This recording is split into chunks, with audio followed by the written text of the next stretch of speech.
Yo, what's up, girls and boys? It's time to make some noise. Cause I'm back and I'm on this track now. Let's talk about some plastic toys. You can bet I pose them all. Legends to Dragon Balls, Batman and Kaijus and Kamen Riders. I collect them all. Gotta make sure your pose is tight though. Make sure your lighting's right, yo. Keep it contained because you train for this your entire life, bro. So please don't adjust your TV. This is your host, Monch Easy. Sit back and relax and learn this fact. Posing ain't easy.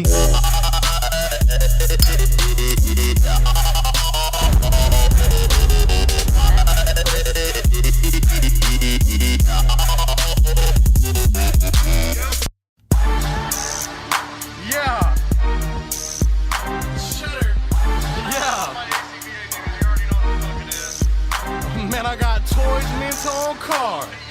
Toys out of the box. Man, I got toys in my detox. Catch me at the toy shops. Catch me at the toy shops. Catch me at the toy shops. Catch me at the toy shops.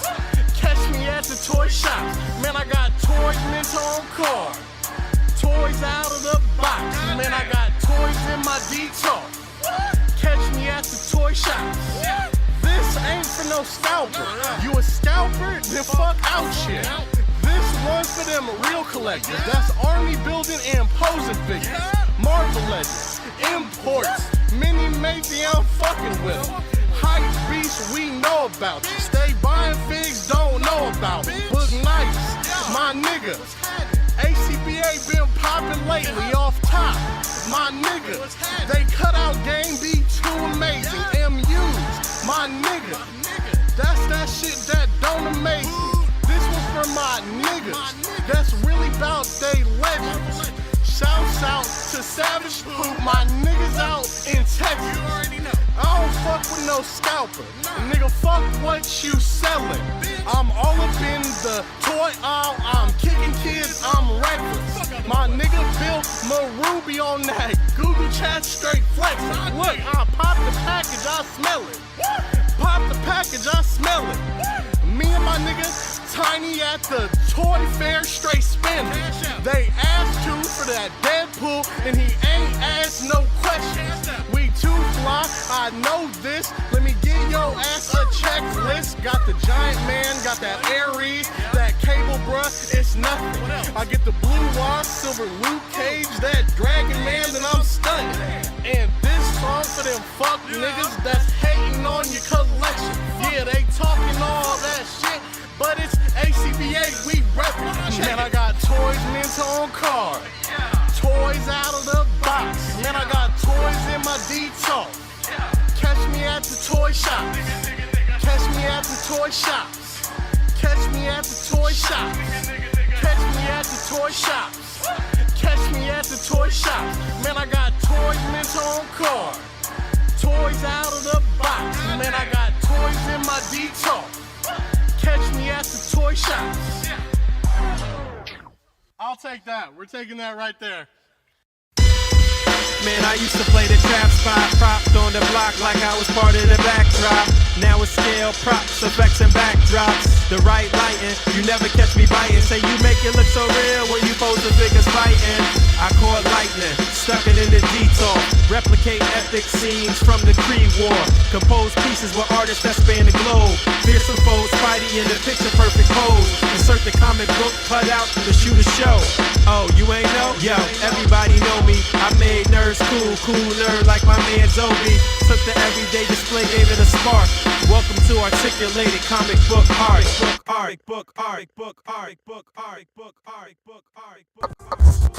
Y'all ready? Yeah, let's go. We are live, Boog. Oh, we are live. Yes, sir. We're officially back at it.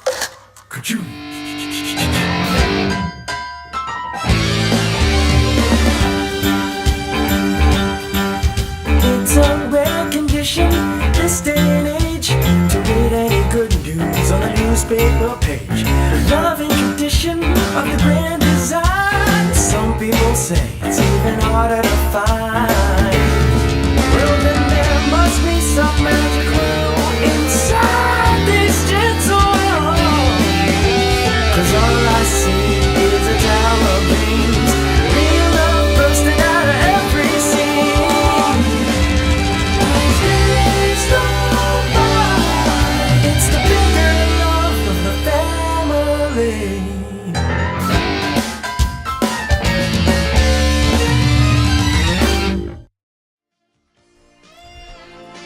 The Articulated Comic Book Art Podcast is recorded in front of a live virtual audience and is funded in part by viewers like you.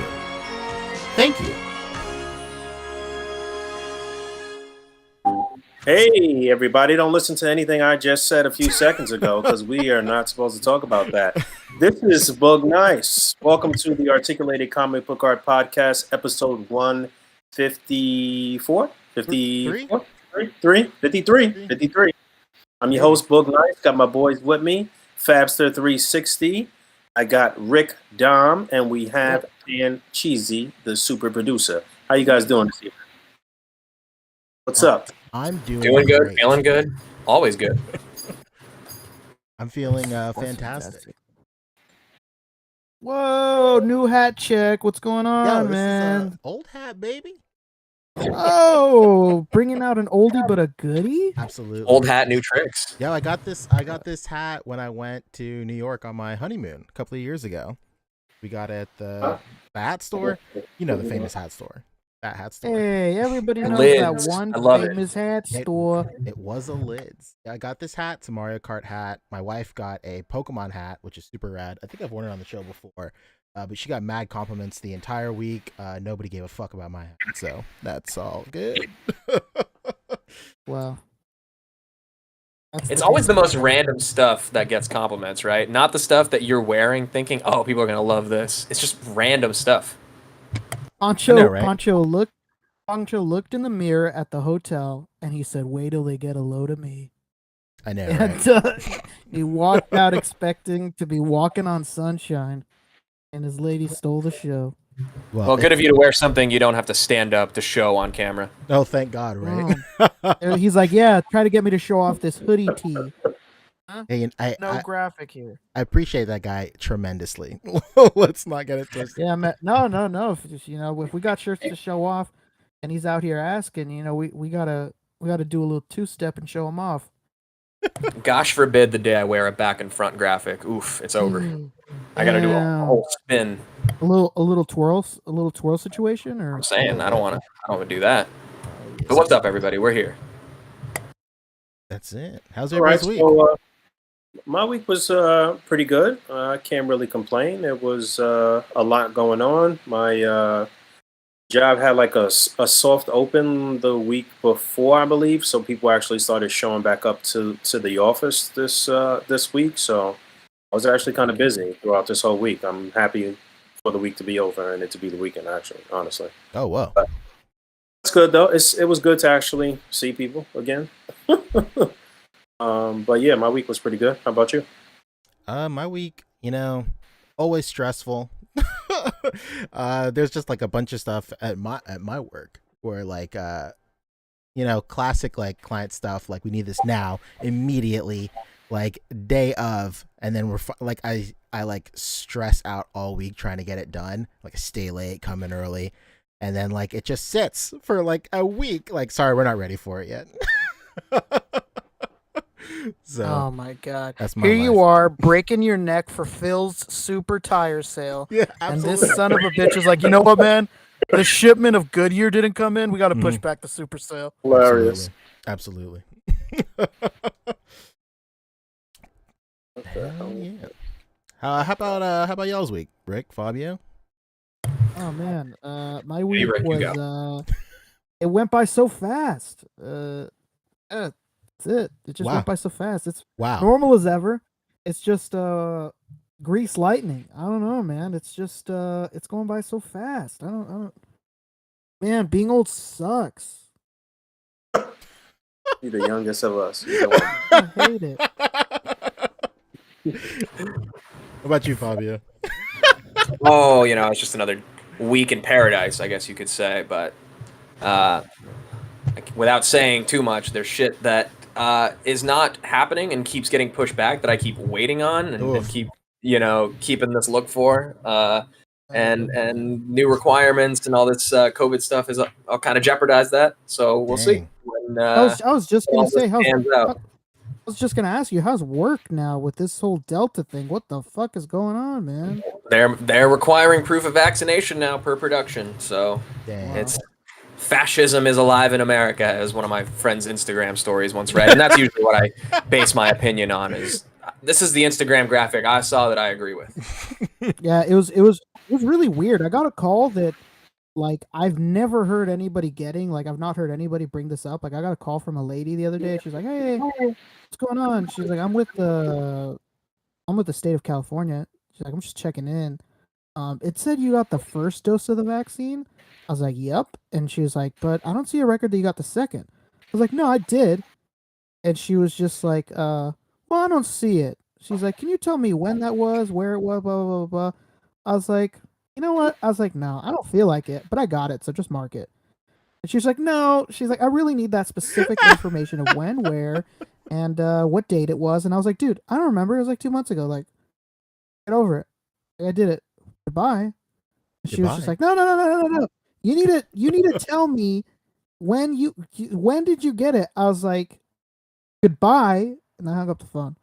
Wow. I was just over it. Like, What I a already got the badass, vaccine. Rick. That's mad invasive. I was like, "What the fuck?" I was like, "I don't have to tell you anything. Like, I got it. Bye. That's it." I was like, "What the hell? Why would I?" It just made no sense. Just, I'd never heard anybody getting a phone call like that. I was just pissed off. I was like, "What the hell? Like, leave me alone. I already got it. Get off my back. I'm trying to save the world too, bro." I'm trying to save the world too. Just without you knowing it. Can I be like a super secret world saver that gets these vaccines? Yeah, why can't you? Jesus. Dang. Oh god. And just like that, we're gonna get flagged for misinformation. Hey, well, it's okay. Oh my! This video may contain COVID misinformation. Click here to read more on. Well, now it's time for the world's greatest segue. Today's topics are we're talking Street Humans, we're talking Marvel Legends, TMNT collaborating with Power Rangers. That's probably like the big topic this week. We're doing SHF, Revoltech, MEZCO, Figma, and third party. And of course, we're talking community with highlights, what's to grind on, maybe getting to the rest of that Q&A. And then after show, we're going to be talking pickups, TV film. I assume we'll talk light spoilers of Suicide Squad, I guess. How many of y'all saw it? Hell yeah! I saw it. We all Yeah, did. I watched it last time. It's no holds barred. Then we all All right, it's gonna be an R-rated, spoiler-free review. We're just gonna be cursing the whole time, giving very vague answers to what we liked. I know. We're gonna be bisecting human bodies. Like we will. There will be gore. Oh, All right, tight. So I guess we're gonna wait a little bit until Russ might be able to join us for Street Humans. We'll just circle back to that. No, actually, I think we're ready right now. Actually. Oh, sick. Oh, Let's go. Tell him to get in here.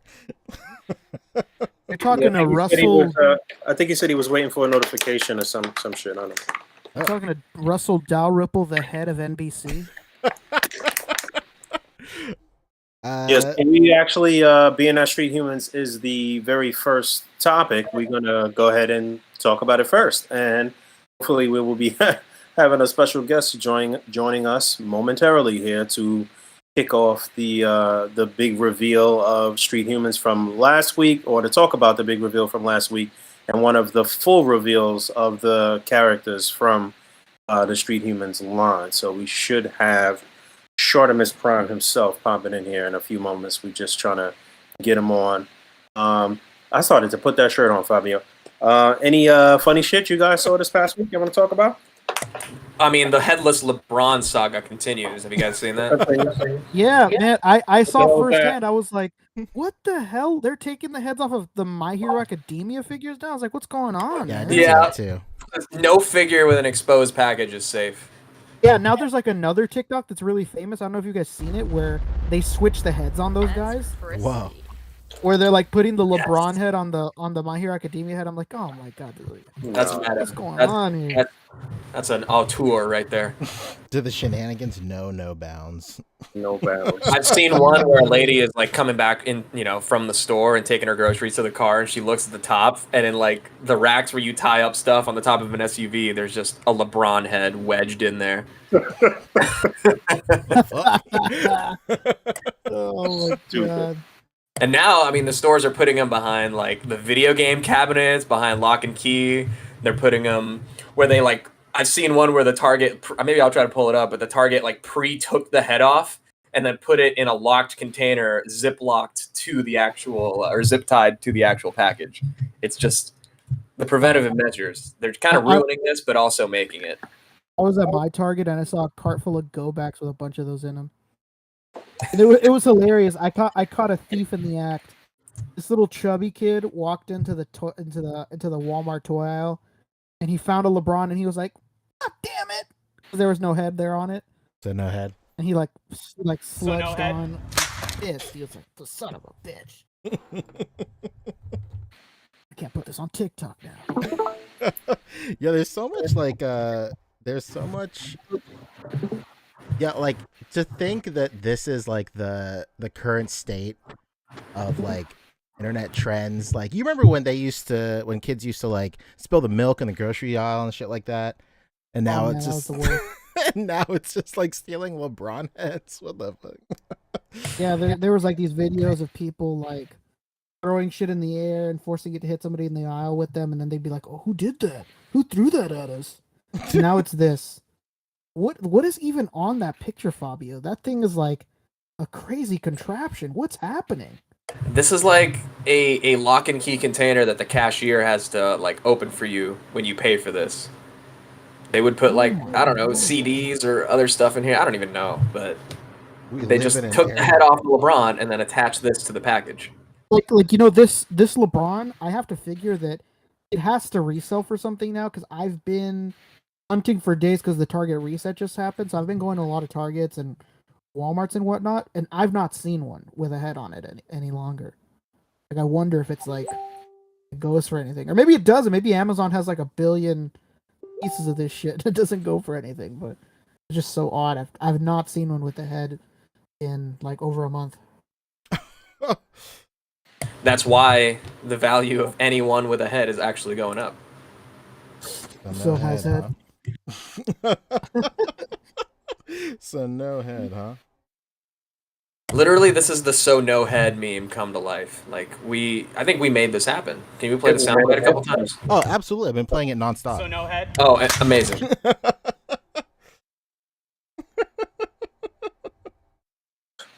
Wow. Literally. So we are trying to get Russ in here. Just the usual technical kind of things because we live in the future, but it's still very difficult to just video call each other. Yeah. Oh, you know what was interesting that happened up in Boog's neck of the woods is that a couple of rappers named the Locks murdered somebody on stage. Oh, for sure. You guys want to see a dead body? In the Dipset. Like, Jesus, those people. They just they did not do a damn thing when the Locks was in their face. I'm sorry. I'm trying to figure this shit out right now. Oh man, Yeah, but you went to that show. Did you see that dude fall off the stage? Jim Jones. I did not go to the show. I was watching the show from the comfort of my home. But yeah, I saw Jim Jones fall off the stage. It was very entertaining. I watched it. I actually watched it through someone who was streaming it on their YouTube, basically, so that way I could Chromecast and put it up on the TV here and play it really loud. So that's what I did. Actually, no, I played it through the speakers here. Actually, I didn't even put it up on the TV and watched it through my phone and was setting up some displays on the table. But yeah, man, good times. Very, very entertaining. It was cool to listen to some throwbacks. Obviously, with these big versus battles, they always get you to go back and start listening to whoever's catalog and listening to old stuff. I went back and started listening to mad old mixtapes, and yeah, man, that's been really cool. I'm wondering what the dates for the tours will be and when they'll loop back around to New York City. I might try to catch one of the shows at that point. But yeah, I wasn't in the garden for this. It was I'm sure it was quite a bit of COVID in there. This shit was planned out so well because the Locks is higher than they've ever been. They're on a song with Kanye West for Donda. They were given the key to the city of Yonkers. Oh yeah, I saw that. They can't lose right now, man. I don't know whose private plane they were on the other day too, because I follow all of them on Instagram as well as the Locks, like their group Instagram too. But they was like getting flown privately somewhere too. Oh, 100% that was Kanye West. Probably, yeah, that makes sense. Can we figure out what the hell is going on here? So he's already in the server, so that's why it's not letting us like invite him. It's not letting him accept an invite because he's already in. So he just needs to click into the waiting room, and then we'll be able to pull him in. Or even the general. I don't think it really matters where it is. Yeah, exactly. Maybe we can pull him in from the actual member list. Is that possible, Poncho? Unfortunately not. Unfortunately, we can't force somebody to talk to us. Imagine just being on the server. Talk about invasive. Yes, my bad. I guess I didn't think about the privacy implications of that. Somebody's just like typing away in the Toy Hunt channel or something, and then boop. Hey, what's going on, man? We saw that you were typing in the Plastic and Paint channel, and we just dragged you in here. I mean, that would, sounds like approval. That's crazy. But we got a couple of super chats here while we're waiting as well. Yeah, you want to read those off, Bobby? We can get those popping real quick. I'm chatting with Russ here, so you can take it away if you'd like. Oh, sick. Yeah, we got, let's see, at the top of the show. Lightspeed hit us with $5. He said, glad to have the cast. Makes work just the tiniest bit more tolerable. LMAO. Sorry I didn't donate last stream. Yo, totally fine. Thank you for this one, man. Thank you, sir. Yeah, absolutely, man. Hell yeah. I listen to mad podcasts at work. Like that's basically how the day goes by for me. Bo Biggs, of course. The man, the myth, hit us with 20 at the top of the show as well. Thank you so much, man. What an absolute legend. The ledge himself. Incredible. And then Repeat DC hit us with 10. He said, got my brew in my building and building my character Zaku 2 model kit vibing. Hell yeah, dude. Cheers, y'all. Hell yeah, man. Chars? Is that like a Charizard? Maybe Close. Close. Like a general. Got this helmet. A commanding officer. Let's see. Hold on one. I stand corrected. It's alright. Well, we got a hefty topic list other than the street human stuff, but we are doing our best to get our boy in here as timely as we can. But of course, it is Discord. It's not always the easiest to figure out. True. But what else we got besides some street humans action? We can talk Legends if you just want to take it away with Legends, and we'll see what's up a little bit later. Yeah, you guys just keep working on Rust, but yeah. So I don't even know what happened this past week with Legends. What did we have? We had the stretch goal. One of the stretch goals revealed. Right. Okay, yeah. So we knew. I mean, there was a supposed full reveal, but we knew that we were going to get Frankie Ray Nova based on the little silhouette that they showed that had her figure kind of blacked out along with Silver Surfer up there. But they gave us a full reveal, sort of. I guess it's kind of, well, it's the first time for us getting this figure in the Marvel Legends line. I'm not sure how new this actual Buck is, aside from the head sculpt and the hair, obviously. I would assume that there may be some other accessories and things attached to her once we do get the real full-on reveal. But they showed this, and again, I talked about this on a video on my channel, but I just think that some of these reveals are kind of anticlimactic, and that we need something with a little more incentive to pop up to really push this thing further. Now, I don't doubt that it's going to hit the minimum goal and that Galactus is going to be made, but I don't know what they really have here in terms of like punching power with some of the stretch goals. If Frankie Ray Nova is the first one, and they said she's not even unlocked until 16,000, if I'm not mistaken. Oh my god. So that's kind of wild. 14,000 is all right. Galactus is getting made, but I don't know that there is any thing that you're gonna get for that. And then at 16,000, it's the unlock of Frankie Ray Nova. So I guess at another 2,000, is it 18,000 that we get the Surfer? Like they are, I don't know. Maybe they got out over their skis here. I'm not sure. I'm not sure what's going on here. I'm gonna be even want Surfer in general. Yeah, I don't know. I'm not gonna be super like. I'm gonna be disappointed if Galactus doesn't get made, but like, I don't know. I don't know how to feel. I don't know how I feel about this, man. I really don't. And we know now that like we can't 100% trust these these renders right here. This hair looks awesome, looks great right here, but that shit might come out like dark ass red by the time the figure comes out. We've seen that happen a couple times over the past year or so. But yeah, Frankie Ray Nova, first time in the Marvel Legends line. This will be your one and only place to get her if they actually stick to the script and make these things exclusive to the HasLab project.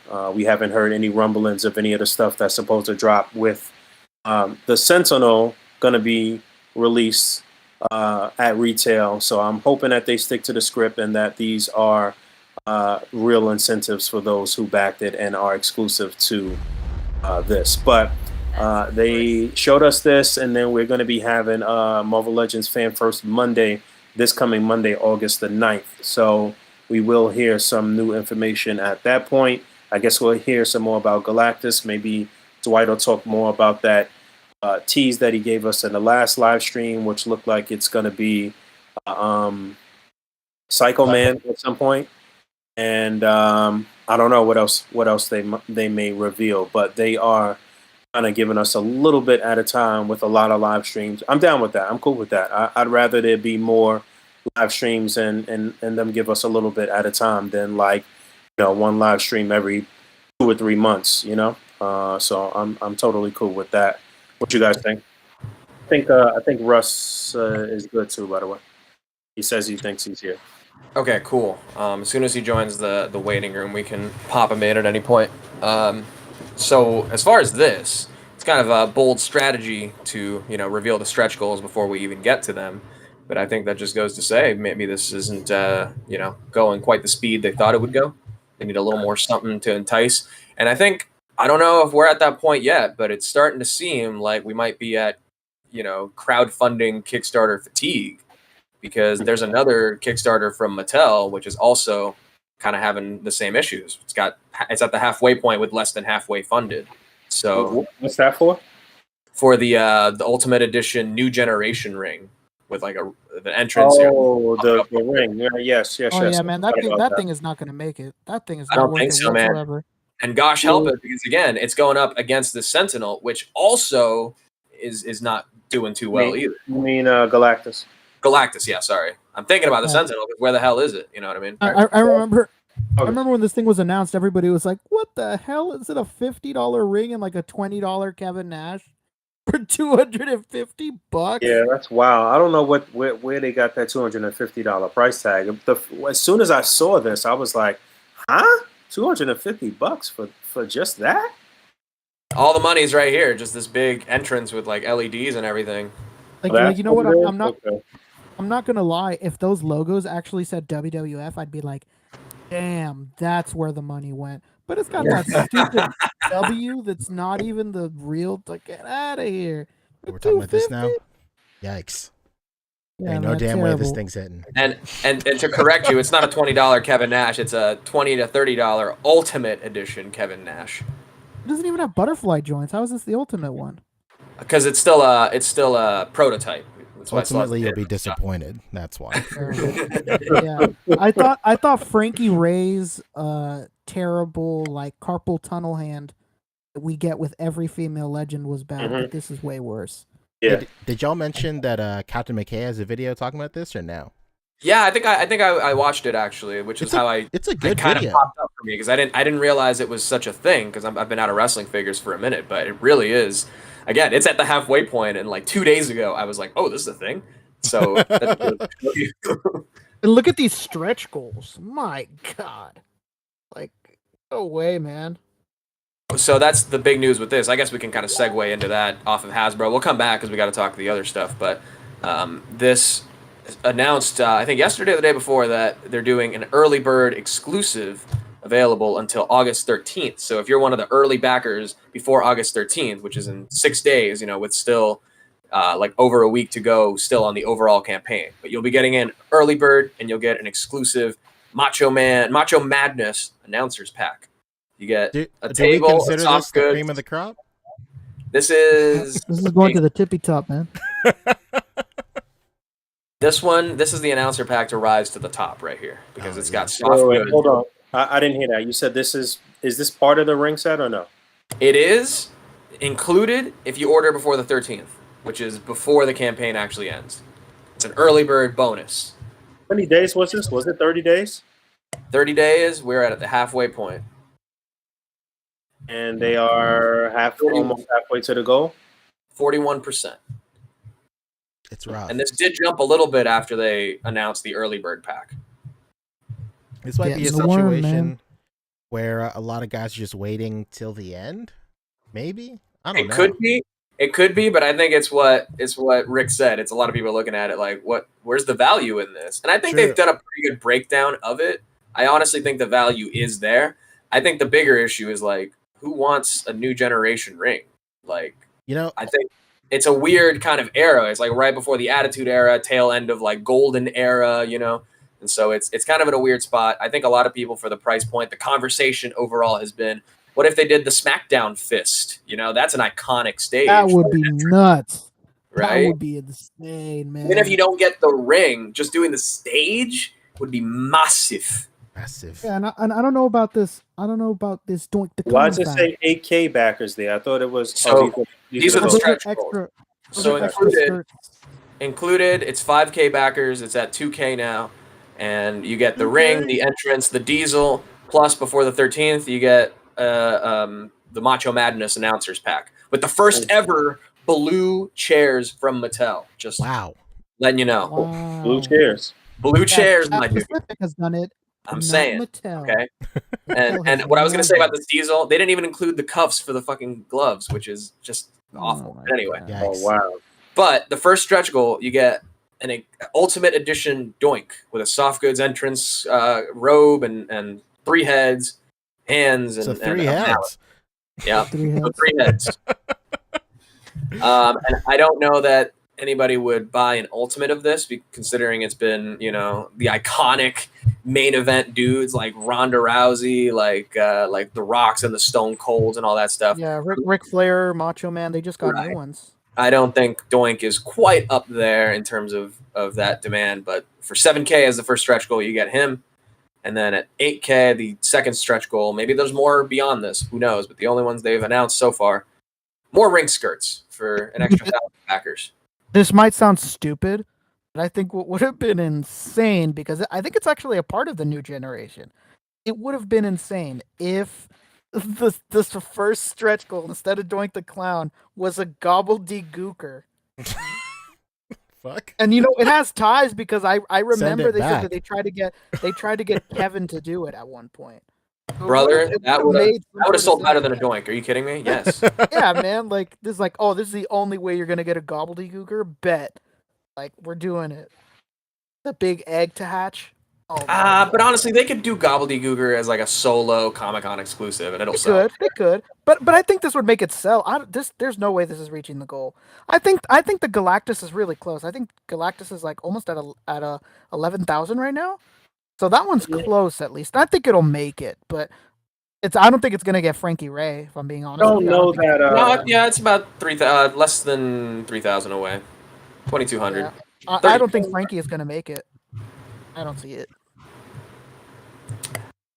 I don't know, because this doesn't have the luxury of being Army Belt like the Sentinel was, so I don't see it, selling just on its core base. This is really going to have to try to get some people outside of the typical Legends collectors. It's actually not even at 11 yet. It's at 10, 868 at the moment. 23 days left though. Still quite a bit of time though. Yeah, this one will I for sure have a think big it'll jump at make the it. end. Is there another opportunity to put another head on this dude that makes him like a completely different dude? I don't. Yeah, Pardon, like, show- pardon show- my show ignorance. crazy Some different accessory, man, faceplates, you know? but I don't know about a whole nother head. But no, Dwight did show off the head neck articulation, and the head does pop off like a kind of standard Marvel Legends. So I mean, if there was some, people out there doing their thing with 3D printers and head sculpts and shit like that, I mean, yeah, there's possibilities for customization, but I don't know. Again, like Rick said, it's a one and done. So, well, apparently, because again, we did hear Dan mention something about the possibility of some army building potential with this. How that will work, I can't even begin to imagine. I've been racking my brain for a while trying to figure out what it is. Can we swap some parts off of this in some way, or like? It's probably their Hail Mary. They're probably keeping that information close to the vest. Like if it gets to be like 15 days left or 2 weeks left and it's not looking so good, they'll probably drop that bomb and then get people hyped up. Maybe add another Galactus to their order, and then it'll just like jettison from there. Yeah, But it's man, got to be I- more I- than another I- faceplate. Yeah, something to warrant to have two. Like you need two of these dudes to display both. Like you're missing out if you don't get two or some shit. Right. Yeah. Yeah, I think I'm the only one that's gonna probably fuck with this out of our crew, right? I'm not doing this shit. It's just Dang. not enough. I don't know. If, I don't if- know. you This is know tough. what? I would have really considered it if Frankie and whatever stupid Silver Surfer that's gonna be were in the initial goal, and Right. then yeah, I would have been swayed because that's the only way you're gonna get Frankie. But I don't. There's no way. I can't justify that shit. Like I'm not even gonna get Frankie. Get out of here. You know what? Now that I'm thinking about it, I wouldn't be surprised if Watcher is part of this in the top tier, because in that comic book, yeah, we forgot to mention that they did show like some A.C.B.A, like a creation of Fantastic Four number 49, I believe it was, with Galactus and his hands reaching out to grab the Fantastic Four, that iconic cover.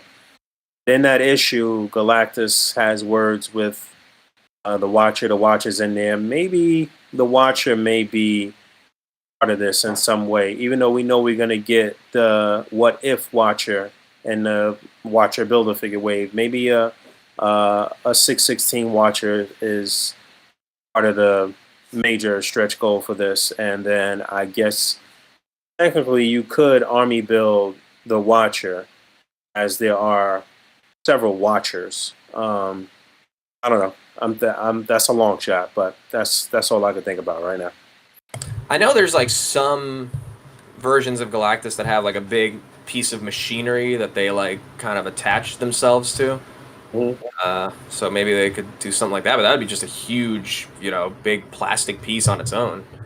And that's, I don't know if anyone want that as a stretch goal, but I agree with you, Rick. I think if people are looking at just this Galactus alone, it doesn't seem like by itself it's worth 400. It seems like if they'd thrown in a few other figures, $20 to $23 figures at retail, then they could have felt more comfortable paying what is essentially $355 for the $355 for the Galactus, and then having those other figures thrown on top of it. But if it's just him, it's a tough sell for sure. And I agree with a lot of people in the chat. This is probably going to get funded towards the end. It'll have a surge, but I don't think it's going to make the stretch goals. No, And honestly, I would be okay with that. Frankie. I don't feel like I would be, as someone who doesn't have Legends, if I were to back this, I wouldn't really feel like I'm losing on some exclusive characters. I did want to ask, though, since they're doing this Frankie Nova, and it's new, and it's a digital render, and it's Shartimus. Gosh, where are you? We need you in here, bud. Shartimus's dream of these double-jointed female elbows, right, on a brand new body, right? Yeah, we could if actually hop over to the other server right now, P, and then see if we could bring Shartimus in too. Absolutely. That Frankie hand is the worst. I just hate right. that. I mean, it's the same female hands, right? That atrophied You know, I've got carpal tunnel hand. Like the worst, just the worst. Right, but what if this doesn't make it? You know, it doesn't get a stretch goal funding. So they're like, well, I guess you guys didn't want this new double jointed female body either, so we're not going to go into production on this. We'll make you the Galactus, though. Would that be cruel of Hasbro? Sounds like they're threatening me. Well, I mean, even if they don't hit all these stretch goals, it's not like we're never. I don't think we'll never not see these figures again. Like, it just seems like such a waste to put all this, you know, R&D into these stretch goal figures. I'm sure we'll see them somewhere else. Like, they're not, Right, but that's another good point, is that the money spent to just make the promo is money spent, but it's still nothing compared to like actual production costs. That is so true. It wouldn't be as big of a loss to just be like, well, we made the render and they didn't like it, so we'll just save money from this point forward and not go through with it. Absolutely.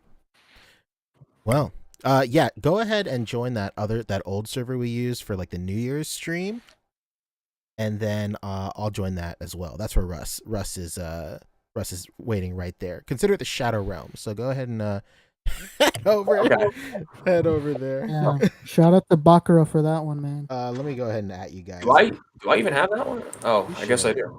You're the creator. I know, right? Oh my You god. created it. Will this just work seamlessly? It should. I will go ahead and join just a second. I just added all you guys in that server, so you should get the ping. And then yeah, I'll meet you guys over there. Okay. Well, this is fun. I got a little pinger. Absolutely. All right. Okay. All right. Goodbye. Goodbye.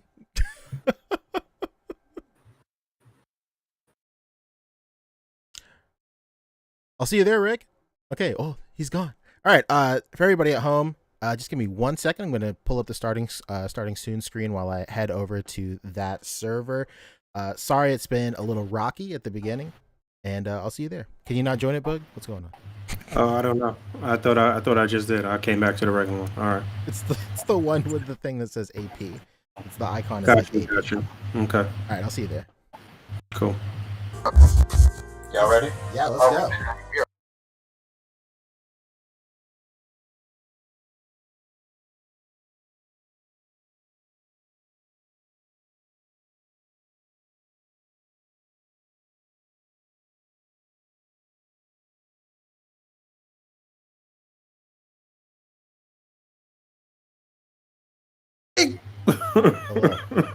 Okay. We're back from commercial break, right? back. Did everybody follow? Wacky waving inflatable arm flailing tube man. Wacky waving inflatable arm flailing tube man. Fabio, you have to pull Shardamus in here since you're the admin. Oh my goodness! Here we go. Okay, here we go. I think I just drag him, right? Absolutely. Hey, we did it. Drag him, right? Absolutely. Let's go. Was that me? No, that's Damn, it sounded just like me. Jeez. He's like, that impression is dead on. I'm glad that one worked. All right, what's up, dude? We got you. How's it going? Thanks for having me. Dude, sorry for the confusion, first of all. No, it's Gmail, man.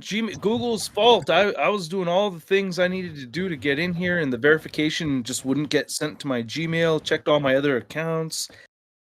Checked my spam folder. Did all the things that I was supposed to do, but against all odds, we got you. There you go. We are here. Came and dragged you in like you were the fifth member of the Navy SEAL team. We got you. Rick right there. That's me, not on a camera. I don't know why, man. but hey man, just like you're having problems with Discord, I don't know why Discord never lets me share my camera. It tells me that I don't have a camera. It's so weird. Wow. Yeah, Discord either works perfectly, like when you're playing games, or like for any other actual video chatting reasons, it just chooses to fail. And I think it's like they do it on purpose. They want you to pay for that nitro, and then they're like, "Oh, now it'll work." That's how they get you. Yeah. Snake Eyes is freaking. Yeah, man. Whatever. Great. Excited to have you. Happy for you. Thanks You for got some having me. big things Yeah. going on, No, dude. I appreciate it. Yeah, let's talk about that HasLab. I really want to. Wait, I was really listening to you guys talking about it and everything. I thought you guys were making some really good points, but yeah, it's like, I mean, What do you dude, think that thing doesn't about- get back. You're gonna get those figures. I know it. Right, they're not withholding this double-jointed female body behind this paywall, right? Like they will give us the body eventually. I'm wondering if that's some of the parts from from Ultron's bride. What's her name? Jocasta. Jocasta. Is that some of the parts from Jocasta there? I feel like maybe just the Jocasta's based off of the moon the moonstone body mold, right? Oh, is it? Yeah, but they added sculpt to it. So that's why it has like the straps and everything, but like it's based off of the moonstone body mold, but they like retooled it and just added some stuff to it. Yeah. But what do you think? What are you thinking about these stretch goals and the minimum goal, and like you think they were a little too ambitious with these numbers here? Oh man, it's like a little bit. A part of me thinks yes, but at the same time, I feel like they hit that. I think they hit that high mark because they really want to keep the cost as low as they can for the Galactus. I feel like 350 was a lot for the Sentinel. And if you go much higher than that, you're going to lose backers. So I think they're trying to go for a lower price point with a higher MOQ, and that makes it an easy $50, increase as opposed to it being like a $600 Galactus or something like that. So if you're gonna, I think they're just trying to keep that cost as low as possible. So they kept that stretch goal real high for that. That's my speculation. Because it's my understanding that the minimum goal, I don't know why I'm echoing here. Somebody's thing is screwy. Maybe it's me. Might be you, Ron. Me? Do I need? I have the stream off on my phone. They just turned your volume down that we're coming out of just a little bit. Okay, how about that? I was under the impression. It's live, baby. You gotta love it.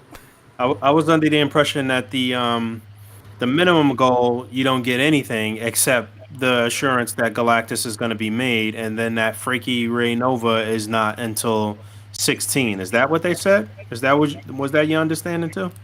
I think that's what it is. Yeah, Frankie's the first stretch goal, and it's 14K, right? So at 15, you get her. 15 or 16? It's hang on. 16, I think it's 14K is the target. So we actually don't know. That's a good point. If she's the first stretch goal, she's just the first one that they've revealed. That doesn't mean she's the one that'll be unlocked at the first stretch goal tier. But at the 14K, they unlock the figure itself. It's not until the 15 that whatever the first stretch goal is gets unlocked. Yeah, I don't know if it's even 15. I'm thinking I could swear I heard 16. That's why I'm just like, wow, you got to wait another 2 just to get Frankie Ray. And then we already know that Surfer's going to be coming at some point. So it's just like, all right, what else do you guys have that is going to be like really insane and really cool at this particular point?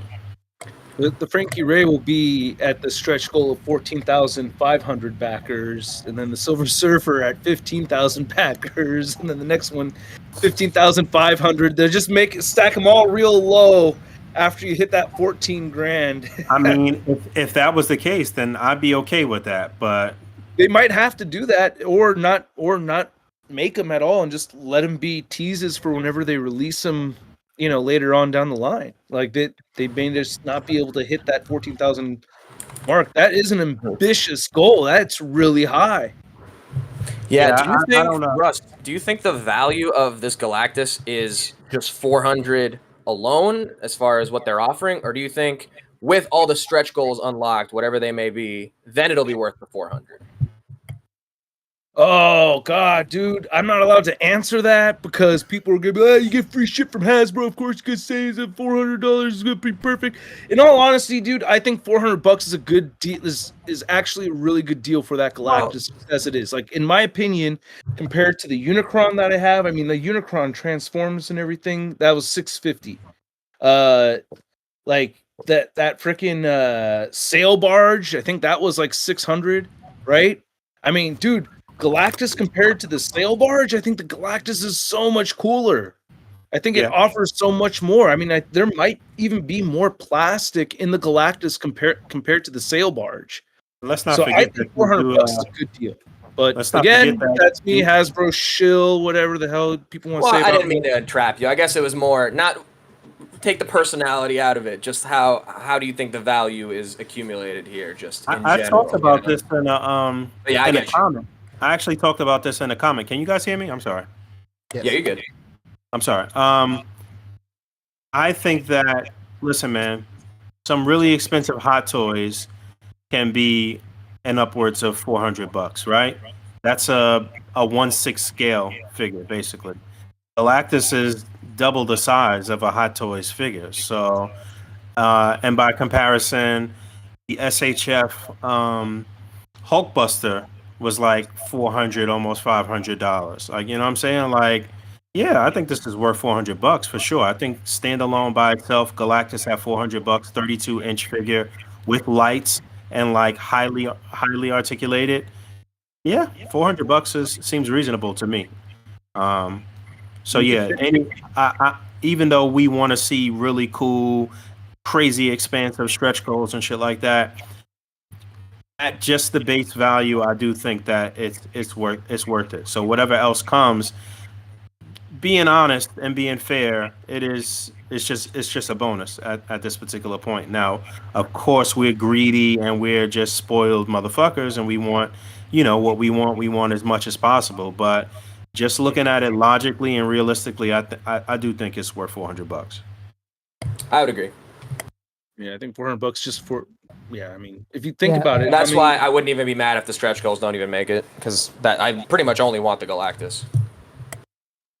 I feel the same way. I'm happy with paying $400 for that Galactus and getting that Galactus only. I mean, Yeah. really, I think that's a really good price point. But I mean, I'm like, here's the other thing too, is that a lot of people are used to paying $20 to $25 for a figure, and some of these deluxe figures are like kind of a big deal. If you're dropping like $50 or 45, $40 to $50 on a deluxe figure. So for some people, it's like $400. Oh well, better $400. It better learn how to suck my dick or whatever the fuck people keep saying. You know what I mean? Like, oh, better wash my car for $400. Like, dude, like when that's how people are going to feel when they're not used to spending that kind of price point on a collectible. But like what Boog was just saying, the die-cast Iron Man figures, those are like $400 and they keep going up. The SH Figuarts Hulkbuster is another great example. The Comic Cave Hulkbuster, right? Like there's all these other high-end collectibles that when you compare it to other $400 items, doesn't really look so bad. Or even like a premium format statue or something, those can go for more than 400. Anything that big in general. Depending on the scale. Yeah, depending on the scale, can it be? Oh yeah. But you're right. Yeah, it's asking, that's traditionally retail collectors to invest in like a big piece for what is essentially like their existing collection, so they feel like they need to have it.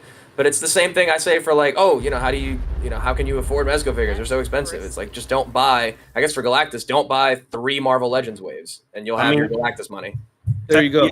Technically, you've already spent this money throughout this first half of the year anyway on 4 exclusives or some shit, or 4 deluxe figures or something like that. Or look at the Steve Rogers Iron Man thing that's about to come out. That shit's going to be $54 for that one deluxe figure or whatever. Like 3 more of those, and that's basically like, I'm sorry, not 3 more, 6. But yeah, but still, throughout the year on all of those deluxe figures, you spend your $400. If you kind of you're not the completist and you don't pick up everything, then you just, like Fabio just said, you fall back on a couple things and that's that. Or MEZCOs. It's just you just don't get 4 MEZCOs. Yeah. You did. Yeah. But Yeah, we Fabio. Don't get 2 MEZCO bundles. we're gonna hit the 14, no question. Galactus is sure. absolutely gonna get made. I'm not worried about that. Holy shit, I just realized like the Fantastic Four box set cost more than the freaking Galactus. That's true. Yeah. I mean, not to shameless plug, but I talked to Cornboy on my stream, and it was just like, how are we about to spend $1,000 on Fantastic Four product in a single year between Marvel Legends HasLab, the Galactus, plus the MEZCO set, plus we're getting Doctor Doom from MEZCO too, so that's another 100 easy, maybe 2.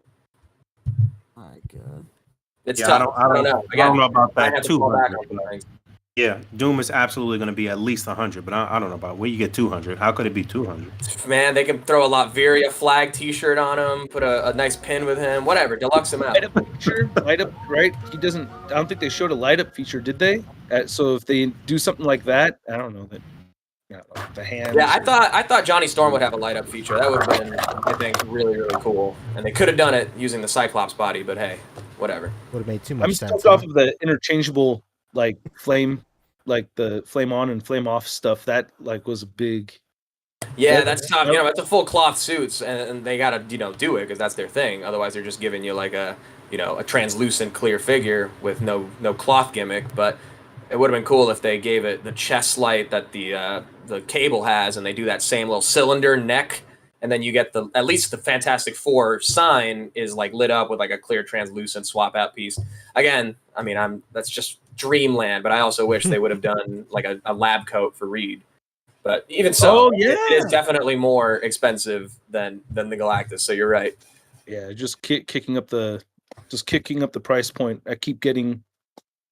Not to make your segue for you, but like I keep getting recommendations of stuff to throw in, to the shit I'm working on, and it's like I'm like, wow, all right, like let's make them. Like I want to do everything too. Like it's kind of funny, like to be in that position, like of wanting to do stuff and knowing that there's going to be limitations and everything. Well, we definitely want to get to it now, and I'm probably going to throw a suggestion that everybody's expecting at you, but.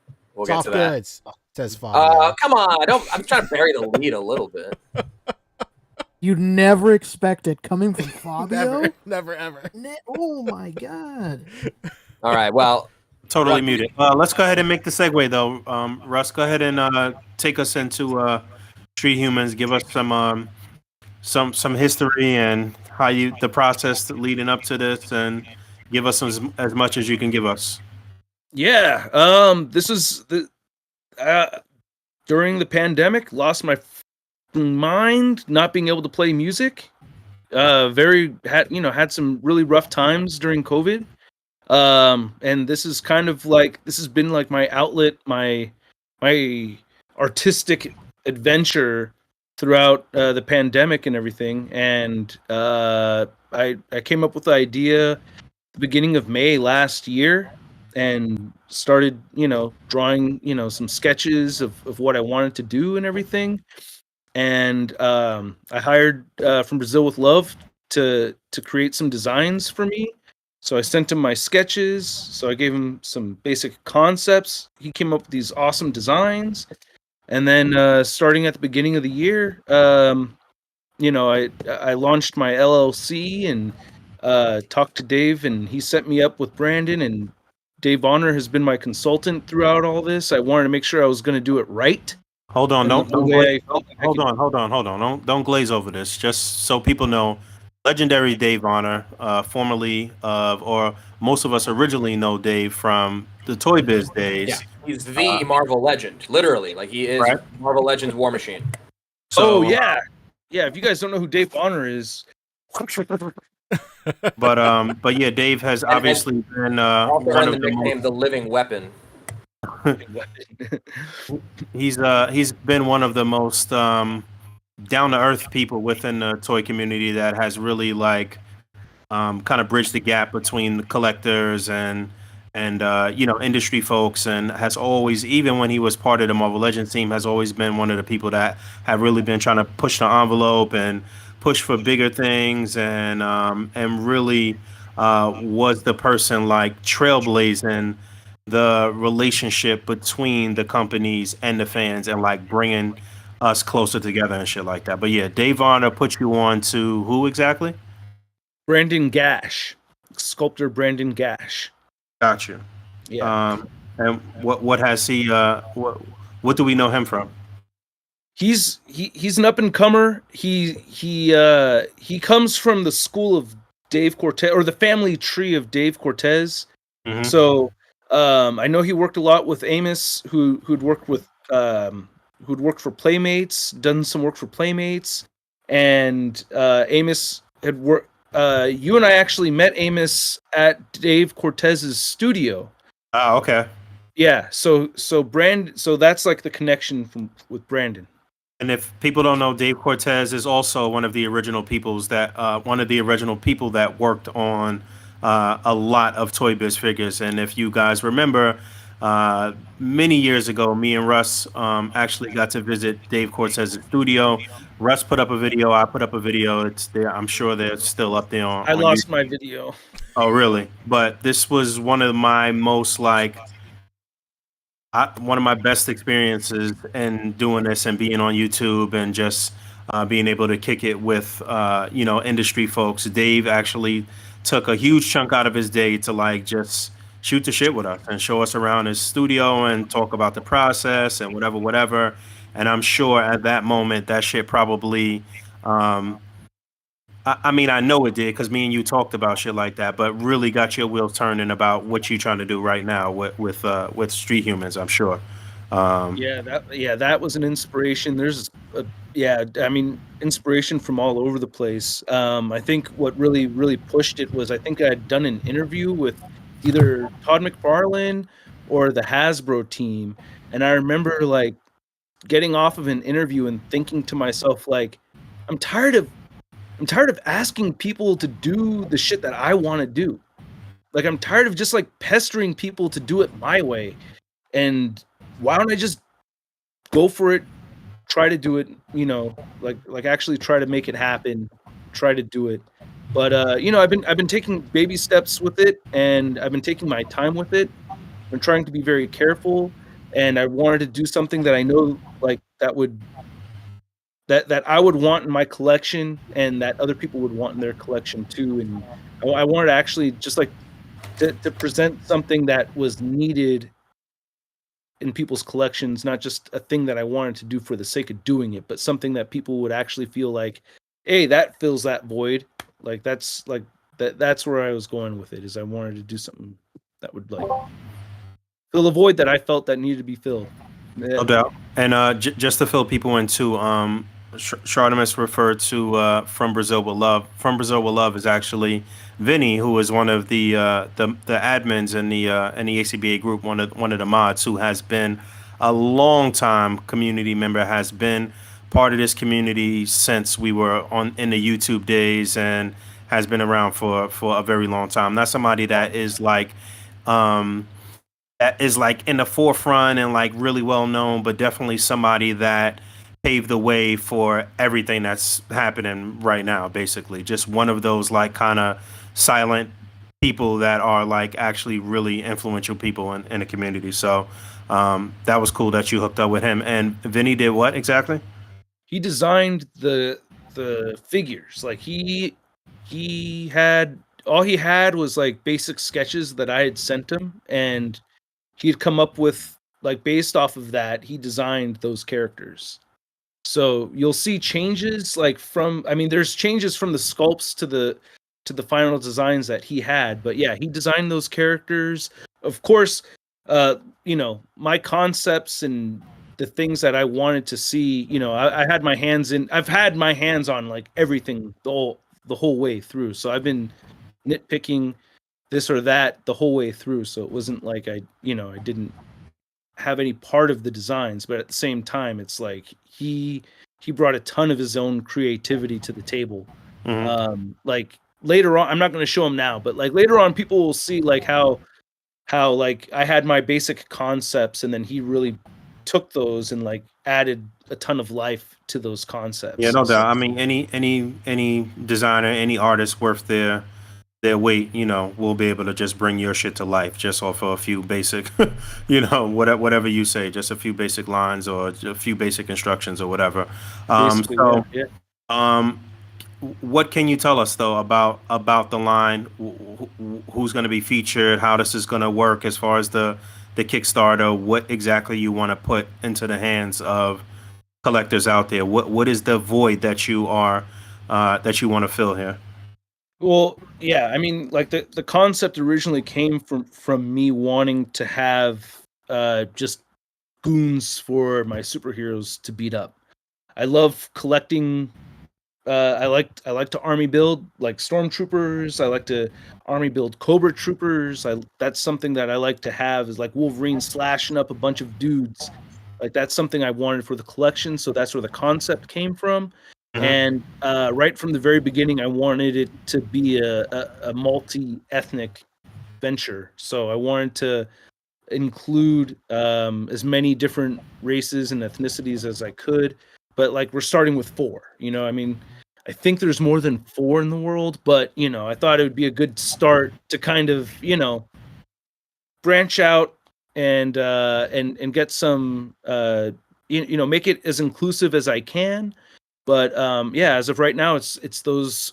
I have those 4 characters, and then I have ideas for some other characters that I kind of want to talk a little bit more about later on. But but the thing is that not everybody's going to want everything in like what I'm calling right now at the moment. This is all being worked on. This is all in progress. So like I'll have like a final like full on reveal with all the details and everything later on.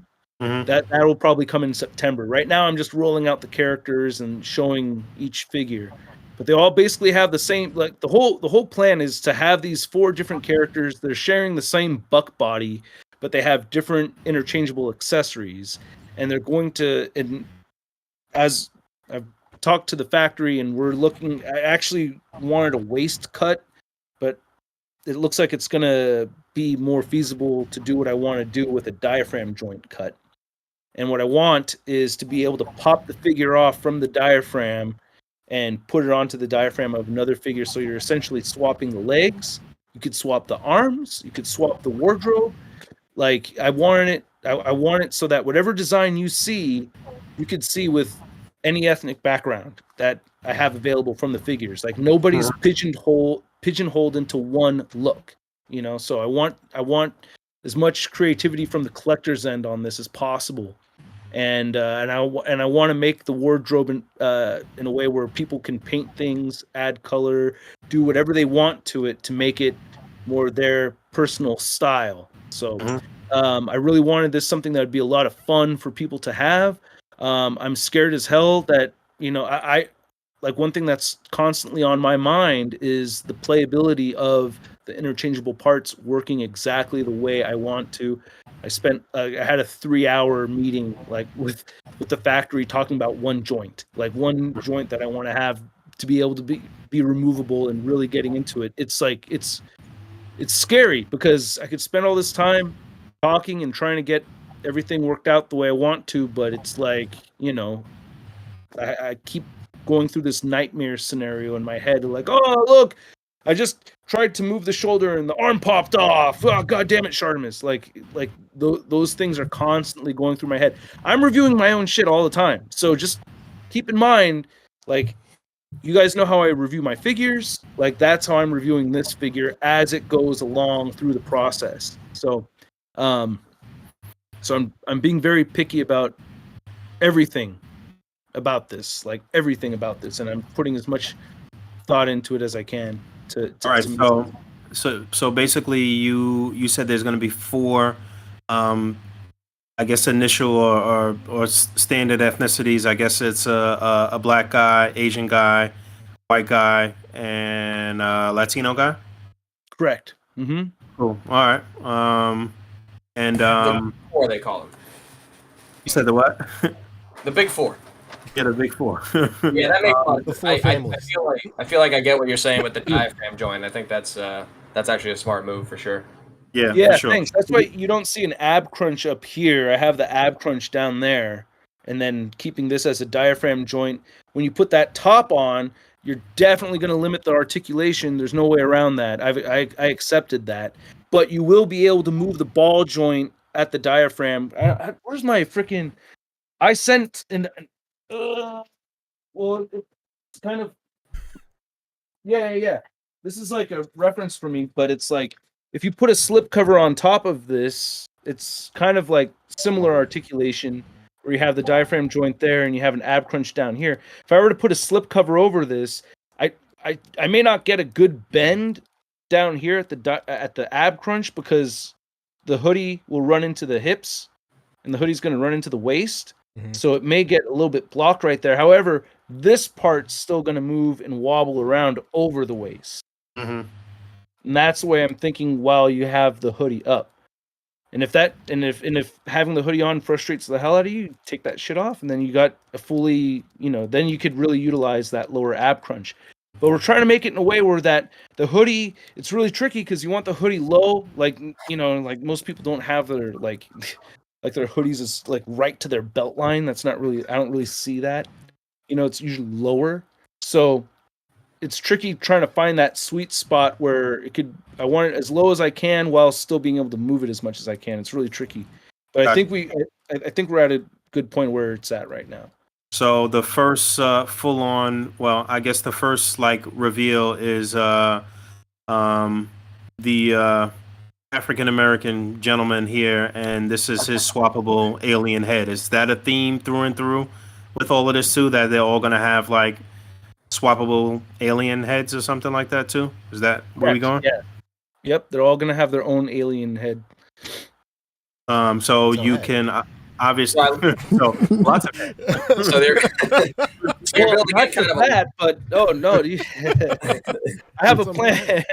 That's what I've said it many times. I'm a big fan of. Well, never mind. Okay.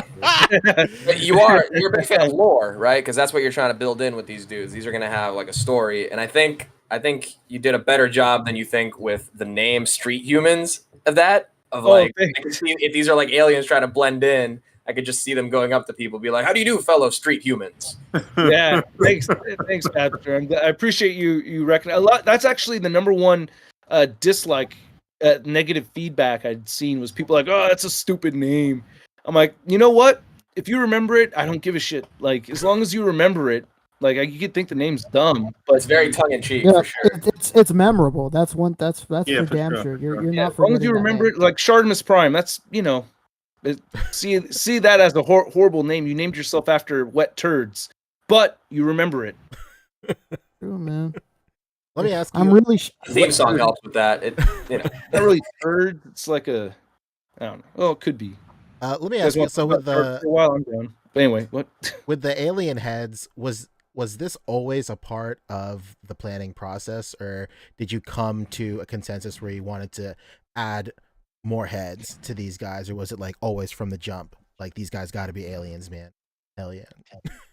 Yeah. Okay. So at first, I kind of took offense to I kind of took a little bit of offense just to the concept of only making them thugs or goons. Mm-hmm. I felt like it kind of, I don't know.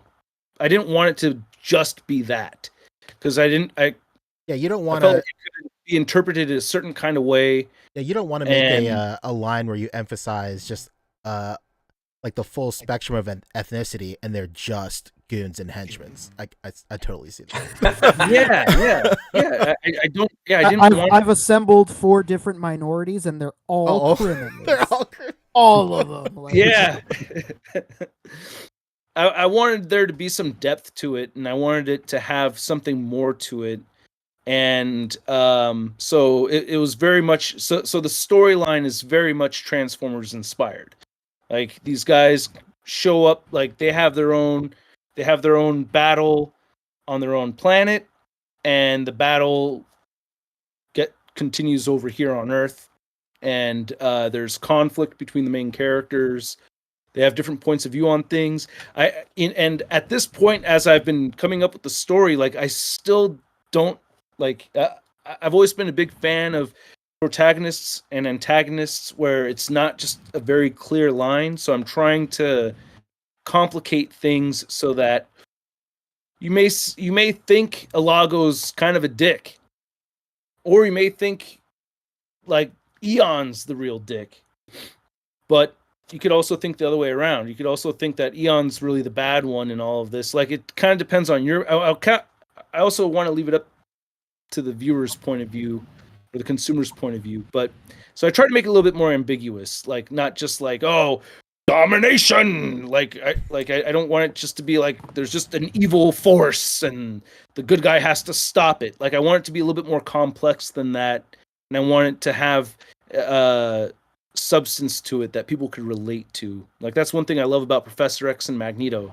Like Magneto, yeah, he's the bad guy, but is he really that bad of a guy? He doesn't think he's the bad guy, you know? And I kind of want that with Eon, where Eon doesn't really see himself as the bad guy.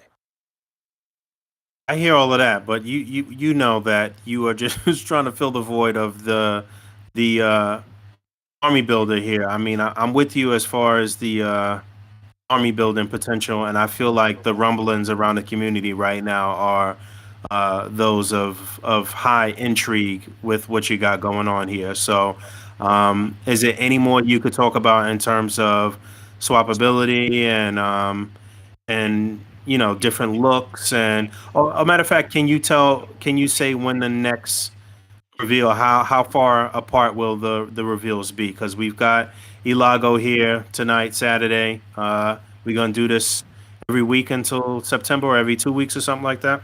Yep, every weekend you're gonna see a new reveal. So Eon's next Saturday, and then we'll do Edel the week after that, and then Eros is the last one. A lot of then- E's. Is that just a coincidence, or? So my oldest daughter's name is Emma, so Oh, it's that's like sweet. E for Emma, and then plus I have it written into the story Okay, cool. with Elago too. So there's like within the story itself, there is an explanation behind them all having like an E name. Very cool. And you wanna officially launch the Kickstarter in September, you said? Yeah, I hope so. And We'll see. now, you know, no, I'm not trying to step on nobody's toes because Uh-oh, I here we know go. this is his wheelhouse, but he's being awfully quiet, so I'm gonna do it because he's just I don't know what he's doing right now. But what you know, talk to the I would love for you to answer, you know, as somebody that's behind the scenes, if cloth was ever an option and why you chose not to do it. You know, just so they know, because obviously we all know this business and how it goes, and but you know, it'd be nice for them to hear your reasoning behind going, you know, softer plastic or like rubber instead of the cloth itself. Yeah, so basically, how the hell am I gonna get an army builder line going if it's like $100 a figure? There's no way. That's crispy. There's no way. I want I want you guys to have army builders, man. I want you guys to have a dope ass display and do some really dope creative shit with these things. And you're not gonna get that with soft good figures. There's no way. So I am thinking affordability. I want you guys to be able to afford a bunch of these things at a reasonable cost. I'm not going to give you a price point right now because I am working on that, and I am not. So yeah, that's to be disclosed later on. You I will are saying say- though it's definitely not $100. It can't be $100. No. Exactly. It's all canceled if it's $100 a figure. There's no way. It's all canceled. I'll make a whole video about it. Like, sorry guys, look, there's no way I could push this through. I talked to a couple of online retailers, and we talked about where we want the price point to be, and it's in agreement of the range that I'm looking at. It's something that is that's basically the answer. Is affordability. Is I want it to be affordable. Enough Yeah, said. that- You don't gotta dive that deep into No, that. no, Yeah, there's something we really got to discuss is why not soft goods? Oh no. Oh, my God. Hell out of here. Soft And, you goods know, are cool. Hey, you know what? I hope people could add soft goods to them and make it Yeah. their own and do their own thing. Yeah. Like I was you have just a gonna say dope-ass trench coat. Like I want it to fit. I'm looking at 6.5-inch scale. It should be the same.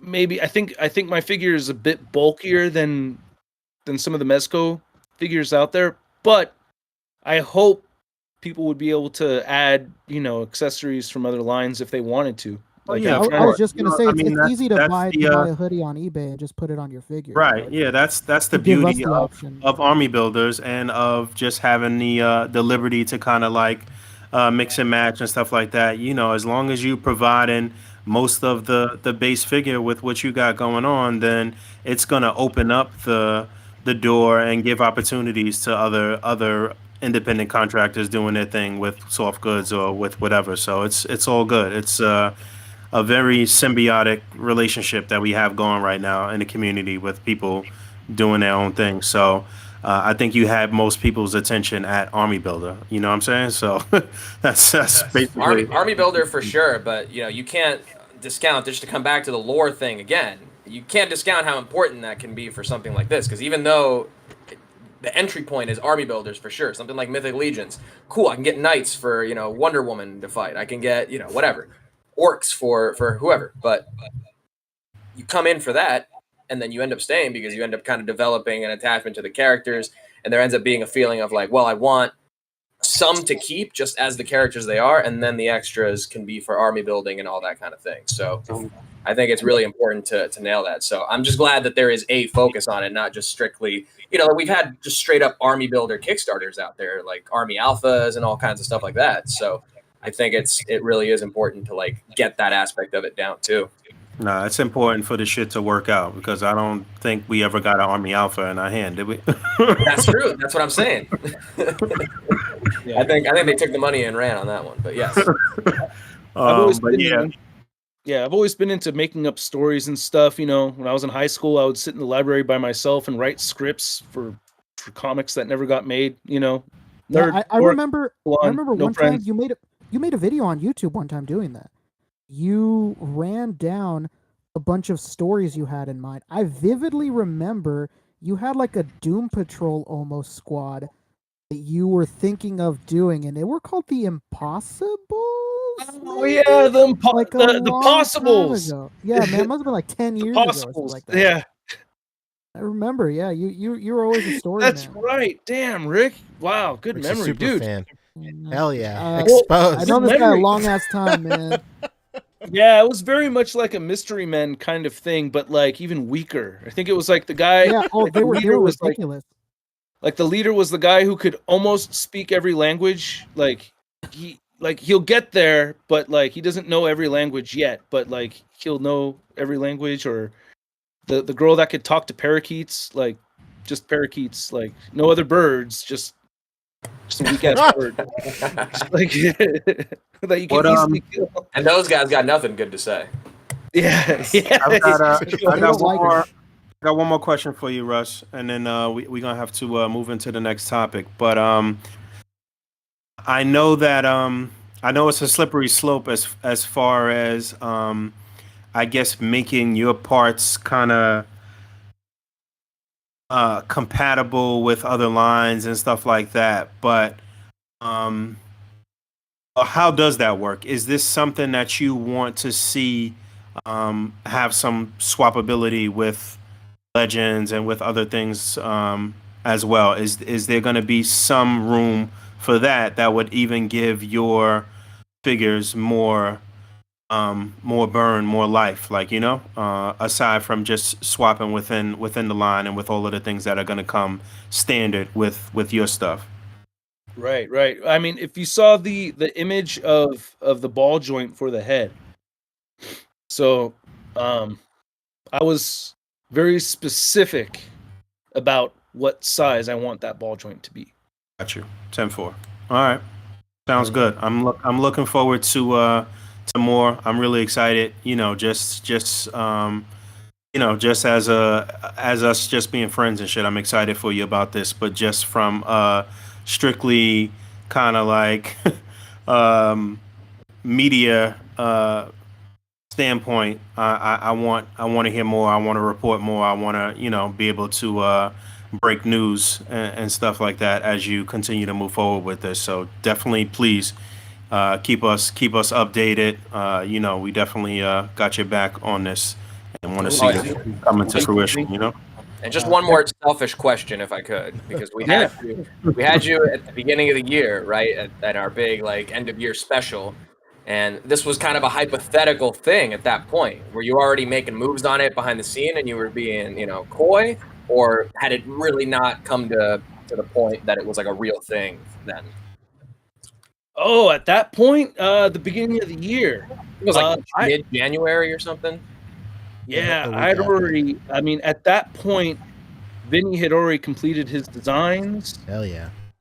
So I was, and I'd already been talking to Dave Bonner. So, okay. I had a reasonable amount of stuff under my belt as far as where I wanted things to go at that point. It's been kind of weird not talking about it this whole time. It's like really been weird. I'm gonna say you gotta. I'm never gonna play poker against you. I would love to play poker. I love Texas Hold'em. Okay, all right. Well, maybe that's because that's why. Thank God he did not say that. 5-card stud. It's Texas Hold'em only, baby. Yeah, Texas Hold'em all the way. We But did I don't get, like that no limit bullshit. Come on, man. Let's make it last. Jeez. Oh, we did get like 3-6 or something. Come on. We did get a super chat. Lightspeed was asking, are there any plans for females coming to the line? Well, that's like so at this point, absolutely not. But that is the next thing I have on my mind. Hell like when people are saying like, well, what's next? Like, what would Wave 2 look like? That's definitely where my mind is going, and I already have a design in mind and everything, and I know what I want her to look like, and it would follow a very similar concept. But at the same time, that's a really risky avenue because people don't buy female figures as much as they do male figures. It's really risky. So I would probably have to limit. It would be one of those things where I would have to probably be a lot more conservative with the amount of plastic I include, because I know that the market is just not as robust for the female figures compared to the male figures. It's just the reality of it. It's just unfortunate, but at the same time, if these female street humans end up, I don't know. We'll see how it goes. We've got to make sure that this thing, gets funded and made and comes out dope. That's the most important thing. Lately, I've been a little bit more scared about just making sure that once it comes in hand, that it's what I want it to be, because that's the ultimate fear, is it not coming out the way I wanted it to, because that would suck. Yeah, no doubt. I feel you, man. I don't envy you as far as that angst, But like I said, we got your back, and anytime you want to come on and talk about this or give us any exclusives to reveal or something like that, we definitely here, man. I know you got to get back and get back in the lab and shit like that. So yeah, next reveal. I guess you can't say what it is, but we'll be talking with you again in a couple of weeks about that, and hopefully every time you drop a reveal up into the Kickstarter launches, man. But yeah, man, this looks very, very promising, man. I'm happy for you, bro. And let's talk again soon, man. All right, thank you. Thanks for coming on, Russ. All right, thanks for having me, you guys. Nice having you, dude. Good talking to you. Yeah, appreciate it. Peace. All right, so that's Artemis Prime's creation, Street Humans, the first reveal here of the what looks like African American fellow. That's one thing I actually forgot to mention. We could toe the line here. He could be Dominican or Brazilian or some shit too. So it's all good. Depending on the hairstyle, yeah. Yeah. But yeah, man, this looks really promising. I'm excited to see where this is gonna go. So, what's up next, P? Next up is the TMNT and My Northern Power Ranger crossover. Oh God, get me out of here! Oh no! We're gonna drag you back here, kicking and screaming.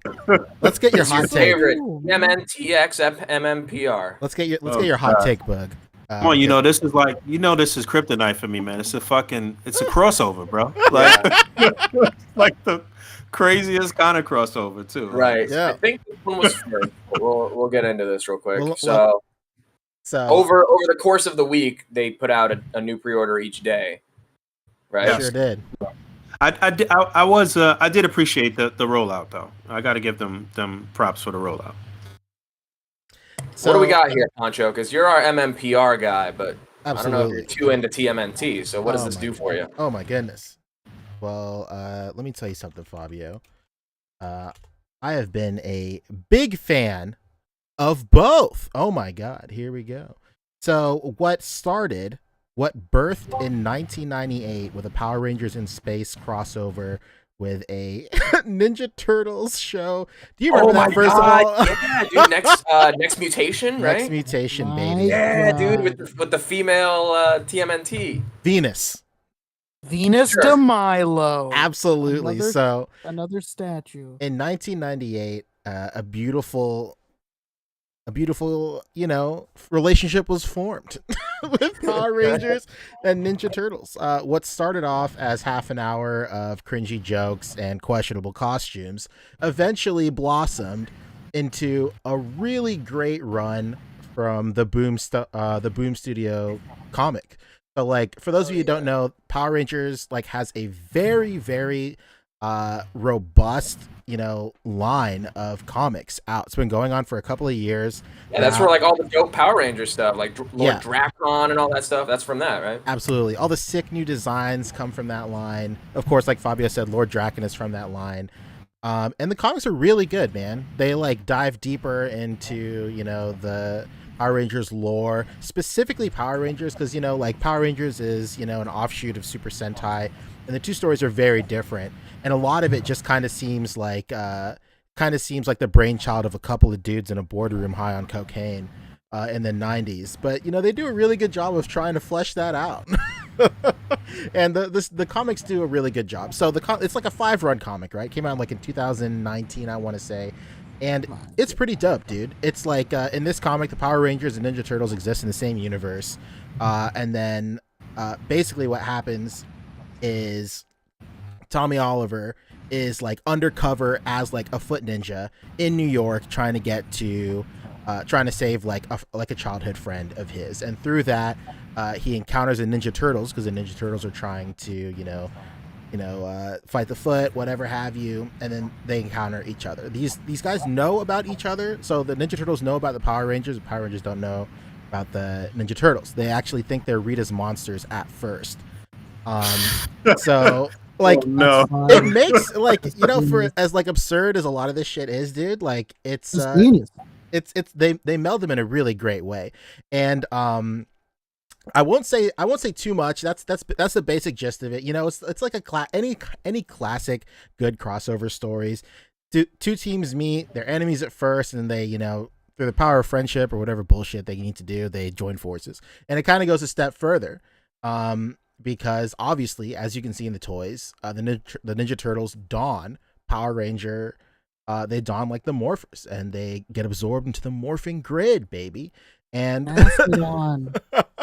and they get all the powers. It's super tight. It's a great comic. It's only 5 issues. You could probably get through it in an hour or two. Definitely check it out. You can read it wherever comic books are sold or illegally distributed online. So do whatever you need to do. But yeah, man, these figures are super tight. They're really nice. They were long rumored for a very long time. We got a leaked list, one of those text-based classics, leaked, I want to say earlier this year, and it had all of our favorites here. It had and for a long time, every single Fan First Friday that was Power Rangers themed, or every Power Rangers themed stream, we were all you were all sitting on the edge of our seats waiting with bated breath, when are they gonna announce these Ninja Turtle Power Ranger figures? Is the leak real? And thankfully, here it was. It didn't even come through any sort of live stream. They just kind of threw it out there in the ether. It just showed up on Hasbro, Hasbro Pulse and Big Bad Toy Store, Entertainment Earth, all that stuff. They started off with this Donatello and Leo right here. And right off the cuff, elephant in the room is why is Leo the Blue Ranger? Why is Donnie the Black Ranger? In the comics, it's implied that they just take on the color of the character. I see a lot of people kind of bugging out that why wouldn't Leo be the Red Ranger or whatever, because the Red Ranger has a sword. The weapons kind of believe it or not, the weapons morph. Crazy concept in this series, I know, but they kind of morph to the Ninja Turtles primary weapons. So Blue Ranger's little size become longer to become a sword. Black Ranger's axe becomes longer to become a staff. So it just works out. I would assume that color coordination was way more important than them having the correct weapons or something like that. But these look super tight. All the articulation is here. You can see they have double jointed elbows, knees. There is also an ab crunch in there too, kind of hidden away. You can see in the behind the shell right there. I would assume the front shell is like a soft plastic, probably. And you'll be able to utilize some of that ab crunch right there. And these are pinless too, which is super sick, man. Like they just really pulled out all the stops. Somebody was in the meeting for this and was like, I think we got to go pinless. How about pinless? Hey, you know these turtles we're doing? How about pinless? Absolutely. So it must have been the same guy that suggested Pixar moms have a dump truck ass.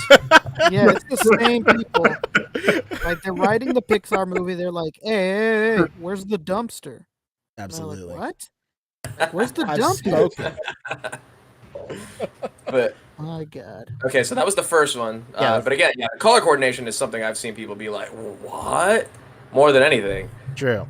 Up next. This is where people have been. The not most. shutting the hell up about. Yeah. So again, another disclaimer. First of all, if there are two things in the world that are absolute musts, it's taxes and Hasbro selling us another fucking Pink Ranger.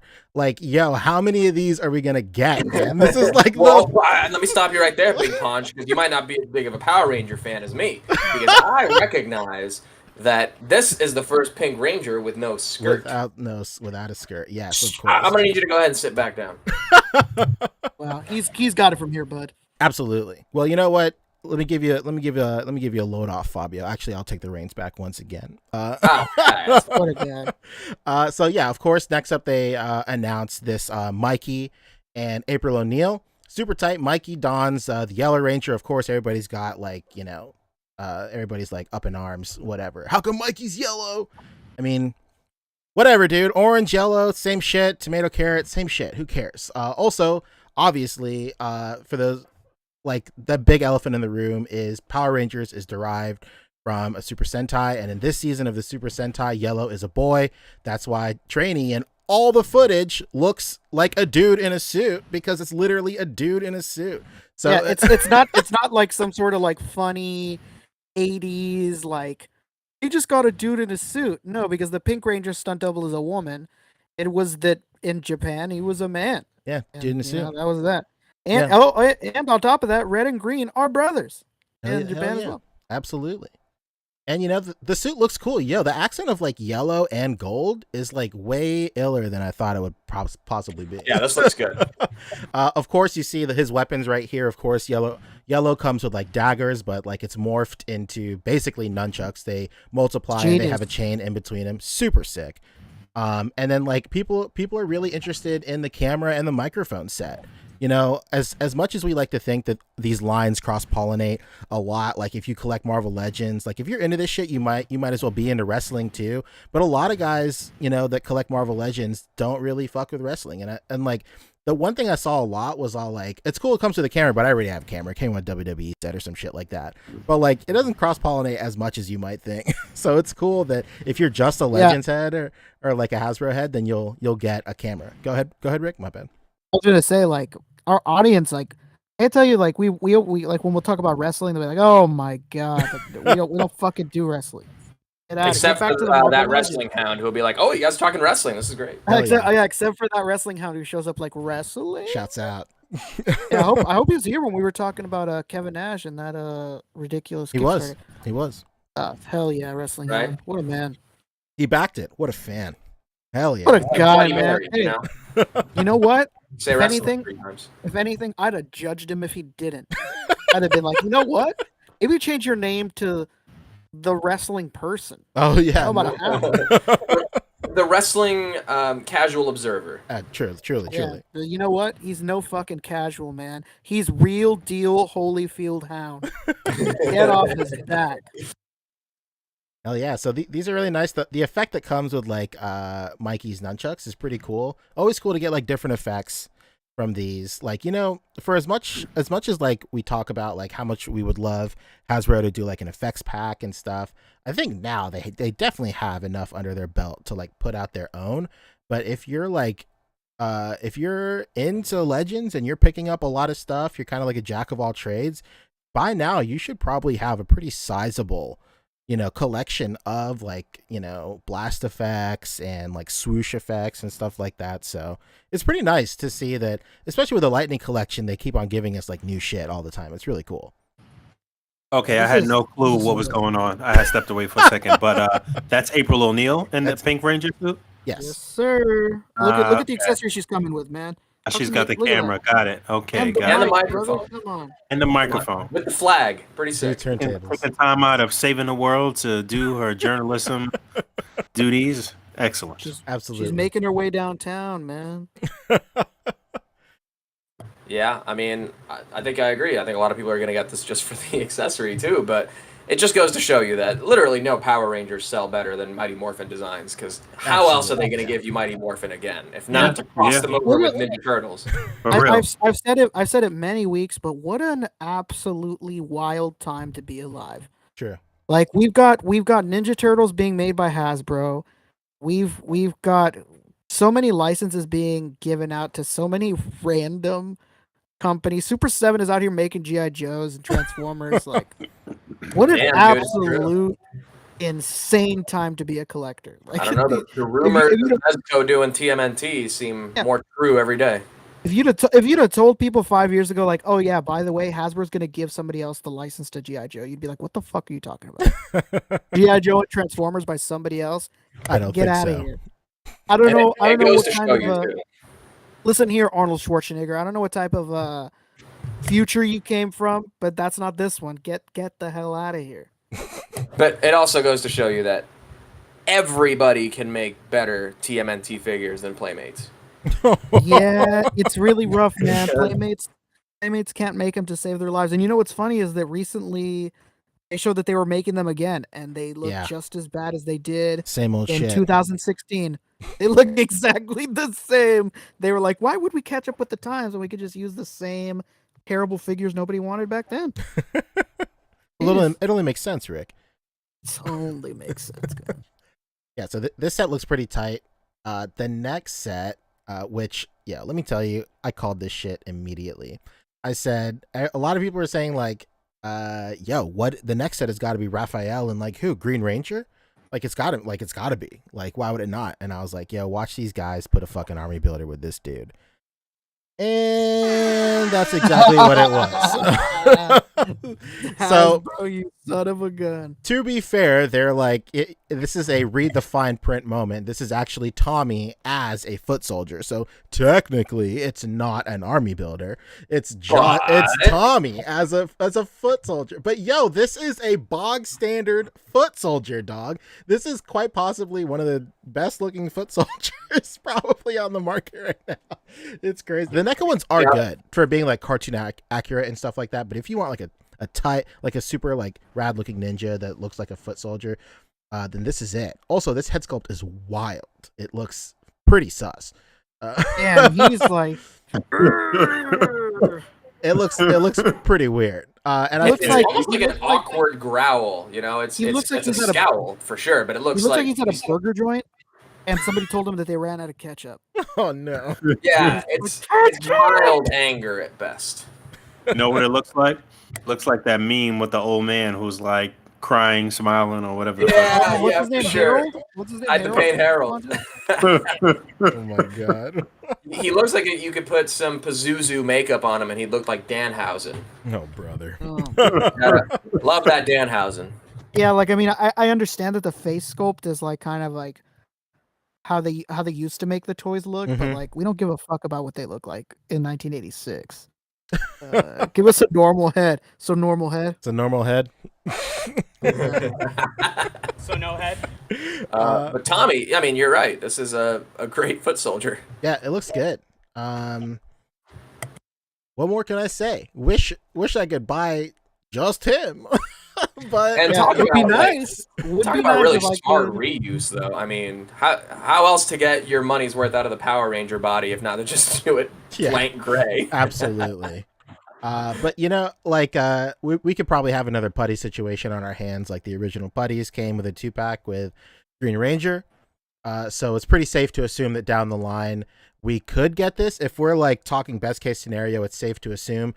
But also, I was talking in the Discord with a couple of Discord guys. Like, What about like Playmate's like iron grip over this license? Like, is this a situation where we can only get a foot soldier in a 2-pack?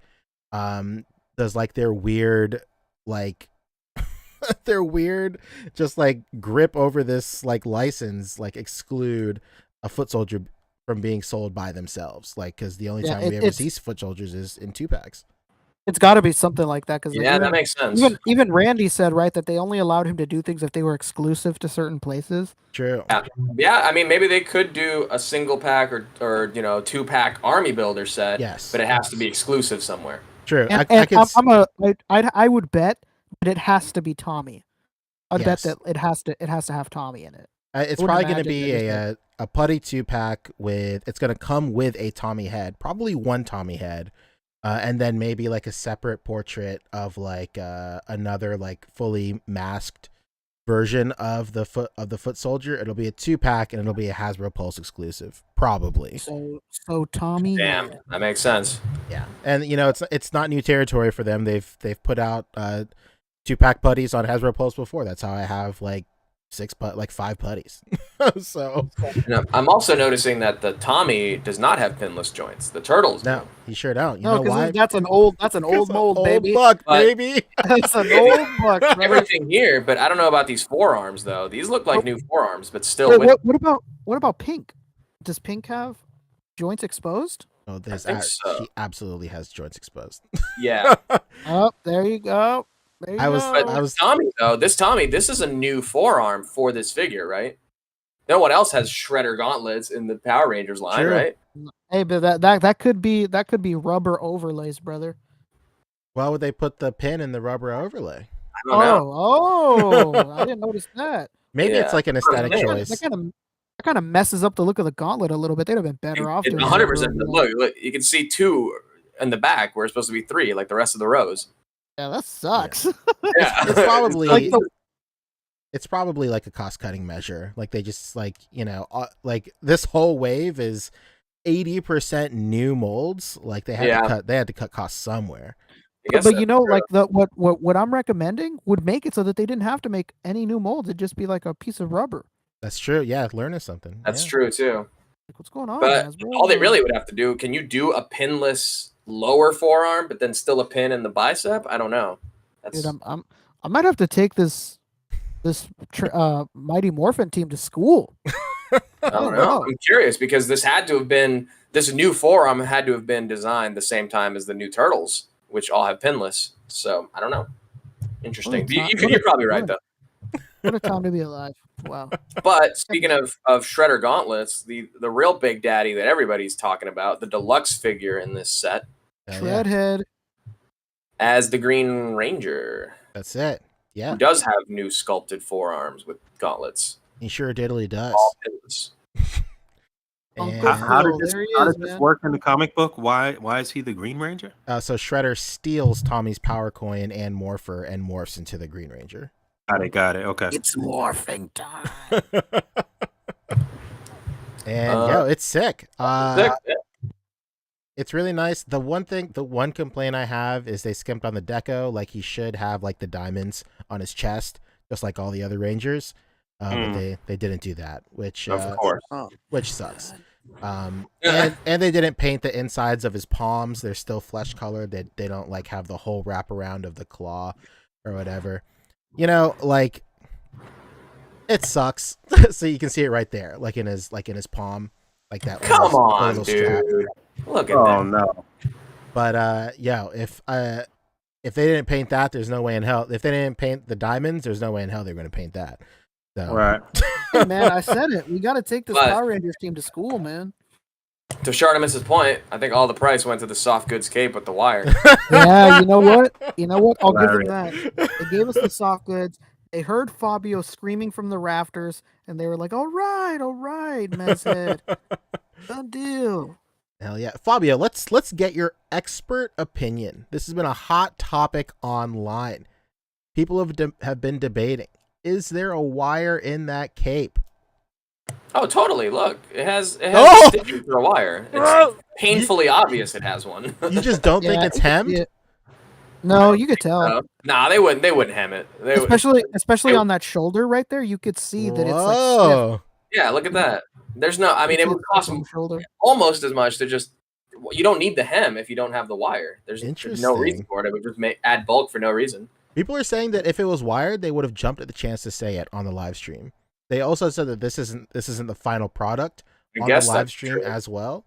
So like, there's a lot of information. People are saying that the bend is coming from the hem because it's like a little thick. The hem makes it a thicker material and it falls a little differently. So who knows, dog? I don't know. I don't think there's a wire in it. I feel like that's a lot. That's a lot, and they definitely would have flexed. Actually, they would have flexed if there was a wire in it. In this angle, it kind of looks a little more like it doesn't. Here it does. 1-6 shooter in chat is saying that it's a wire. Here, for sure. It looks really stiff. Like, it'd be really weird if there's not a wire in there. Like, that's the Yeah. stiffest, shittiest fabric ever. If it doesn't have a wire. Right here, it Like, looks look at how pretty. stiff that is. Has Hasbro ever put a wire in a cape? No, I don't think the Cobra Commander had one. Well, when you say Hasbro, we talking about Hasbro in general, right? Hasbro in general. Of course they have. Yeah, of course they have. Okay. With think- what? Black Series, right? No. No. No. You're giving them too much credit. Maybe I'm giving them too much credit. Now I feel like there's got to be at least one Legends figure that had a wired cape. Okay, all right. KJ, he says that Snake Supreme Cobra Commander has a wired cape. Oh shit! Well, I didn't get that one. So That's the one in the gold outfit, you know. That's the one that came in the like extravagant box, right? Right, With the, right. Yes, sir. Okay. Yeah, I didn't get that one. All right, that makes sense. I feel like there's some legend though that has a wired cape though. Maybe I'm lying. I don't know. This guy is $30-something, so he is Wait a more minute. expensive than the others. Yeah, he's a deluxe figure. So where's that cost coming from? He's bigger for sure, but Well, okay. it's from but hang on, it's Wiregate. It's for sure. This is controversy right here. People are calling it Wiregate. Cap lives calling it Wiregate. It's a hot Kevin button. Johnson, KJ, who I saw only hours ago, is saying that he has a wired cape. But Tyrone Wested and Jari Yarel are saying that he has no wire. Uh-oh. Guys, this is the Crips and the Bloods. I don't know. It's nuts. We need to get to the bottom of this. Oh my god! And I was watching the Wire clips on YouTube earlier today. It all makes No sense. way. Oh my You want me to fucking ring your god! bell? I love streaming. When do we get in the next live stream for Power Rangers? No, whenever they feel like it, I guess. You're right. 6-minute No general wire. consensus. There's no wires in the Cobra Commander, so fair to say, unless this is breaking some precedent, this may not have the wire. But HBO Max has the wire. All 5 seasons streaming.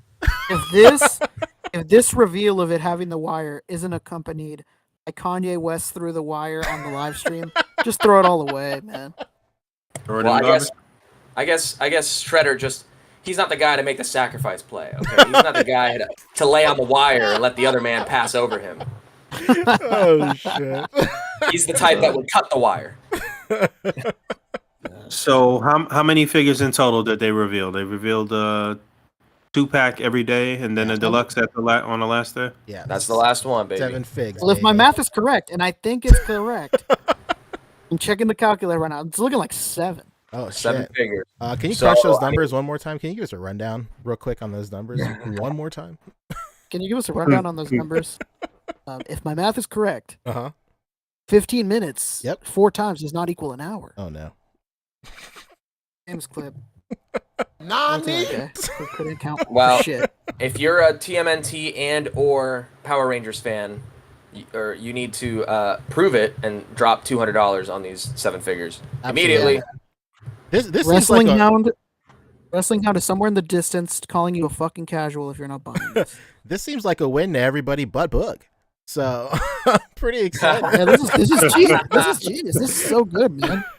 Yeah, I don't have any connection to the comic book story or any of this. You know, as far as I'm gonna go is the OG standard Mighty Morphin Power Rangers, and I also don't see anything that I would want to take off of this particular figure. So I'm looking at the cloak though, and I'm like, oh, maybe the cape could actually go with a Prowler or some shit like that. But Nice. I don't know. I already got a custom cloak for my prowler anyway. So yeah. But So, see, mean, this yeah. is, you're kind of, these you're are kind of well shocking done. me right now. I'd have thought that you'd have been all for that Foot Clan ninja.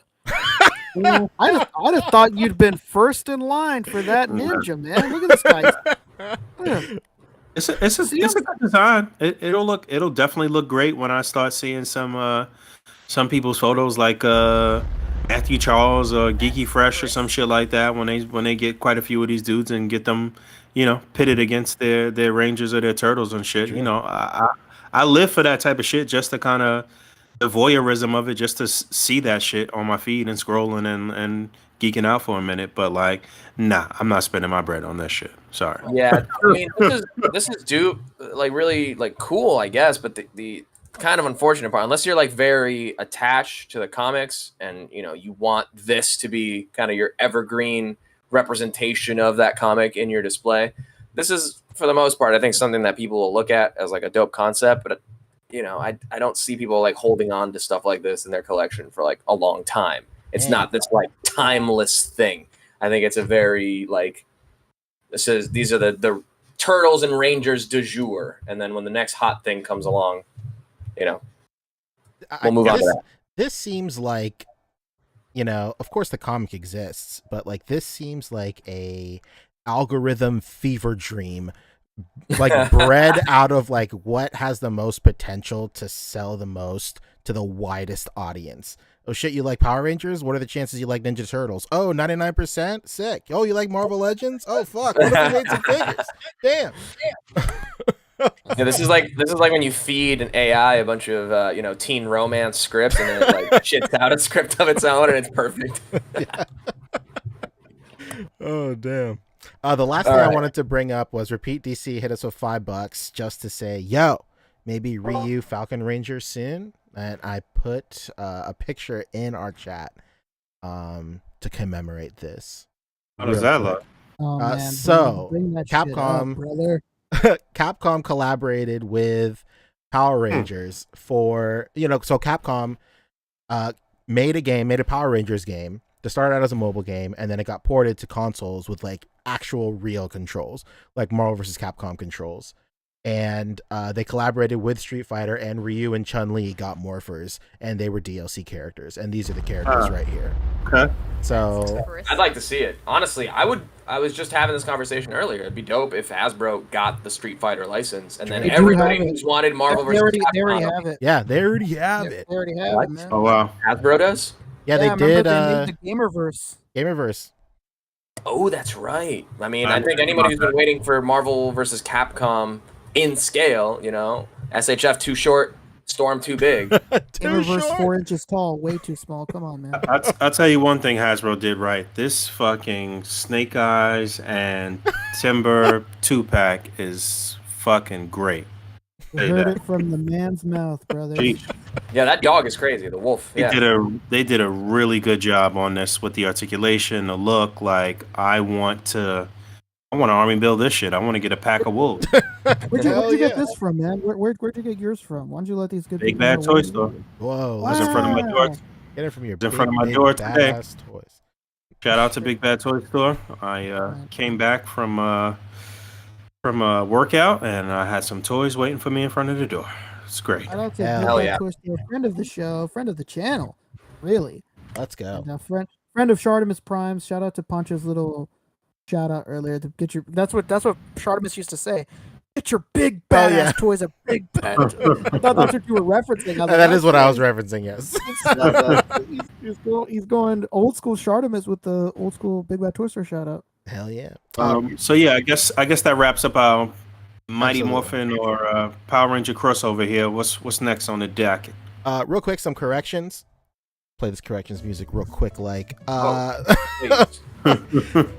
the Power Rangers game is not made by Capcom. It's made by former Marvel vs. Capcom pro players. So my bad. Next up, Kevin Johnson hit us with $5 just to apologize. He said, reparations for my falsehood about a wired cape on Snake Supreme Cobra Commander. That's my bad. Hey, it's okay. All right. Hey, man. AJ, my man, you didn't have to do all that, but we appreciate it. And we're done with corrections. Next up is SHF. I don't know why I put this on here. Is there SHF news? Yeah, Body Kun and Body Chan. Oh shit! Yeah, you're right. Real And quick, Sugimori, baby. Come let's on. go. I put those. Someone's gonna have to send me a link because I put those links in the chat, Fabio. Oh my already. goodness, hang on. Come on. He was ready for you 5 days ago. Yeah, I think I put them in last night. They're the Play Asia links. Oh, okay, got you. Real quick, while you pull that up, Kyle House hit us with $5. Thank you so much, man. He says, I believe the only reason we got these Turtles Power Ranger crossovers was because it's Power Month and they're going hog wild with releases this month. Power Month, huh? It is Power Month, true. We're going absolutely hog wild. PowerCon's next month, isn't it? You're not talking about the one and only Power Morphicon, are you? No, I'm talking about PowerCon, the He-Man and She-Ra convention. Oh, yeah, we're talking Hasbro, man. What are you doing? Damn, I'm sorry. Oh, wait, no, we're talking SHF. What are we talking about? No, you. What are you talking about? All these inside tongue-in-cheek jokes are crossing too many streams right now, so take a step back. Anyway, like Rick said earlier, these bodykins were shown off. Not only shown off, but up for pre-order right now. And yeah, these look super sick. They are by Ken. Help me out, Rick. Ken Sugimori, legendary Pokemon artist. Think he dealt with the manga mostly, a lot of it in the early years. I mean, he's still a legend and he's still doing it now. But yeah, it's actually I wish we had this picture. I wish we had this picture where these are both based on original Pokemon trainers. True. Yeah. So if you played, there's pictures of them. They're identical. Yeah, if you played like Red and Blue, it's like the first Pokemon trainers you encounter on like the first route. The kid who talks about how much he fucking loves shorts, they're easy and comfortable to wear, and there's whatever the girl says, I don't know, but like, yo, me and my friends are always quoting like the kid that says, "Hey, I like shorts; they're easy and comfortable to wear." Like all the time. This is like a bug catcher girl. I think she has all the bugs, if I'm not mistaken. And the bug catcher boy too. He has all the bugs too. He wears shorts. That's the most important thing. But these motherfuckers got 6 head. Absolutely. But yeah, man, like when these were first shown off, I don't know if they had Ken's name attached to them. But even then, I was like, yo, a backpack, a hat, and a bug catching net? Kind of looks like the kid who loves wearing shorts. I don't know. Hey, you know, they did Insta Tamashi, when they made the post, they like made sure to like Ken Sugimori design. Oh, sick. Hell yeah. Yeah, man. Anytime we get more bodykins, like that's it for me. Dude, look at that ab crunch. My yeah, God. that's what I want to talk about. Like the ab crunch on here is pretty crazy. Very nice. Taking a page right out of Hasbro's book, to be quite honest. Yeah, this is not the first time that a import company tonight will enter the ab crunch chat. We've got more on the way, folks. This isn't where it's going to stop. Well said. But yeah, man, these are up for pre-order right now. I think they're about like between 40 and 50. The DX sets are a little bit more. And yeah, can't wait to get these in hand. Can't wait to see the customs that come out of them. I'm sure like the Pokemon custom scene is going to explode. Lots of shorts. Soft goods. Yeah, so if you're a fan. Yeah, that's the best way, man. Yeah, the soft goods are going to be off the chart. These guys are so thin that the Figma line of soft goods will probably cross-pollinate with this as well. Oh, 100%. Yeah, you'll definitely. Hey, there's some free shorts right there. Who wears short shorts? He wears short shorts. They're easy and comfortable to wear, for sure. So, shouts out. You know, there's for that female character, little known fact. There is a line of clothing from a Japanese doll collection called Purenemo. Yes. Yeah, Purenemo are 1/12 scale dolls, and I have a strong inkling that all of their clothes are going to work perfectly on this female character. Oh, for sure. For sure. Hell yeah. Well, that does it for SHF. That was fast. That was very fast. Right. Next up is Revoltech. Oh baby, and it's gonna be fast as well. Yeah, it's literally just Todoroki. So yeah, if you go to Toy Arc, I think they have. I thought there was some other SHF news. Well, the Krillin went up for pre-order on BBTS. That's a Krillin. Yeah, it sure did. Yeah, Krillin did go up for sale. It looks like an open pre-order because it's not closed and it's been like a week. I think people are kind of sleeping on it. To be quite honest, I think people are either sleeping on it or they know that people have been clamoring for a Krillin for a long time, so it has like a pretty fat first production. I'm I really double it surprised off that one. it didn't sell out within the first day. I'm surprised surprising. too. I'm I caught it very an hour late, and I was like, "Oh shit, I'm gonna miss it."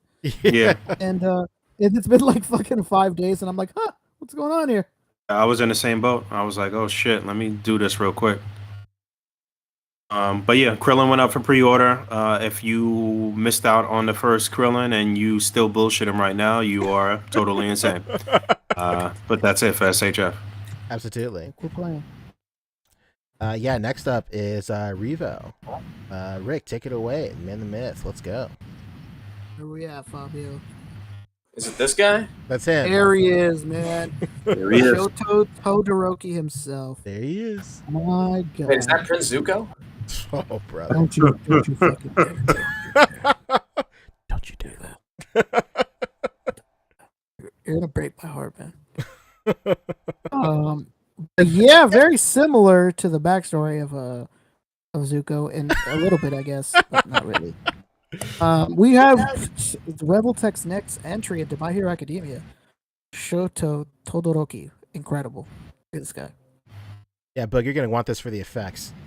No. Yeah, possibly. It's pretty Look pretty at cool. look at that Got ice some, hand to the ground right there. As usual, they've got some A.C.B.A. action going on there too, with the little stands with the comic book effects. But yeah, these actual effects look pretty cool. Might work nicely with your Iceman figures or any character that kind of plays with fire and ice. Whoosh, getting a shout out here.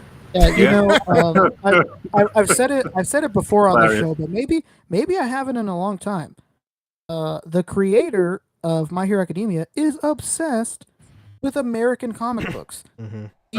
His apartment is literally filled with like 1,000 Marvel Legends. So man, he's watching. He's out. He's out here. He's really out here. No doubt. Living his best life and creating things that he really enjoys. Nothing wrong with that. But yeah, this looks pretty damn cool. What's the base buck that they use in here for this guy? What Brand figure new. have they used before? Brand new. It's totally new. Totally new. Yeah, Brand new. like these suits are all brand new. Like Deku and Todoroki here and Bakugo, they all have like completely different suits. It's actually one of the problems with the line and why I thought that Figma was gonna start doing their have like an academic decathlon outfit where they're all wearing the same thing, and I thought, oh, they're gonna just make everybody like that because it's cheap. I thought so Because too. making these characters costs a lot of money because there's no way any character shares a body mold with any Yeah. other character. Yeah, that's so unique. Yeah, for sure. Look at this. Look, 7 face types, 2 type front hair. Oh my Crazy. God. And this is the first time that the eye, like it's the faceplates are coming with the eyes. They're the same. We're not having a separate eye plate. I think that happened before. Oh, true. Did it? This one, yeah. I can't remember with who, but it happened with somebody before. Somebody in the chat, if you can remember. And I remember when it happened, I was like, what the hell? Like, I don't have to control the eyes like some type of sicko. Dance around with the eyeballs. I forget who it was. I don't want to say it's Wonder Woman, but it's something like that. One of those characters was the first to have it, but yeah, this is, I think, like the second, so it's not as if this is some... Like, Plastic Thunder is saying Bakugo had this feature. Oh, Bakugo, there we go. I knew Well, it no, was I'm very saying decent. that the faceplates and eyes are one thing. It's not like we have Yeah. separate eyes. But like, Isn't that... Oh, yeah. Bakugo had the little pieces of the eyes. They weren't Yes. movable. yes, they were but they were All separate. you know of these what? have all of these were released already, though. Obviously, except the Fire and Ice guy here in the front, Yeah. right? Yeah. And these are the right proper scale and everything. Yeah, I guess All Might is a big dude. These guys are kids. They're teenagers, He's right? huge. Yeah. Okay. If anything, All Might could be even a little bit bigger. Yeah, he could be a little taller. Yeah, he could be a little bit bigger, man. And he's the most Revel techie of all of them. Yeah, for sure. Yeah, and he's definitely the most dynamic of them all. Him and Deku are like the most dynamic, I'd say. Bakugo is like a close behind them, but Todoroki is not as as active as they are. Well, If they ever I make like an the look. Ida, it'd be nuts. I like the look, man. They look very accurate, from what I could tell. Yeah, man. They look great together. You know, but Poncho, what are your thoughts on this, man? I think Where's your head at? I think it looks great. I think what's the most interesting is like this is the Todoroki is the most normal looking buck out of everybody. Like, you know, Bakugo of course like has like crazy grenade arms and he has like baggy pants and shit. Deku is just like a bunch of shapes in his silhouette and shit. Of course, All Might is shaped like, you know, your standard muscly dude. But like, you know, Todoroki is just like a guy in a jumpsuit. And like he just has like the most normal silhouette out of everybody, so it's really cool to see a figure that's not like hyper stylized like superheroes or like these other extravagant costumes. And it's the most interesting part about this is like he's in like a really normal looking silhouette and buck, yet he still has like this crazy range, and like you can get him in like all these comic accurate or manga accurate poses and whatnot. So it's just really cool, man. Like whenever like articulation technology is like pushed to the limit like this, like that's what's super exciting for me personally. So I'm stoked, man. Like Yeah, man, this is dope. Very excited for this. I don't know. They're Bakugo, and you know, not to lighten the load on anyone, but Figma's Bakugo too. They were really subpar. I hate that. I mean, what happened to them is what we expected. Their arms are too heavy, and you know, it fucks with the figure. This is a good bounce back right here. True. I've never had that issue with mine. Granted, I've only had my Bakugo in like one pose since I've gotten him. I've only had him in like this pose right here. So I don't know. He seems fine to me, but I don't have him in like crazy. Like not even crazy. I don't have his arms extended or anything like that. So, Revoltech is not as bad because they have the click. No, it's not as bad, but Figma's is really bad. Their ability to carry those, and I mean we all knew it. I think we said it literally when they debuted the Figma. Like, yeah, there's no way he's gonna be able to hold up those arms. Damn, I forgot I had the Figma. Oh my god. Hey man, you're doing the smart thing though, because the last thing you want to do is be like, up the Figma, I'm getting the Revoltech, and like either the Figma shoots up in price or it's like better in some sort of way. And what's the availability of all of the Revels right now? They still all available for order? Not great. That All Might is pretty expensive, isn't it? Yeah, the All Might's pretty expensive. The Deku was just announced for a re-release. So that's like the silver lining for this specific line. Is like they're not opposed to re-releases for at least for this one. So like there's been a re-release for Deku.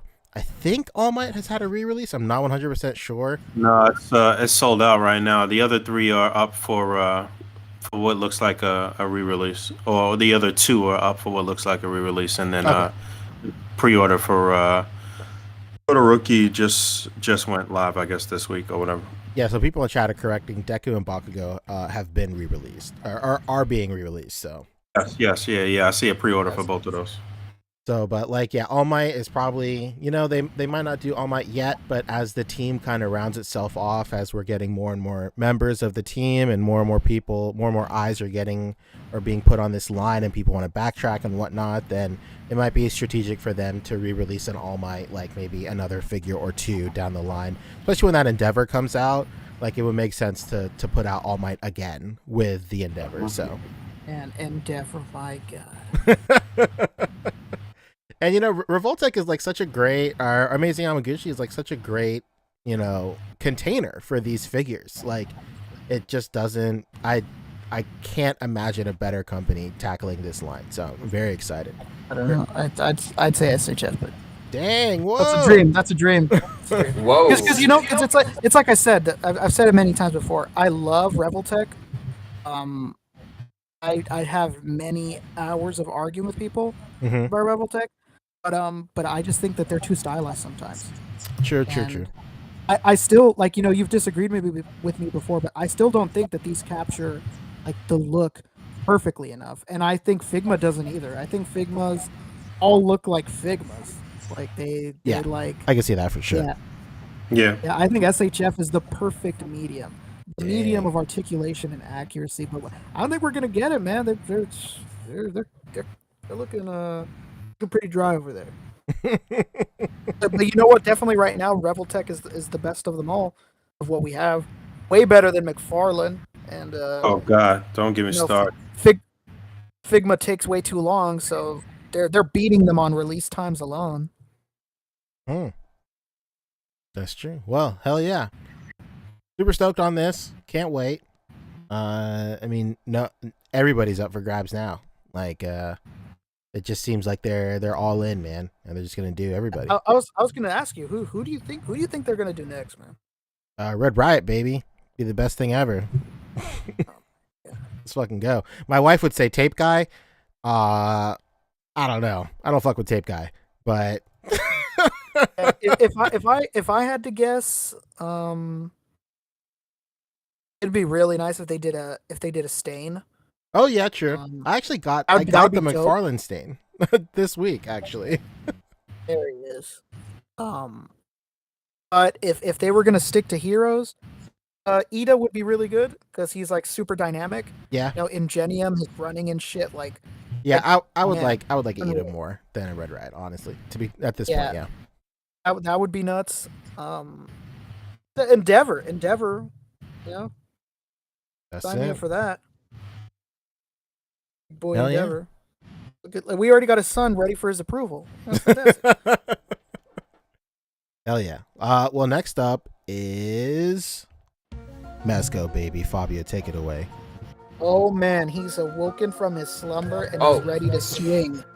You caught me in the middle of playing Dolly dress up over here. Oh my god. Gotta put the apron on the dolly. I'm putting the apron on, you know? Get ready to some mass Victorian murders, whatever Oh he my does. God. Yeah. Fabio, you hit us with a little nugget earlier before the show started. You said there was big MEZCO news. There's a big controversy right Uh-oh. now, and I use that term lightly, but What's the T? Let's go. controversy is that earlier this week, beginning of this week, if you saw my stream, then you know that the accessory packs charged this week. So we got the Baker's Dozen drop, I think, last week. Yep. But even though that said that it was shipping in July, it didn't actually start shipping until this week, which is obviously August, because it seemed like they were waiting for these other two accessory packs that went up, I think, back in March to come in and then like ship everything out together. But what resulted is that some people who only ordered the Baker's Dozen last week started receiving their packages, and it contained the gray skulls and the soft goods pack that they did not order. Oh no. So throughout this week, you know, people have been posting on social media like, "Oh, MEZCO, thanks for the free skulls. I didn't order them, but appreciate it with my Baker's Dozen order." Mm-hmm. And I think as of yesterday, people started getting their FedEx shipments canceled of their Baker's Dozen. And it seems like MEZCO is recalling shipments to make sure that people stop getting these free skulls, so that presumably they have enough free skulls back so that they can actually, you know, distribute them out and fulfill the orders of the actual skulls. Oh no. Yeah, I don't blame them. Imagine if they didn't do that and there wasn't enough to fulfill pre-orders people had made. Exactly. Yeah, that's really fucked. It sucks for sure. It's actually the first time I think ever MEZCO has recalled a shipment. Like legitimately, people were like, "Yo, what's up with my shipment?" They called FedEx, and FedEx told them, "Yeah, the vendor recalled the shipment." And what's crazy, again, I was hanging with KJ earlier today, and his shipment got all the way to Burbank. Like it made it to his city, and then it got recalled. Like literally, the next step was out for delivery. Mine is still now. The interesting part is, okay, he only ordered the Baker's Dozen, so his shipment got recalled, and then I ordered the Baker's Dozen last week, but I already had the skulls pack and the soft goods pack pre-ordered from back in March. So my order was sent out presumably with all three and hasn't been recalled yet. Whereas like another dude who lives here in California, his shipment was like in Ohio at the same stage that mine is at right now, but his was canceled. And I just checked maybe an hour ago, and mine still hasn't been recalled. So I think because I ordered all three sets, my order like made it through okay. But anyone who just ordered Baker's Dozen is getting their shipment recalled, so MEZCO can make sure that they didn't send a free skull or a soft goods pack along with it. Dude, imagine if. Oh my God, there's a drag race going on. Imagine if. Imagine if they wouldn't have said anything. Imagine if these fans would have known to like stay quiet and not say anything. The money this would have cost. That's what I'm fucking saying. These are the idiots that raised their hand at the beginning of class, and they're like, "Miss Teacher, you forgot to collect the homework." Yeah, like what is going on? Hey, thanks, MEZCO, for the free stuff. Wink, like. Bro, I'm actually waiting for this too. I ordered it for somebody else, but I'm waiting. I got the skull, additional skull, but I'm just waiting for the Baker's Dozen or expansion pack or whatever you would call it. Yeah. Did you only order the Baker's Dozen, or did you order? I mean, you said you had everything else too. So. Well, yeah, the skull came, I guess, a few weeks prior or whatever. But yeah, I ordered the accessory pack basically. That was it. Yeah. So, but you haven't gotten yours yet because it's interesting because you're in New York. So yeah, a lot of people. It charged though, but yeah, I didn't get anything yet. Okay. Well, so just everybody who's been waiting for this Baker's Dozen, you're probably gonna have to wait a little longer, unfortunately. It is kind of a huge deal. It's a bit of a massive fuck up, if we're honest. But just it is what it is. They're recalling the shipment. They're gonna recheck it, and then they're gonna make sure everything gets sent out correctly. So, do you think the man responsible or woman got fired? I think it's gonna be a very awkward meeting Monday morning on MEZCO Zoom. That's a long conversation on a short elevator ride type of situation. They can, according to what I think. Well, my speculation, they can't afford to be losing no fucking money. So somebody might be out of a job for sure. Dude, and what's stupid is how much MEZCO charges for shipping and fucking up like this, because they're. Yeah. As I saw, like I got the 4 sets of the gray skulls because I have the cog or whatever, and so I got the discount on it. So it was buy 3 get 1. So I really only bought 3, but I'm waiting for 4. But the way that it charged it, or the way that the shipping is sent out, it's as 2 separate things of 1 of 3 and 1 of 1.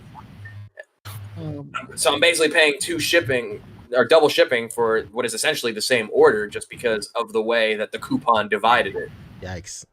And so paying double shipping to have the shipment recalled and being made sure that I better have 6 skulls in with my order. You know what I mean? So 6 heads? So wait, 6 times 12. So 6 times 12 is 72. So 72 heads? So 72 heads? So no heads. Oh, God.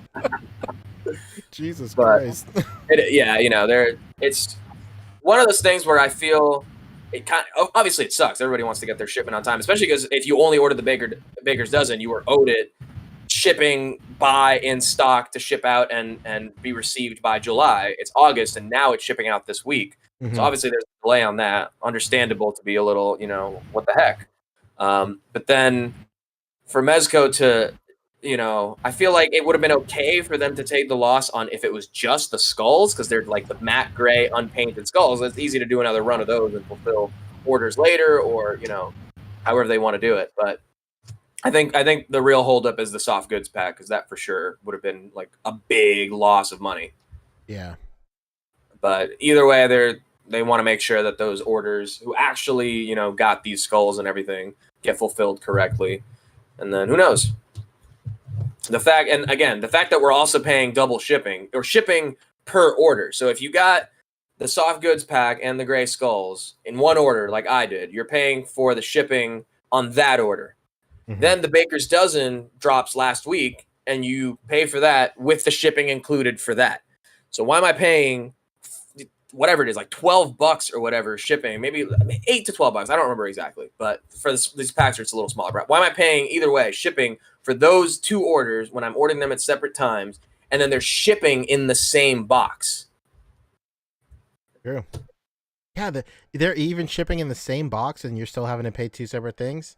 That's what it is. So that's what I'm saying is I ordered this Baker's Dozen last week, and I got the shipping notice for it this week, and so my soft goods stuff that was waiting to come in and the gray skulls pack, presumably just like everybody else is getting it in hand before me, all that stuff is arriving together. So it seems like everything is being shipped out in the same box, and because I did order everything, my order hasn't been canceled yet. It's a real situation. But that said, I mean, I really want to get this soft goods pack. I was doing a bunch of sweet kit bashes with all my Gomez and skulls, and I'm like, man, it'd be really great to have some more trench coats and some more like harnesses, more like bulletproof vests and all that stuff. And I'll get them, but hopefully my order doesn't get recalled, because 1/6 shooter is right. What am I supposed to dress my dollies in if I don't get my soft goods pack? Yeah. What now? Yeah. See, KJ is in the same boat. He was making a great point about it earlier. He's like, man, delayed the shipping so they can combine the orders to ship all at once, but charge us multiple times for shipping. Well, that's just business, baby. For sure. I mean, it's true. I mean, I love them, it's my bread and butter for sure. But I mean, I'm not blind to when they're pulling bullshit off like this. Come on now. I will point it out while contributing and taking it, but I'll still point it out.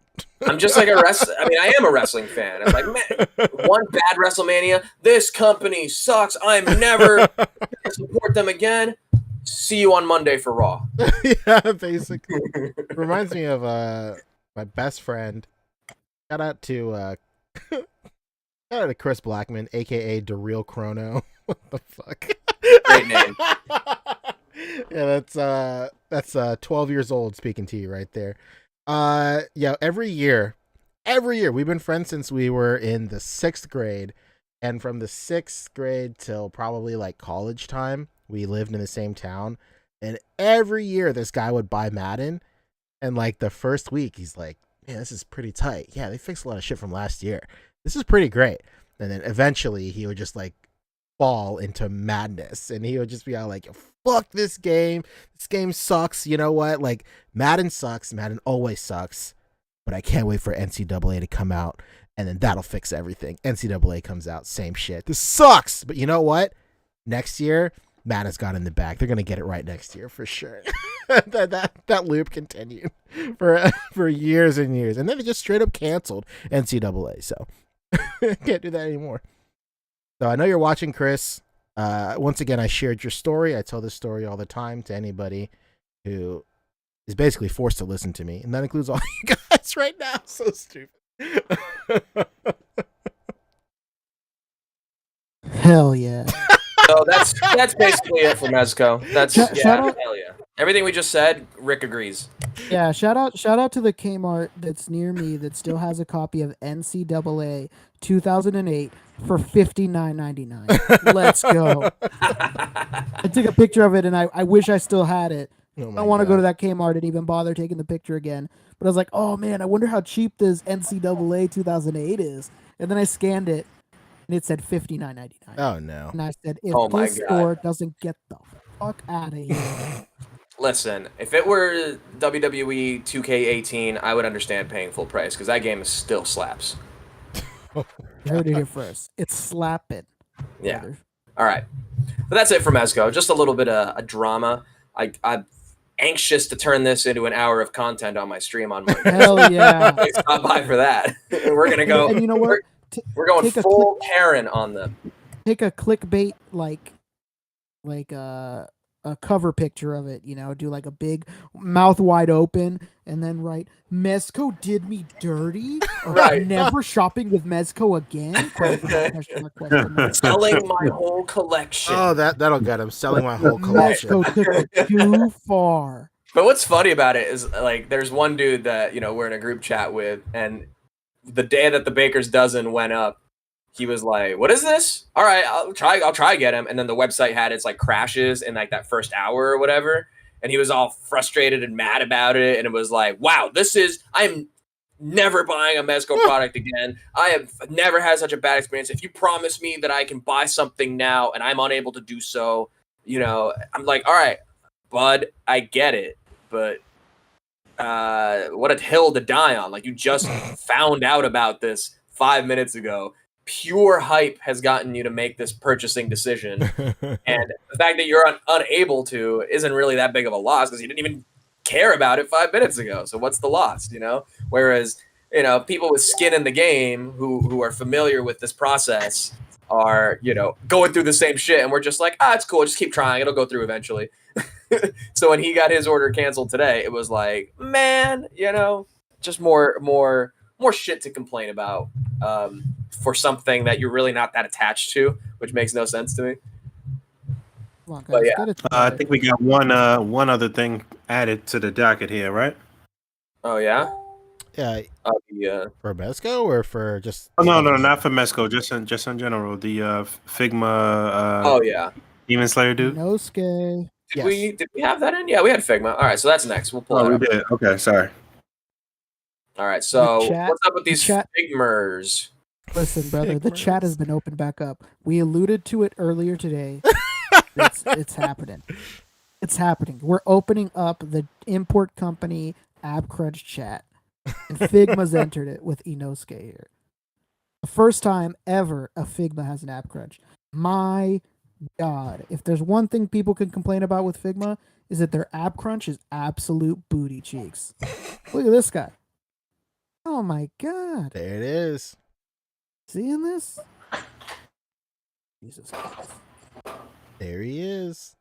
That's Inosuke. That's your boy, right? Just like how you remember him? Just like how you remember it. That's how I see him in my mind. My mind's eye. In my mind's eye, that's how I see him, brother. What's Thumbs up. What's your stance on Figma versus Aniplex? Who do you think is doing better? Aniplex is the worst. I actually like. I see people post these Aniplex / Buzzmod like Kimetsu no Yaiba figures, and I think to myself like, you impatient little shit. I see them on Plastic and Paint, or I see them on the A.C.B.A. page, and I'm just like, this is what you want. Impatience. like you know what, Fabio? He sent another link. Can you open that link up really quick? Oh, I actually deleted it. It's right. Oh, he deleted it. You know, Damn. I'll pull it up though. Big Bad Toy Store has up right now. You can see it. It's not too far off. Like I think there's a little premium on it. I'll send it's it. Not too far off.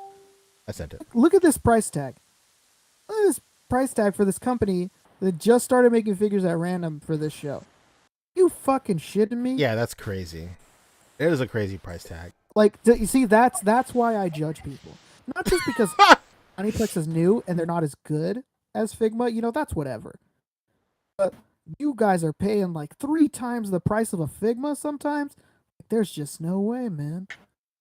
What's the price tag at? Like $163? It's $150. Let me see. They usually these Buzzmod fig. Yeah, $164. You're right. Yeah, they. Oh my God. Hover around there for sure. Yeah, and it looks very similar, like, you know, in like concept. They've got the ab crunch just like they do. You know, maybe you know what? Maybe this company is a blessing. Maybe this company is bringing the best out of Figma. Maybe this company is making Figma, you know, step out of their comfort zone.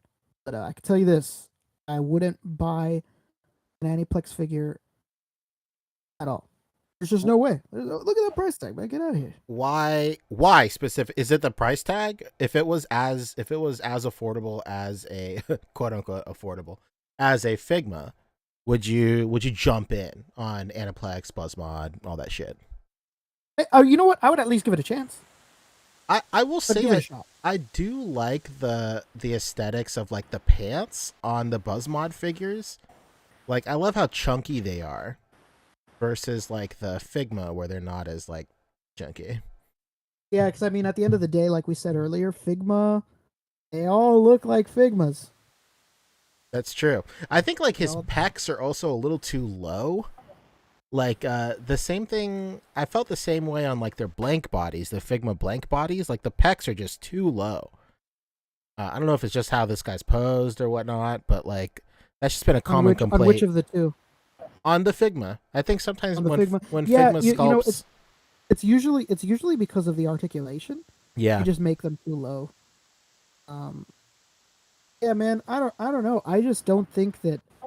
I don't think that what you get out of Aniplex or Buzzmod, whatever the hell you want to call them, I don't think that their price warrants what you get. Like you don't get what you get doesn't warrant the price.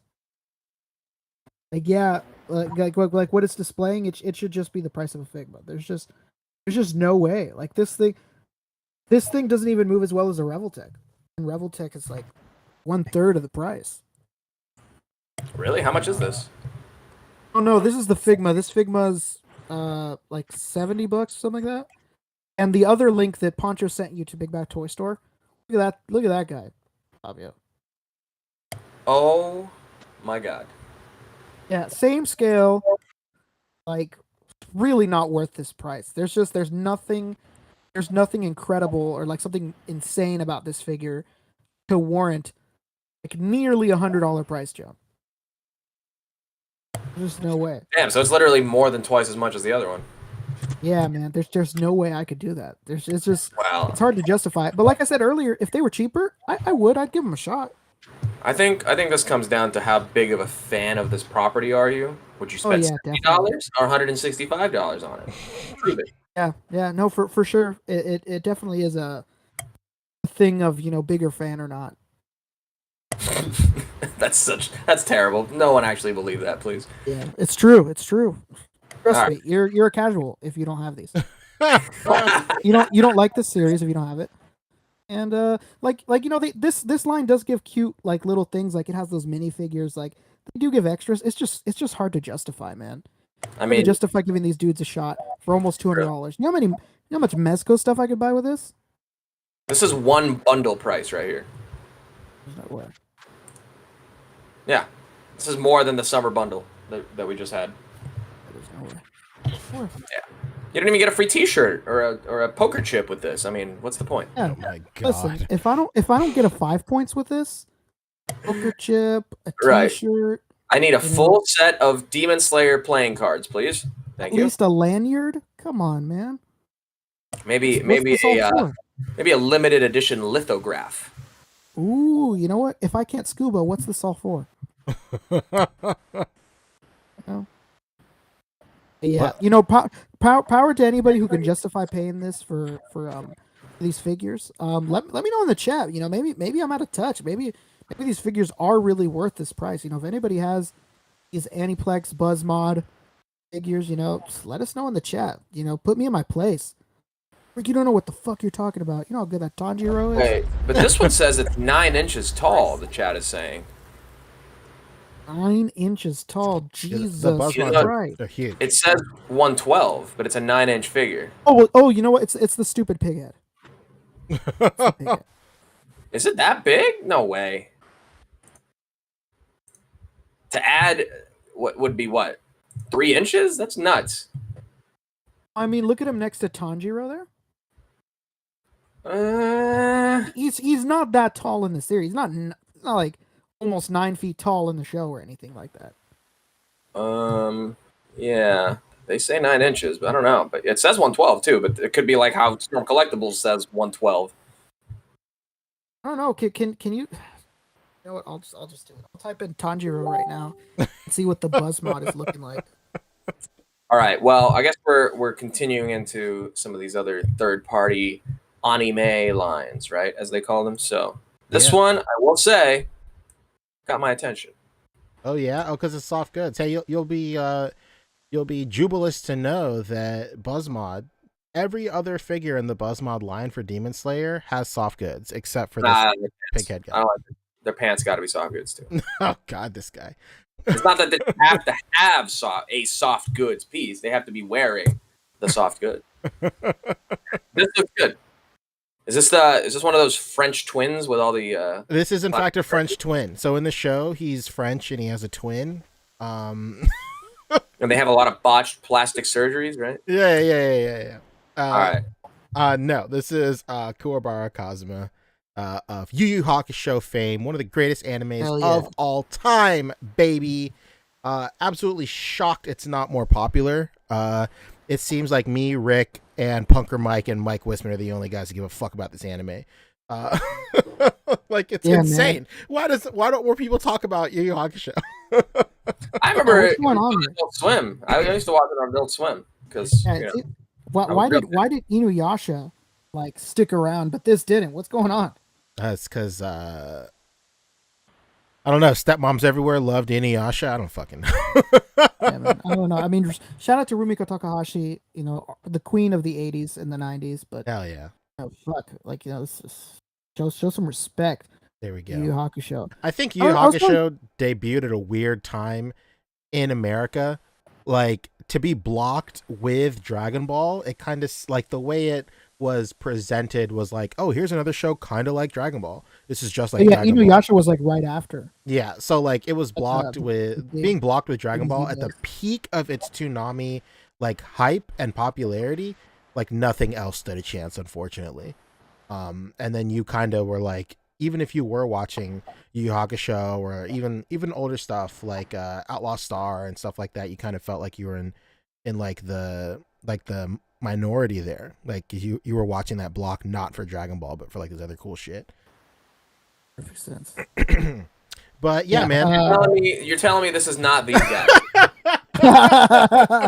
I was just gonna say, man, this head sculpt for Kuwabara is not it. It's not it. No, like head on right here. Good. It looks okay. It's passable. But like, oh my god, look at that. Oh brother, yeah, that looks nothing like him. Corporate needs you to find the difference between these two pictures. They're the same picture. They're the same picture. Like, there's just no way. Like, who saw this and was like, "That's Kuwabara."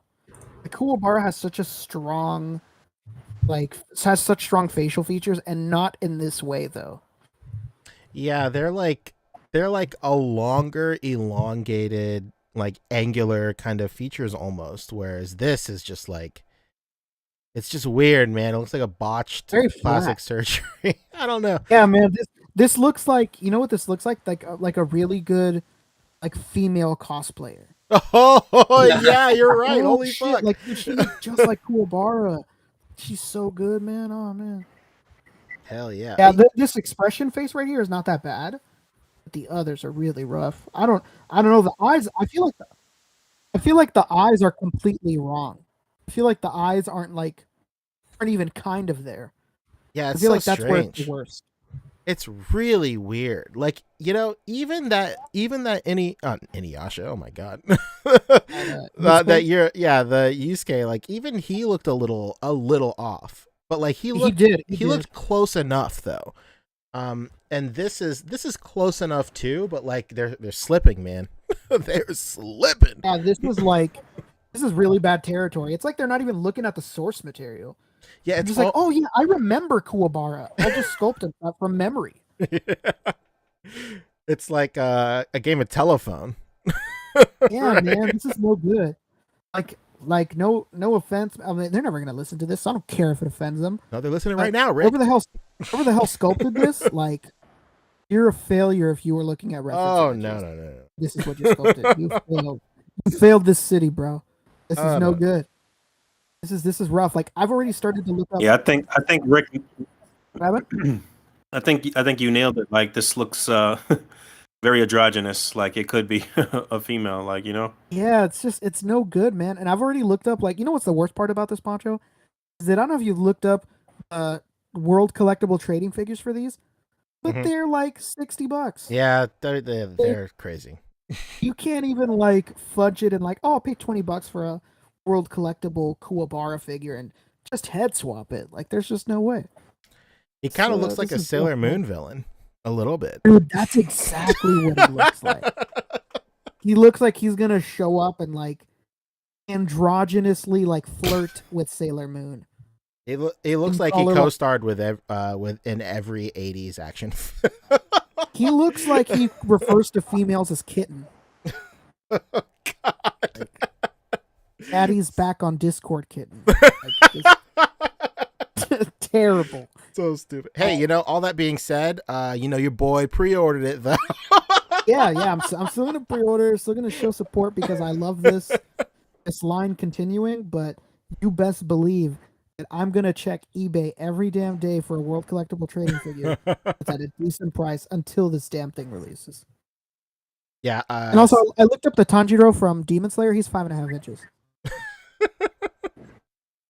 Well, there you go. The other thing messed from up that copy then. The other thing from third party, I linked it earlier in chat. It's that Vegeta head render that I shared earlier. Oh yeah. Oh yeah. Yeah. So our boys, Demoniacal Fit, at it again, showed off another render. And it's a Super Saiyan 3 Vegeta head. And yo, this looks pretty tight, not gonna lie. This is a non-canonical form. Vegeta never donned Super Saiyan 3, but we got a glimmer of hope in 2015, whatever that weird year was that Tamashi just kind of like bust open the doors of the sculptor's wing of their building and said, hey, whatever you guys are working on, just throw it in the van because we're heading to an event right now. I don't give a shit what you're working on. If you're going to just throw it in there. That's when they had like the Purunga and like this Vegeta. They had like the first like Super Saiyan God figure they showed off. They had like a end of GT Goku outfit colorway. They had a whole bunch of shit at that place. But Super Saiyan 3 Vegeta has been pretty popular among the customizer community. People love to sculpt Vegeta Super Saiyan 3 for some reason. It's not all like out of thin air. Like, of course, Super Saiyan 3 Vegeta like not debuted, but like was probably given the most light in like probably Raging Blast 2, where he had a Super Saiyan 3 form, which was a video game for PS3 and Xbox 360. But I think this is making rounds again because in the current Dragon Ball Super manga, Vegeta has a new form. It's him using destructive energy, Hakai energy, and it's not just him using energy like how Frieza is able to use Hakai energy in the manga and the anime. Like he has a new form. Like he has no eyebrows and his hair is like wacky. It's still his regular hair, it just looks more spiky and whatnot. But I think the reason that they're showing this head sculpt, this like render off like right now, is because Demoniacal Fit needs a flagship Vegeta figure. First of all, they don't have like a full-blown Vegeta buck yet. They have a buck for like Goku, and then they have like a Vegeto buck also, which is like the fused version of Goku and Vegeta. And so like they have that basic like gi of like Goku in like regular clothes. So they can make like a flagship Goku anytime they want, but they don't have a Vegeta yet. And I think they're showing this off because Majin Vegeta is, one of the most sought after forms of Vegeta in the SHF line. And there are no KOs of a Majin Vegeta. So it would make sense for them to show off this render and actually take it to full production. Because Demoniacal Fit, first of all, not actually Demoniacal Fit.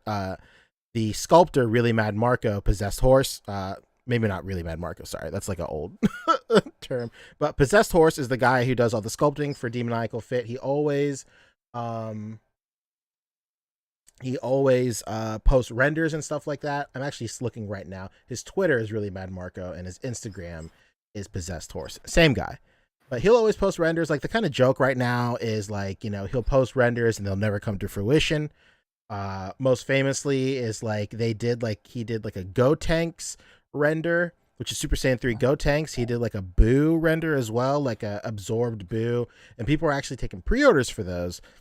I kind of think the pandemic and coronavirus kind of threw all those plans out of the window. Of course, these figures are manufactured and homegrown in China, so I can't even imagine like if big companies like Hasbro and Mattel and all these other like big Western companies are having production issues with factories over in China. I can't even imagine what it's like for like a small third party company over there right now. So I think it's rough. Yeah, I think the pandemic had a lot to do with those not coming to fruition. The last thing we heard from the Boo was they got word from the factory that so the Boo was like a whole torso and a head and arms and shit like that. It was meant to be a kit for the official Boo.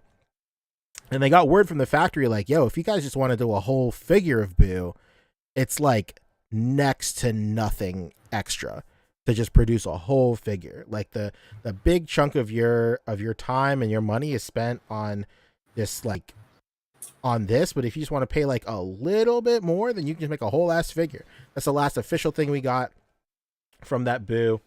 and it just seems like the only thing we've been getting from Demoniacal Fit is these head sculpts are showing off. And that brings me to the head sculpt on this, obviously a Super Saiyan 3 head sculpt. But I think that this is a big chance we're gonna get this figure. Pardon me. I think the reason I think it's more likely that we're gonna get this figure is I already said earlier that they need a flagship Vegeta body, and the Majin Vegeta body is a good body to use because it's sought after. And this head sculpt in particular, they could just swap this head sculpt or redeco it to be Vegeta's new form in the manga. And they would just sell like a head sculpt accessory pack with just his new head and hair and faceplate and stuff like that. It would be very easy for them to go ahead and reuse everything that we see in this image right here. They can make their money back. They can retool it for different releases. And it just seems like very fiscally responsible for them to go ahead. And if they were to choose any render that they showed off in the last calendar year to go ahead and move forward with to production, it'd be this for sure. So long story short, I know I talked forever. This looks sick. Hopefully we get it. It'd be cool to get Super Saiyan 3 Vegeta in the mix, and it makes sense for future releases because they could just re-release the Buck, and they could release the head sculpt as his god of destruction form that just debuted in the manga like a month ago. So that's it. Look, would you take a look at those big beefy shoulders? They're crazy, huh? Dude, those are some boulders, brother. I know. This is wild. His torso is so thin. When's the next Super episode supposed to drop? They haven't said anything. Absolutely no plans. The movie is coming out next year. There's a new movie coming out, but no plans for it was show. the movie that was supposed to be the next thing. Okay, right, okay. Yeah. Also, from what a lot of people have gathered, it's like they want the manga to go really far. Yeah. And then the show to start back up, it looks like. Also, the majority of the Dragon Ball Super staff is working on other shit. The Dragon Quest anime that's out right now, and it's very popular. Most of the staff is doing that. So it's just so it all lines up.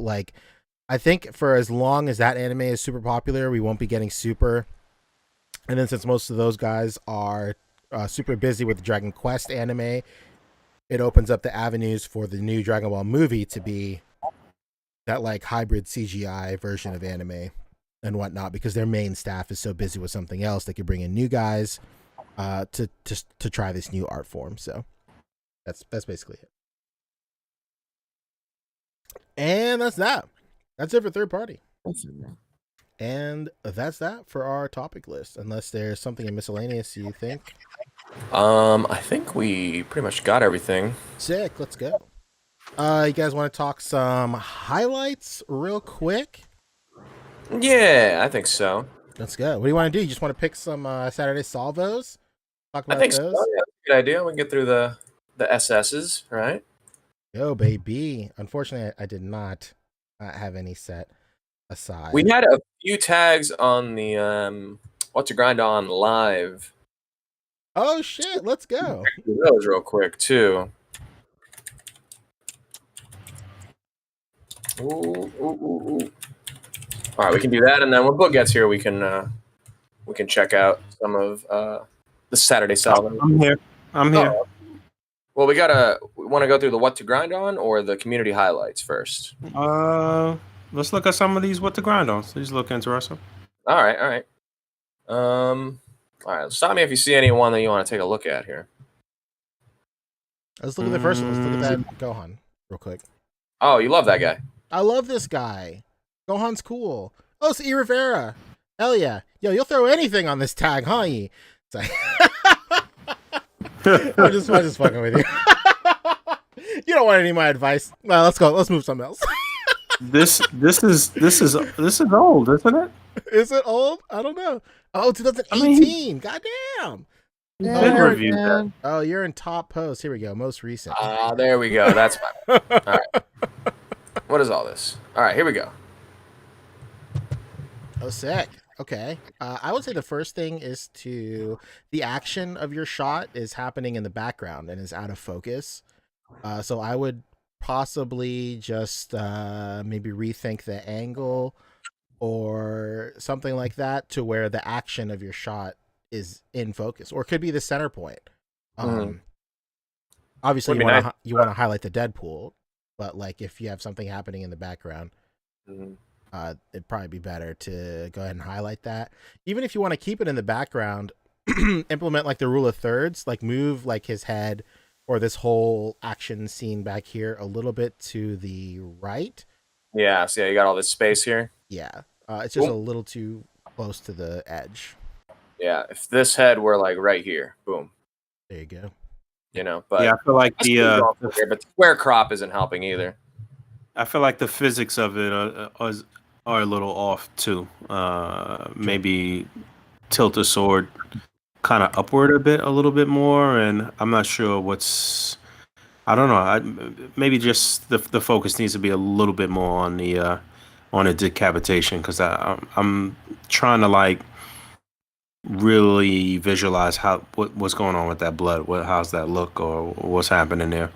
But it's what was I gonna say? It's clear as far as Deadpool and shit. Like your focus and stuff there is pretty good. Looks like you got that knee in the middle. That's good. I would have probably got all of Deadpool's feet, I guess, in the shot too. But yeah, P was right. Rule of thirds, maybe move things over just a little bit. But you're on the right track. It's not too bad. That's my man Darth Clueless. I know him. Hell yeah. Let's look at that Power Ranger shot. Top right, real quick. This right here. Let's cap lips. Yeah. I will say, you know what? This makes sense. Earlier today, Cap Liz and I were talking about sometimes it's really hard to pick one frame to convey motion, right? There's certain like poses and action that kind of almost require like a wind up, then the action, and then like wind up, impact, and then or like built like what the fuck am I trying to say? Like sometimes things work better as like panels, you know, like you can illustrate this, like it obviously the illustration reads that like you know, In Space Black is hitting Psycho Black, and then Red is like ducking under the staff. But like if there was another panel, like one more panel of like the wind up of like In Space Black right before he was about to hit Psycho Black, and then like Red getting ready to duck, then it would have like really sold it for sure. So like while there's nothing necessarily inherently wrong with this one right here, I would say that like in some cases like panels are probably your best friend if you're dealing with something like vanilla like this, if you're not like implementing any kind of like swoosh effects or any like motion line effects or anything like that. A panel can really help sell like the impact between characters. I will say like the Dutch angle on this maybe isn't like nuts enough. Like maybe this is like what would you say, like 15 degrees like angled or something. Maybe if it was closer to 30, maybe nothing as crazy as like 45, but like it's either like it's got to be straight or like maybe like exaggerate your angle a little bit more.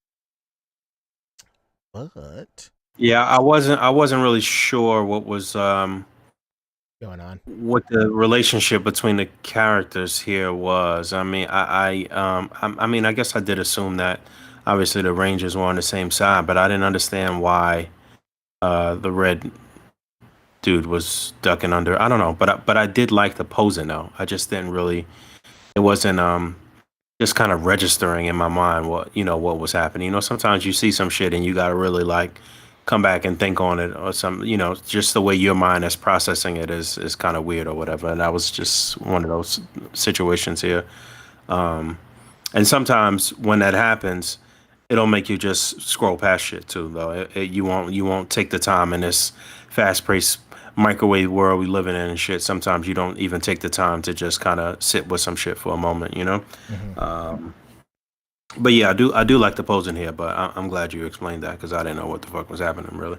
Yeah, kind of like it kind of even like the posing kind of suggests the posing is great, but it kind of suggests that Red is kind of winding up to uppercut like in space Black right here, almost like he's ducking under the spear to uppercut him almost. Right. That's kind of how it reads. And maybe if he was like faced the other way, then it would read like in space Black was like, yo, duck so I can hit this dude, and he goes, oh shit, yeah. Nah, you explained it well. If this was just two panels, it would Yes. It would tell the story a little better. But yeah, still nice posing. What else we got? Hell yeah. Well, again, you just stop me if you see anything you want to take a look at here. I mean, this dude's got a series of these all tagged, but, you know, overall, just looking at the thumbnails and stuff, his posing's pretty solid throughout, you know? Like some of these Duke poses right here. Mm-hmm. It's good displaying of the accessories there. You know, sometimes that's all you really need to sell the image, is some good posing. About, this is from Cap Lives, too. Are we going to hit him twice? Stop, he's already dead. Plastic Thunder, continuing the Power Rangers train, because it is Power Month. Oh, sure, yeah, you sure I don't know if you're a big fan, but you might know that it's Power Month. My biggest thing is don't cut off the staff here. Maybe pull out the frame a little bit to where, you know, it's like cut the staff ends just a little bit out of frame right here. It really wouldn't take that much effort to just bring it in a little. If you bend the arm is like super stiff right here. Like we say it all the time on the show. Vanilla posing and like relaxed posing is some of the more like difficult things that you could probably try and tackle. Like the difference between a pose like this right here kind of looks like her right arm is like gripping this like scepter as hard as she can, and like her arm is like unnaturally straight like that. But like if the elbow was just bent a little bit in, it would have just like relaxed it a little bit. And maybe her wrist is like kind of pointed outwards a little too much. Like bring it in the wrist that's holding the staff. Like bring it in, like tuck it in a little bit. This likewise, just like the same way that her other wrist is tucked in a little bit, maybe halfway between where it is now and the other wrist. It would just accentuate like it just being more relaxed, and she would look a little bit more natural.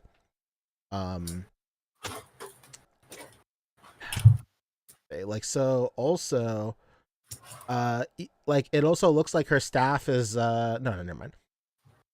So if you would just frame it a little differently, because right now I was just about to say that like it looks like her staff is like kind of like sucking energy or or just like damaging in space Red right here.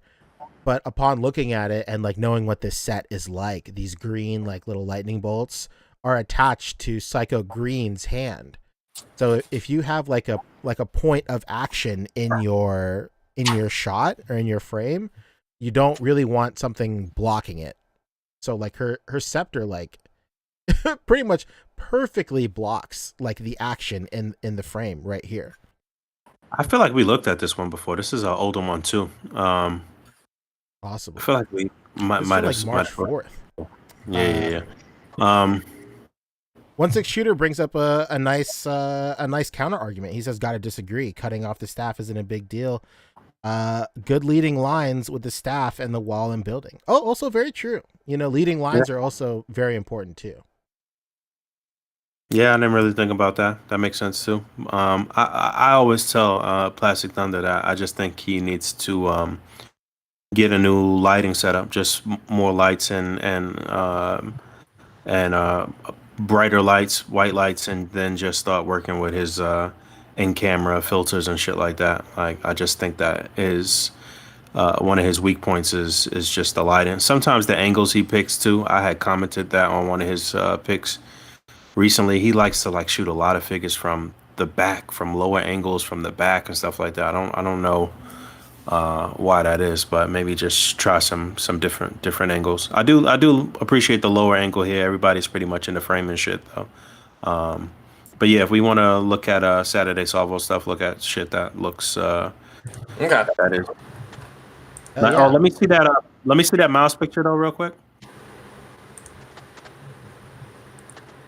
You just overexposed here, bro. That's pretty much it. It's just a little too hot, a little too bright. It's really bright. That Miles figure he looks light skinned almost. I don't know if this is the flash or what's going on here, but everything else is actually pretty good. It's clean cropped and contained. It's just a matter of getting the light right. Yeah, just too many lights. Maybe diffuse it a little bit, or just move it back. You know, you get what you need. Also, put your knee in the middle, right there. That's true. Look at that.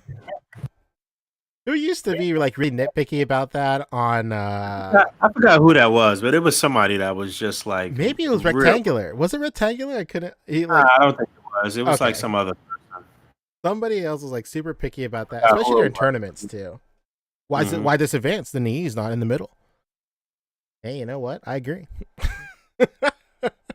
Hey, you know what? I agree. Oh, this is Hater Herder. All right, yeah, he's here. Oh, sick. He's in the chat. He had some new lights he was trying, he says. Hell yeah. Hey, there's a time and place to have like a shoot be this like bright and vibrant. So the fact that you're able to create something with this type of lighting is just because we're telling you to like ease off the light here doesn't mean that it's it's a tool for a different situation as well. So hell yeah. As usual, as always, if you want your stuff critiqued live on the podcast, tag your photos with hashtag WTGO_live, and then we'll check that hashtag during the show for What's Grind on Live. Hell yeah, baby. Yeah. That's right. All right. Moving on. We got some Saturday Salvos here to show off, right? Let's go. All right. I guess it just wouldn't let me go back. This one, talk about, timely for the Olympics. You can only do this right now. Yes, because when the Olympics aren't happening, nobody remembers them. Exactly. So you get it. Man, this was great. This got a lot of love in the group and here on Instagram too. But it's been great. Instead of like a white rabbit that they put out for like dog races or horse races or whatever they put out, it's a final girl, just a final girl. You could argue she's a white rabbit in her own sense.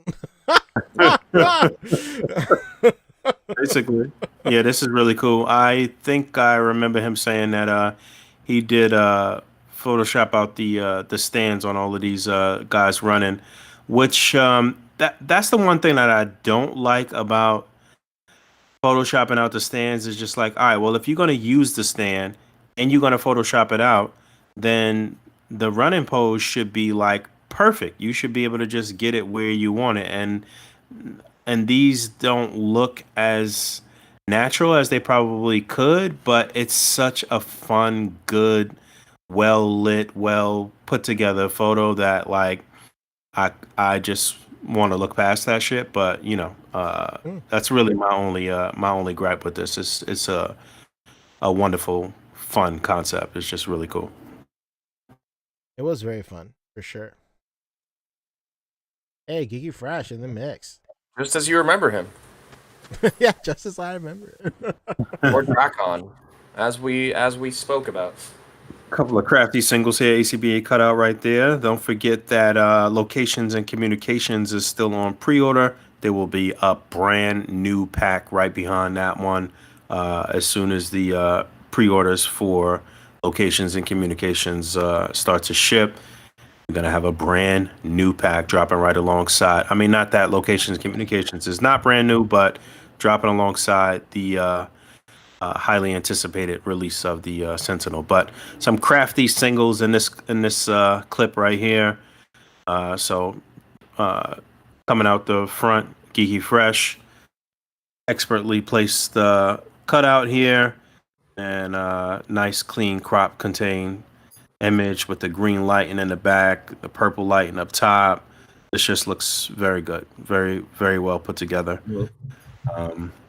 I guess he probably could have got that other knee, that right knee though, right? I don't know.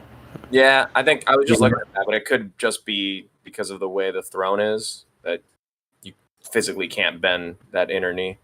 Possible. But yeah, this is clean. Next up is Vin Faith Customs with a nice Vader shot here. Nicely lit. I really like this. It looks real cinematic, real cool. All of the lights, the hue to this just looks really, really good. Nicely done. Next one, I don't know if there is a name there. Yeah, I don't think so, but pretty nice. That came out of the group though. I don't know who that is. Might not have an Instagram tag, but good nonetheless. There he is. Faux toys with the Optimus. This is one of those ones that don't transform, huh? The best kind. The best kind. Ewok's favorite. Not the best kind. Another one. Very, very nicely composed here. Clean. We got Cap. Is this the new Cap that just dropped? No, this is the Infinity War one from a couple of years ago. This is the Dwight cap. You sure? Yeah. Yeah, okay, yeah, you're right. Okay. This is Lily Fan 09. Nice white hot. And we got I went the wrong arrow. Oh, then we got Carlos. Always showing I guess this is this Mythic Legions, Fabio? Yes, it is. Oh, okay, yeah. He's got a lot of those like Mythic Legions and a lot of like old McFarlane stuff that he shoots, and like he's got his kind of niche carved out and shit, like very unique sort of original style with his shots. Again, clean crop contain the bones and stuff at the base here. This is nice. Just a figure and a background and some props. I mean, that's all you need. Looks good. Good lighting. Looks good. It looks like a Frazetta painting. Right. And then final in the pack, Crunchy Cheeto Creations with I guess that's custom gear on Joker. What's going on? There was a, I think it's Mix Max. Somebody put out a just a soft goods body and suit set. So I think that's just that with the Joker head put on in the hands. Which Joker head is that? Is that the Hot Topic Joker? Yeah. Okay. Yeah, that looks real cool. This is really nicely put together. This is like smooth criminal Joker right here. Right. I love the whole atmosphere here, the whole setting here. It's a nice set. It looks really good. Yeah, I mean it's that good like yellow and orange contrast, kind of that orange and purple contrast, I should say. Mm-hmm. Yeah, it's making this guy pop, especially with the black suit, with the it's just really really good choice of colors and stuff here. Some more 1v1s here. Some 1v1s. We got Peter B and Miles playing some what they got? PlayStation there? I think so. PS4. PS4 joysticks. Again, well put together. Nice set piece, bringing it all together with the little apartment. Extra shoes and the basketball and stuff. Yeah, this looks good. Mm-hmm. Yeah, all of that stuff is nicely put together. I like how they're sitting on a rug. Where can I get this rug? That's the one that's at a Hobby Lobby. Oh, really? Yeah, Oh, shit. it's only like $5 or $6. Okay. I feel like Punker Mike sent me one of these rugs before. Shout out to Punker Mike. He's supposed to be actually sending me something that I finally paid for.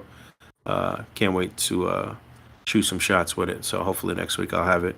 Sergio Santos here with the Gears of War love. He's been showing a lot of love to Gears of War stuff. Yeah. This looks amazing. This looks really good. I like how he got like blue rim lighting right here and the orange on this side. Look at this. Yeah, really nicely put together. Yeah, that's a great. Never mind. This also looks very cinematic, really nicely lit, posed, everything here, clean, cropped, and contained. Nothing wrong with that at all. And then we got Dustin the Great. Is it Dustin the Great? Dustin? Oh, Dustin. It's actually pronounced Dustine. Oh, okay. I'm just fucking with you. I have no idea. R.L. Dustine. There you go. We got Batman and Joker. Look like they've been having a knockdown, drag out fight, and Joker's reaching for the gat, trying to possibly finish off his arch enemy here. This looks pretty good. He's got the fire nicely lit, and this is capping off the 1v1 set right here. I wonder if this is the zombie Joker, because I know they did the deceased line. This is like the last wave of Essentials. Did they do a version of Joker? Because maybe he just swapped the heads or something. But either way, why would you mix a non-soft goods figure with a soft goods figure? I don't know. I just don't know. But yeah, this looks. The world may never know. Oh yeah, looks good for sure. This was great. What Bane is that? Storm. Storm Collectibles. Oh, the baby. Storm one? Okay. All right. Storm Collectible Bane versus the Snuggy Batman. Mm-hmm. Hell yeah. Nice lighting again here. It looks like he's got some smoke machine or something going, or got to. It's a vape rip, brother. It's a vape. That's cotton candy. That's a cotton candy puff bar, bro. Get a big pull for that one. Dude, that's a sick rip. Nash. He got lightheaded off that one. Oh yeah. Passed out shortly after he took the picture. Actually, we're gonna find out it's not a vape; it's a hookah. Just getting traditional with it. Okay. Yeah, this is great. Again, cool. Love the color lighting. Blue and green contrast so well. This looks good. Yep. I agree. Okay. Oh, but who else would it be if not Brandon? Brandon with the Batman versus Man-Bat here. And this is him utilizing the glass technique here. This is not photoshopped. You get some glass set up and get it nice and clean, and you could kind of simulate any type of flight or mid-air battles or whatever you want. It's a totally tangible way of pulling things off, the A.C.B.A. way, and he didn't have to Photoshop anything, and this looks really good, really cool. What a guy. What a guy. And then we got Dan's Toy Art with the Mafex Batman versus the Mafex Joker, the Dark Knight Returns versions of both of those, and Batman's about to give Joker a noogie. And this looks really cool too. If that's what he's going for, he nailed it. But no, this one definitely has a good sense of motion, especially how he got the cape on here. It looks like he just landed. Mm-hmm. And Joker's still happy as fuck about it. He's got no eye, and he's about to get punched in the face, but he's happy. Well, he's insane. To be fair, he is clinically insane. He's a homicidal maniac. And... No doubt. Speaking of homicidal, oh my god. My boy Adam Smith, aka Weapon X03 with Venom. Looks like he's stopping some guys mid-crime here. And this looks really nice too. Are they stealing a hoverboard? Look at this. I don't know what's going on. Yeah, they are surprised. Yeah, this is really nice. What's this wrestling dude's name, Rick? Oh, that's Orange Cassidy right there. Oh, that's who it is? Yeah. There he is. I mean, I know he doesn't want it to be Orange Cassidy, but I recognize. Hands and pants, man. And the pose on Venom, though, this is insane. Yeah, really nice. Really nicely done here. One of the best Marvel Legends they put out this year. I think that was this year, yeah. This is the MCU Venom. Did we talk about the most recent trailer? No, right? I don't know if we did. No, we on didn't. Tuesday And or Oh, okay. Quick little hot take. I don't think it's as bad as people keep saying it was. I think it looks perfectly fine. I didn't even watch it, honestly. I mean, my gripe has always been that I never liked the casting of Woody Harrelson, but that is what it is. I thought the trailer looked fine. Yeah, I wouldn't mind seeing Woody Harrelson as just somebody else in the MCU. I don't know that Carnage is his calling. It's not I don't know. Robert Downey Jr. as Tony Stark, that's for sure. He would be a great Jonah Hex. I mean, that's not MCU, but even so. Would. All right. Electro's out of juice. Electro. We got Alex here. Checking for Electro's heartbeat, I guess, or Yeah, I would have. I'd have preferred if he was like crouched and Spidey kind of had like his head tilted, like, all right. Or maybe like grabbing at his collar or something, you know. But yeah, either way, the posing is good. Whatever he's trying to. Yeah, fantastic posing either way. Yeah, this would have been maybe good to not even see his face, just because it's so clearly like if he's supposed to be knocked out, you know, maybe. Have to face the other way so you don't see that smile. But either way, this looks good. Yeah, I like it. I still like the posing. There's one more Electro shot in there, I believe. Oh god. Full toy collector. I like this because it's utilizing the cell shaded Spidey, but he's got a cutout of Electro defeated there, so it kind of blends well. It works well and shit. You know, I'm not really a fan of this Spidey just with regular shit that doesn't look cell shaded, but I feel like it works out here, and it's a cutout too. Pretty cool. Good call for sure. There he is. There he is. French fries and Oreos. This is I love the colors popping on this right here. Thanos looks like he's surprised Iron Man. And he was, I don't know what's going on, but but yeah, I love the colors here. I don't know if that's a monitor in the background or what's going on there, but the way he's got this the colors popping just looks really, really good, I think. Yeah, this definitely looks like somebody deep fried this background, but gotta say, the return of the weird knee right here. Damn. Wish I never would have pointed that out. I red pilled everybody in the damn podcast. You happy now, Poncho? Are you happy? This one, oh man, this one got so much love. Crunchy Cheeto Creations obviously is in the chat, but this one was like, Punch. That's fantastic. Look at this. So good, man. Right off the cage, some real UFC shit. Superman punching it. This is almost Roman Reigns-ish.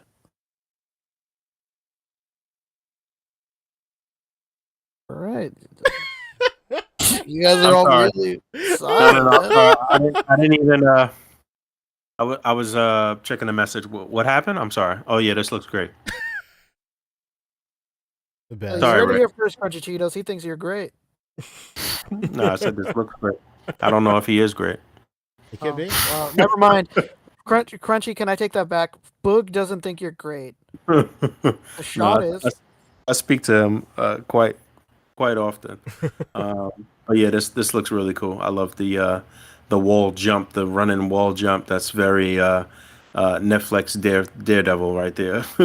But yeah, this looks cool. Probably the only thing I would have corrected maybe would to just be flip the baton up into his hand a little bit more, so he's kind of gripping it in a more secure fashion, I guess. But yeah, it looks like he's about to end somebody's career right here. Yeah, this is great. I like the lighting, obviously, is great, but I like how it's catching all the little ripples in the suit, really accentuating the posing.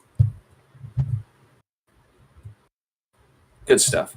But not to be outdone, Alex N. Richardson doing his own Daredevil beat right here. Yeah, this is even though this is a fairly new figure, it's already a rough. People don't really get the armored Daredevil into too much shit. Yeah. But looks I like remember people didn't like it when it came out. Yeah, it's actually a really good figure with some new parts that we hadn't seen prior. But you know, it was a short-lived look for Daredevil in the comic books, though. But yeah, he's obviously vanquished quite a few foes here. And now he's just standing there in his comic book-esque pose. Again, nice atmosphere. I talked about Alex like a couple of weeks in a row now. He's been really falling into his own. So this looks very good. The detail here is good too because he's holding the baton in one hand, which means it's like not attached to his gauntlet like it is on the other hand. See that? Yes. Attention to detail. I love the dude right on his on the right on Daredevil's left though, like holding his head and shit like that. Yeah.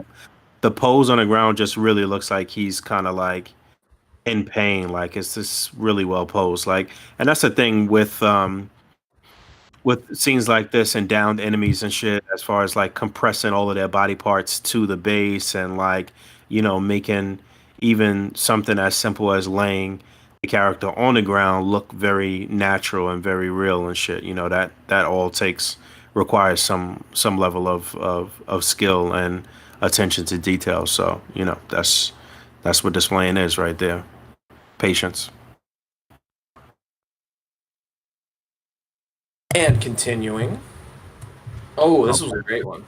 This got up fast, huh? I think so.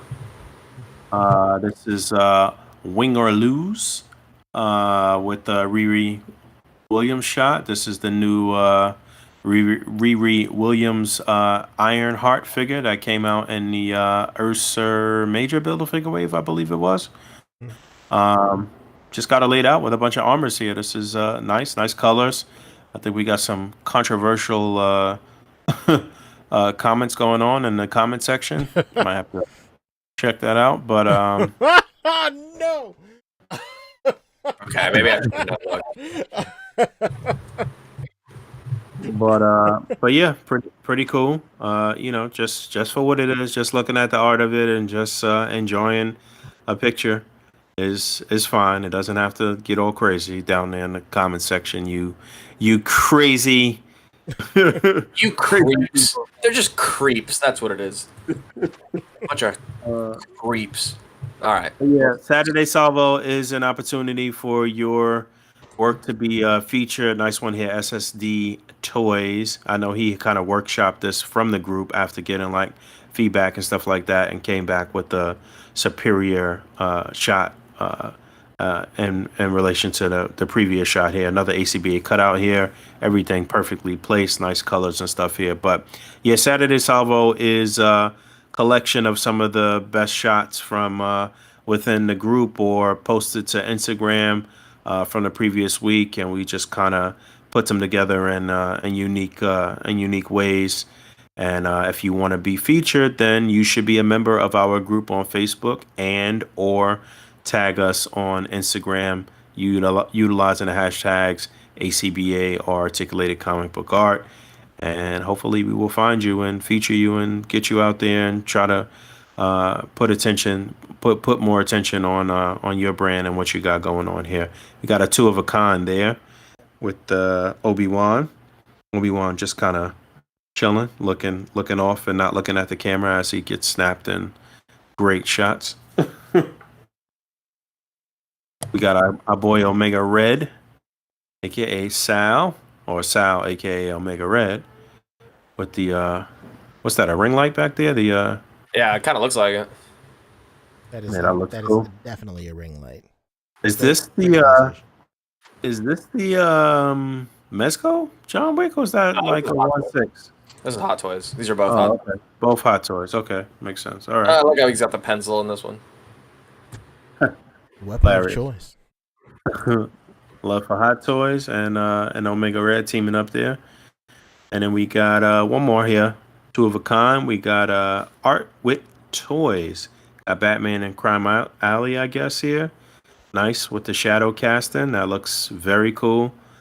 And then we got our boy Simon Hill with the a season later, he's back. This is the weirdest time lapse ever. He's been there the whole damn time. How long is this movie? Basically. But he's casting the shadow. Simon Hill with a Kia cocaine on the display table. Well, you know, when you work hard, you play hard, right? Yeah, basically. No, I mean, come on. The dude's a baker. He just is swimming in flour. That's a real baker's dozen. Jen Hernonymous brings up something very interesting in the chat. The footprints in the snow don't alternate, though. Oh shit! Let's see. Oh, Batman fucking hopped. He's hopping. This could be cocaine. He's hopped up, baby.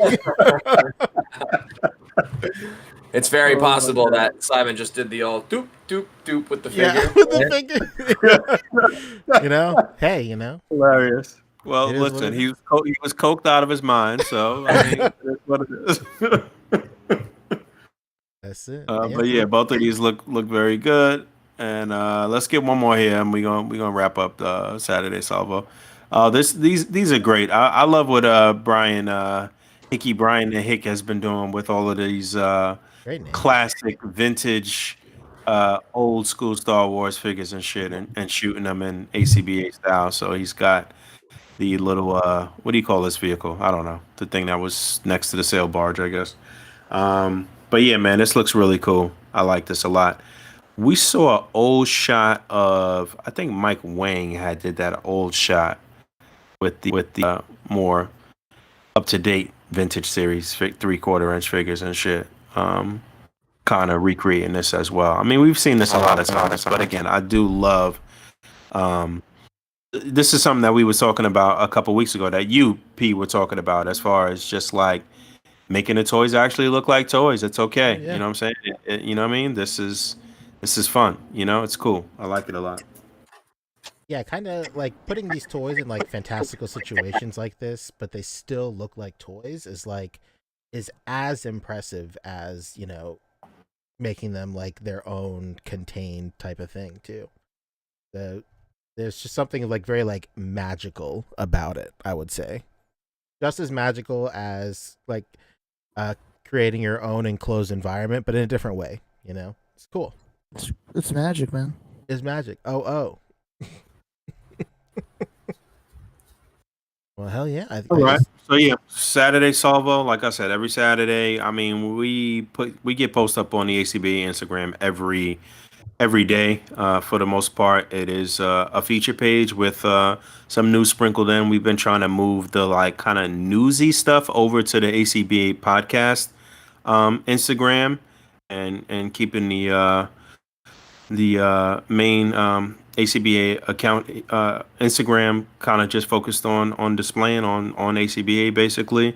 But you know, we take the features here very, very seriously. That fucking Snake Eyes is so good, man. Like I said, I just opened the shit tonight. It's really, really nice figure. Don't sleep on this figure. A.C.B.A. cut out right there. A rat-a-tat-tat-tat-tat-tat. Yeah, 1/6 shooter holding it down. Oh shit, I wanted to talk about some Hot Toys shit. I guess we'll have to. Didn't all of that Hot Toys stuff drop this past week? Or the solicits for the What If Hot Toys stuff? All the What If, man. 1/6 shooter is in the comments right now. All right, let's come on in here. Like that? Come on in here and school us, Trevor. Come on onto the show right now. Yeah, Let's go. Trevor, are you on the A.C.B.A. Discord?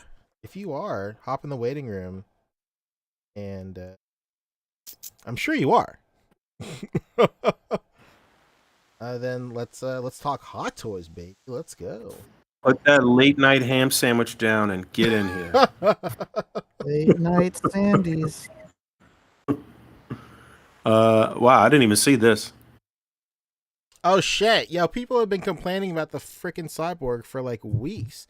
I'm in like one Hot Toy group, and like people are like, "Where's Cyborg? Where's Cyborg?" What? Yo, when that Iron Man was released, if you could go to the Hot Toys Facebook right now, first comment of pretty much every post is, "Wow, so this is what we get instead of Cyborg." Yeah, exactly. Like, are we ever going to get Cyborg? 7 question marks. This kind of makes me think. We talked about it a couple of months ago when McFarlane announced that they were re-releasing some of these Justice League figures. Like This kind of gives me hope that Mofex will put out another Cyborg with like the updated arms and stuff like that. Because I remember a long time ago, Fabio, you completed the Mofex line, right? Or no? You completed one.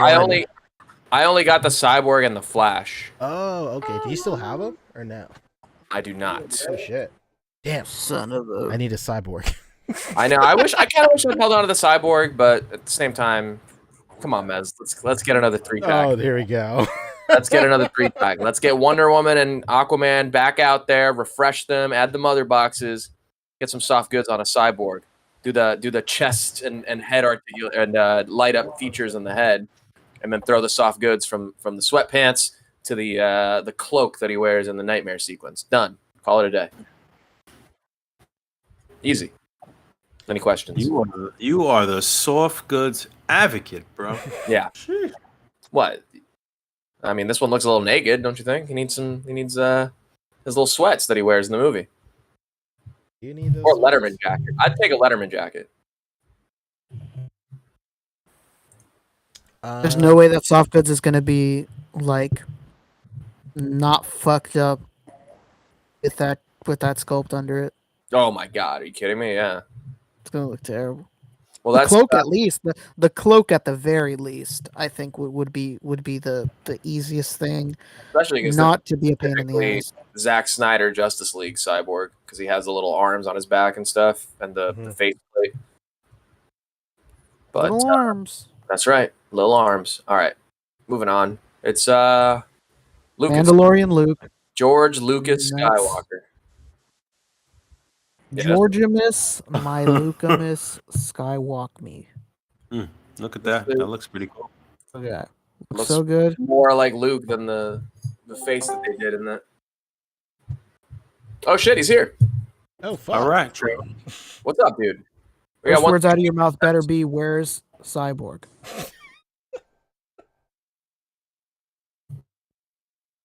You might be muted, sir. He's not. Uh-oh. Making noise. Uh-oh. There we go. We got Cyborg.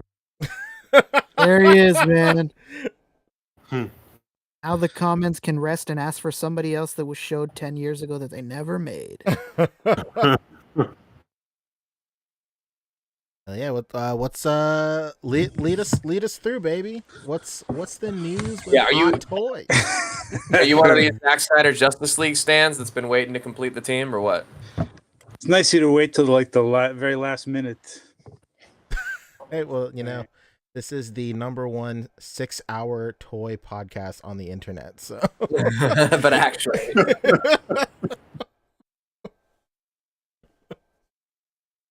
Well, I think you ran it out. Okay. Bitch. It might not.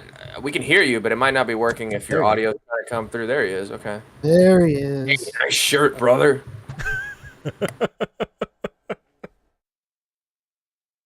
He froze up. What's happening? I think it's a shock. It's the the cyborg. The cyborg shock. Dang it. We might just have to try him without the camera, because sometimes if you just turn the camera off, it makes audio come through better. Oh, yeah, true.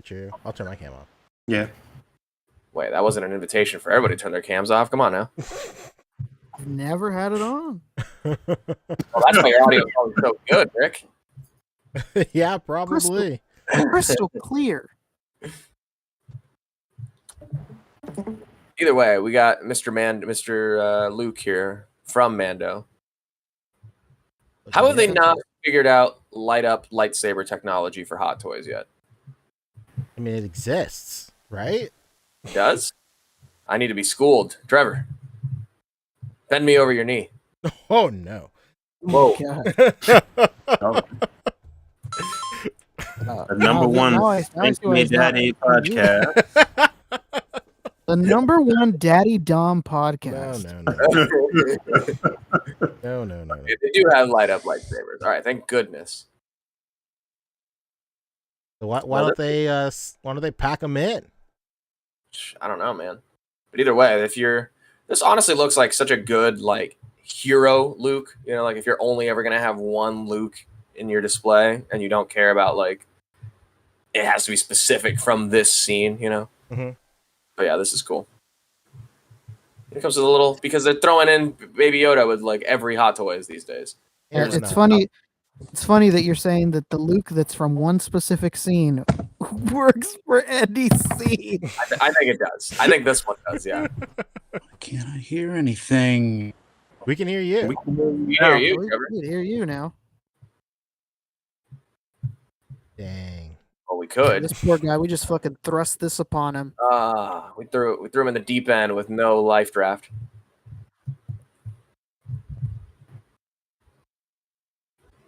All right, well that's Luke. Here's the bad Oh guy. man, You know him, you love him. There they are in Hot Toys form. zombie-looking tech. What is no, this show? What is this show that all of this stuff is popping up from? This This is is Hot Toys Hong Kong. Summer Showcase. Yeah, this is in Hong Kong. I think this is at Secret Base. Oh, nice. That's what they call their like their spot. This is at Secret Base. Not sure. Yeah, I think you're right. Ooh, look at him. Oh, wow, look at that. Dang, that looks sick. Damn, dude, he's ready to dance. I know, See, right? Fabio, this is what you're missing. This is where cloth reaches its pinnacle. Bobby, Yeah. how pressed are you that his face mask is not cloth? I mean, for faces, I don't really care too much. I guess it wouldn't be quite as form fit unless they specifically put like a plastic, like, you know, armature or like something to hold the shape of it underneath, and then you slide the soft goods on top of it. That could work. If it was gonna be cloth, they would just make it a cloth face that can't take off the mask. That makes sense. Looks good though. There's your trio. Man, these photos though. Look at that. Nuts. Those display cases probably guys hear cost me? more than any of our cars. Yeah, we can hear you, Trevor. All right, cool. It's Talk working. about that Luke already? Yeah, let me go back for you. Well, we'll go back. All right. Let's go. Yeah, I don't know. I started some shit on a group this week about this. I just don't understand why you sculpt a figure based off of a marginal CGI rendition of a character when you could base it off the actual person. I don't understand. That's true. So they sense. based this on the CGI instead of a real Hamill sculpt, huh? Yeah, It and is odd. I It don't even think it's. it looks just like I the don't know, CGI. some people think it's better than the CGI. Yeah, weird. Yeah. I think it's something to do with the eyes. Like the eyes just look still weirdly lifeless, you know? Well, there's no life behind it. That's It's all your in first the problem. eyes. Yeah, I did a comparison on the post because there was a deep fake that the guy came out on YouTube. I think they hired him too. I think Disney hired him. He came out That's what I with it the heard, next too. day, and it looked better than this. Yeah, That and is even on really that, weird. on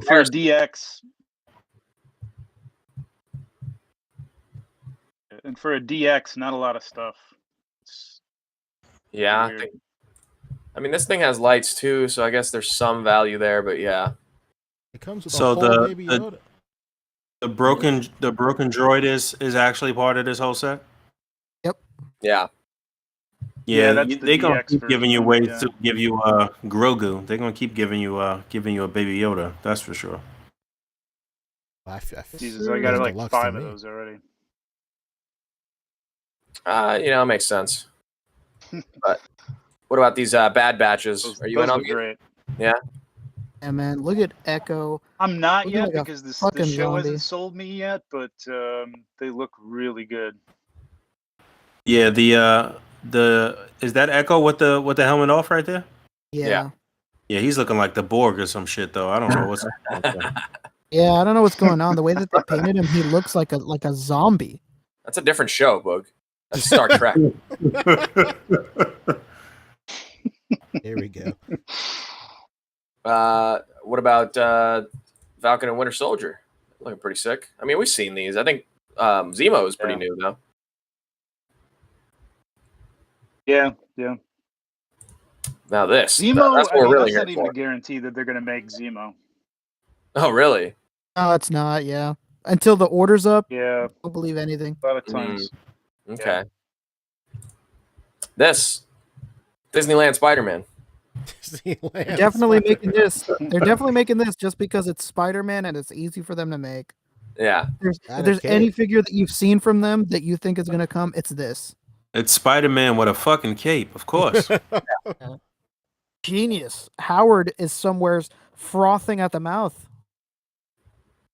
It looks good. It's a good design. I'm You actually could just stop as edits Spider-Man. right. I'm trying to get a soft goods Doctor Strange cape from the MCU to put on my MEZCO Spider-Man. Actually, What a guy. Yeah, there just you go. just cause it'd be easy. It's not exactly Avengers Campus accurate, but it'll work. Well, we could. Not all of us can be so lucky. Yeah, he looks good though. This is a fun design. Obviously it's kind of a blend of MCU with some new kind of exaggerated Spider. And then this is great. God, if they make this, unreal. If they make this though, how would they make this just to like show it like this? Yeah, I got a feeling this is going to be made. I'm not sold on these sculpts. I'm not really. I get why they went with the animated look, obviously, but I don't know. It's weird. They went with this and real face for the Bad Batch, and then they go with the animated style for this. Mm-hmm. Yeah, I never really understood like what the selection process is. Like, man, I really wish we had San Diego Comic-Con. I could ask these damn questions, but it's just so hard to understand where the line is. Maybe it's just Disney's insistence or Marvel's insistence. I don't. Could be. It could be to there's a style guide to these characters and they have to be depicted in this way. But I mean, you're right, because it's kind of weird that we have these Bad Batch also based on an animated series and they're going with the realistic style, which is also true of Black Series. God, Black Series. So it could be Star Wars is like, Ahsoka no, that they everything came out with, design-wise has to be kind of a realistic thing. Marvel, they're a little more cool with the stylized animation style on the products. And they also probably don't want to pay their actors. Possible. Yeah. Probably like, hey, you know what? Paying Peggy Carter and Chris Evans again sounds terrible. But it's really only the heads, right? So technically, you could just take like an unmasked Steve Rogers and put it on this, right? True. It was just big ass head deep faked onto a little skinny body. Gotta have the skinny cheeks, baby. You can't have a yoked out, strong jawed Steve. I was about to say Steve Austin. Steve Rogers on this little ass body. And this is another very likely release. If there's two things Howard loves, it's Iron Man and Spider-Man. So anything that's an armor, he's probably gonna make it. Yeah, that makes sense. I think Captain Carter is supposed to be. Captain Carter is supposed to be in every one of these What If seasons, I guess. I think they're going to transition her to the live action. Yeah, it seems like they are, because they're saying she's going to be in every season, and they seem like from how they spoke, they plan at least like 3 seasons of this show. Wait, hold on. You said she's going to be in every one of the What If? Yes. Every season she's going to be in one app. Got you. Okay. She's going to be the constant, I guess. Yeah, like her story will continue even if all the others don't. Interesting. What about this dude? You think his story is going to continue? This looks sick. This is nuts. This is what they did with all any defective Captain Americas they've gotten over the years. Yeah, it's all replacement parts. Like, reach in the bin of messed up Captain Americas, and can we just paint them up? Yeah. Wreck the suit a little bit, but this will work, and it does. That's hot looking. I gotta say, I didn't pick up the Deadpool one either, but that's at least 2 Marvel zombies. I mean, it's kind of a collection, I guess. That's true. Are there any other zombies announced yet? It is. Nope. Same with Legends too. They've only done just this cap, but I think there's other zombies to be featured. So maybe future releases and other ways or something. Could you imagine if this story is literally just Captain America as a zombie? Just said we don't want to do anybody else. It's literally just what if Captain America was a zombie? Well, they didn't they do Iron Man from Homecoming, from that dream sequence, or was that just like an accessory? Not Homecoming, Far From Home. No, yeah, they did do that. Yeah, they did do that. Yep. Oh, there you go.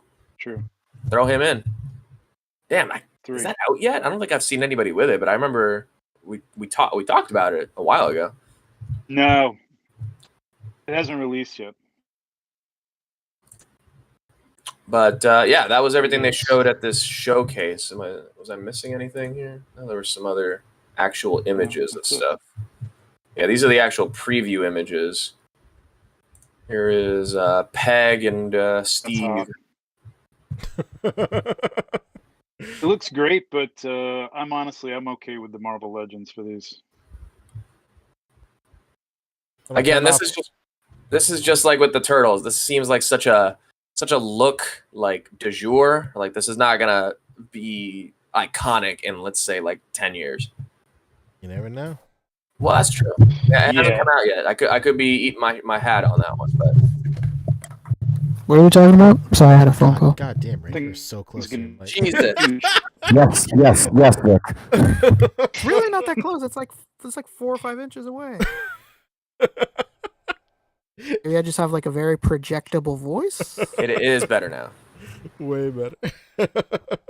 All right, but here's Mr. Zombie Hunter Spider-Man. I mean, yeah, we've shown this. I think we talked about this. There he is. There he is. The cape is detachable. Oh, not removable. Oh. Cloak, my bad. Yeah. Okay. I think that's about it for Hot Toys. Hell yeah. Yo, Trevor, thank Good you so stuff. much Well, for thanks being for having on, me man. on, guys. Yeah, dude. Thanks for coming on, Trevor. Last minute notice. Yeah. No, I appreciate it. Oh, that's the way we roll, baby. We don't know what we're doing. All right, I'll see you. You know what? What we don't have anything else that's like on the docket right now, right? Just pick up Q&A. Because we already at 12 o'clock. I think we should save Suicide Squad for next week, I guess. That's fine. Give them one more week. All I'm gonna say is that it's a great film. Absolutely watch love it. Go watch it. I think you should check it out. It's fun and it's rated R. Yeah. It's worth the R rating. I was telling Rick and David Walton and them earlier. Best wire work I've seen. Most like convincing wire work I've seen in like any superhero movie so far. It's so good. Like, wait, which scene? The Harley in the hallway scene. Oh, like, yeah, fantastic. She genuinely moves like somebody from a comic book.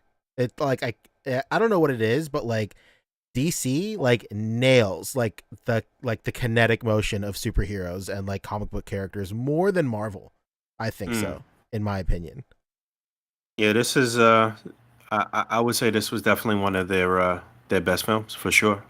It was like it's basically freaking Guardians of the Galaxy, R-rated and R-rated. Yeah, like, I don't know. Basically, like, yeah. It's like it's really good. It's arguably DC at their best in this like current era that they're in. We're not counting the Dark Knight. I was talking to Walton the other day. He's like, "Wait, are we talking Dark Knight?" Like, no, of course not. Different ball game. yeah, but yeah, definitely worth the watch, especially from the comfort of your own home. Yes. But yeah, let's yeah, I guess we could talk pickups real quick, and then let's get up out of here. I'll go first. Snake Eyes and Timber is fucking dope. You guys should pick it up. I got that, and I also got the Mythic Legion's horse. The what's the actual name? Oh, you got the Aether Wave or whatever? Yeah. Hold on. Ah, somebody get me an extra horse, please. They're in stock on BBTS. That right? one. That No, that shit sold out, bro. Oh, that's Yeah, a dude, big ass that's horse. amazing. Wait, hold You on, put hold guts on. on that thing or what? You need to do a review, and then you need to show me some MEZCOs on that boy. Yeah. He's putting guts on that guy, brother. Yeah, What I need guts to is- check out Somebody Wonder Woman on there. Yeah, let's Somebody see. already shot my hopes down as far as guts go. They say he's a little too small. Yeah, that thing's way Anything too is big. possible, brother. Yeah, this horse is Uh, massive.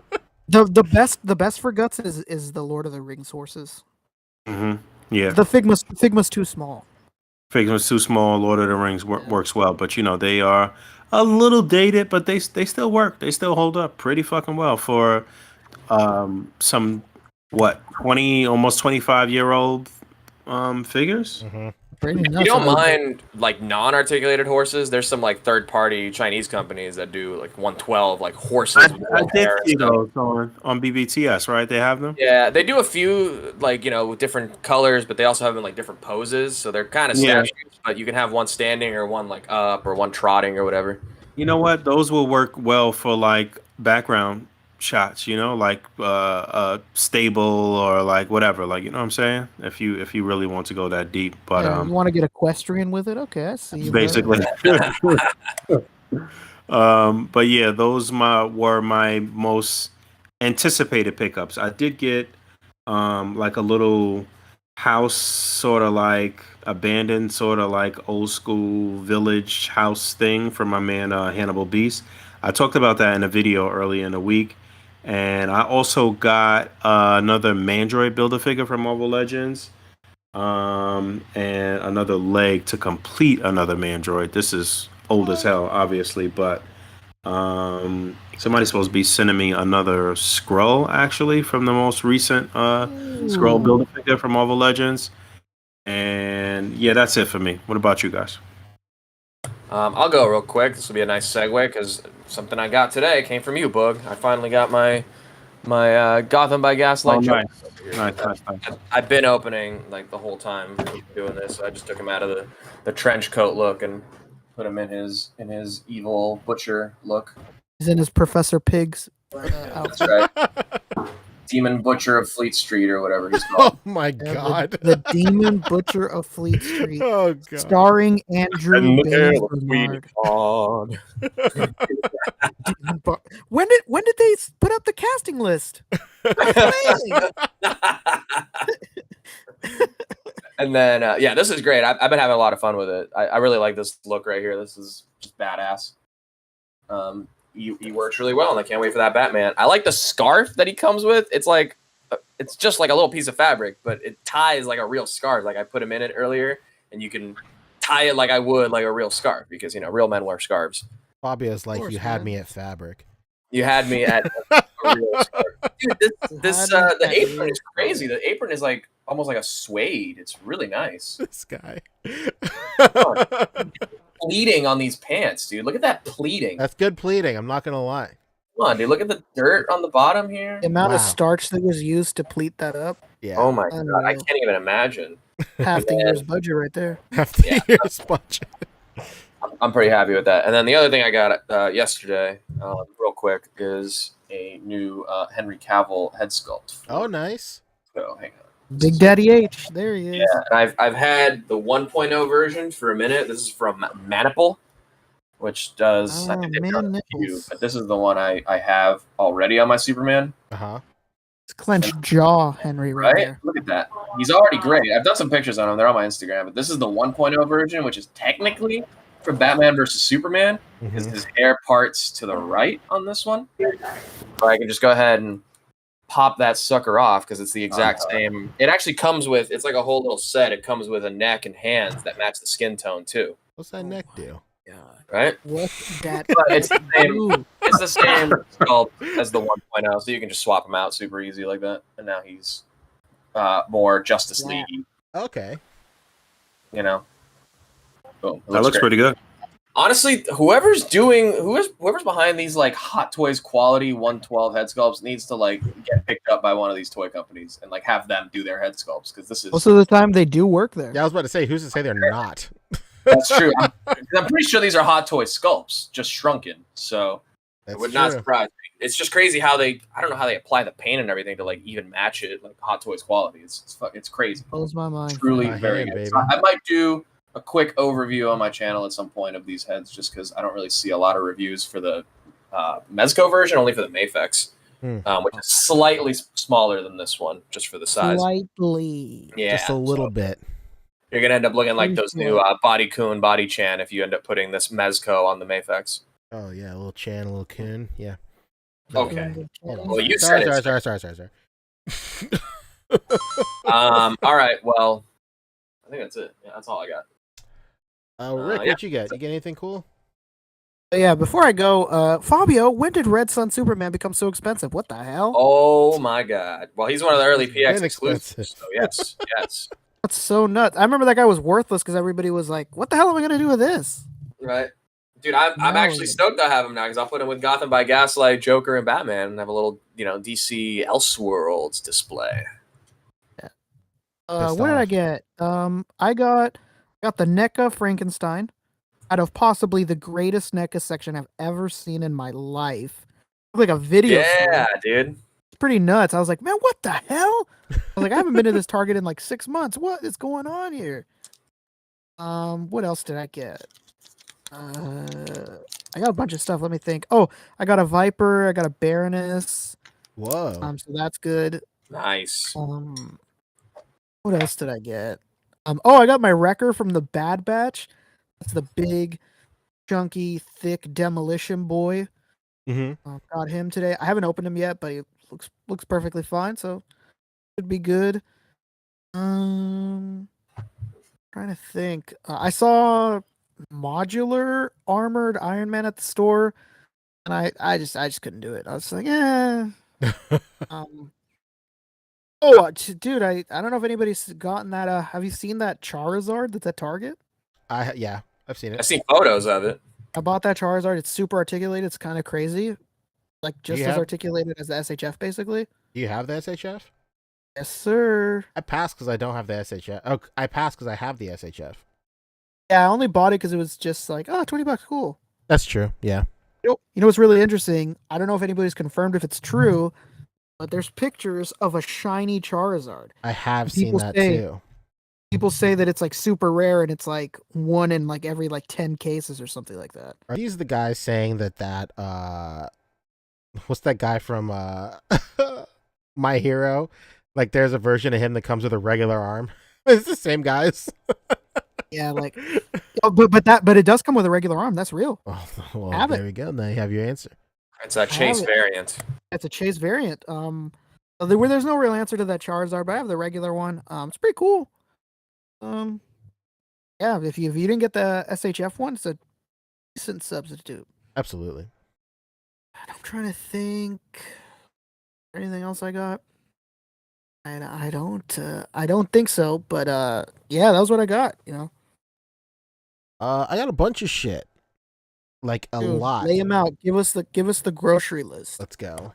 Thanks to my good friend QuadPay, not sponsored. Hell yeah. Just a friend of the What service. big ticket item, man. What big ticket item? Lay it on us. I just bought a bunch of shit. GameStop had a sale. It was like it must have coincided with some sort of employee appreciation sale. I don't know.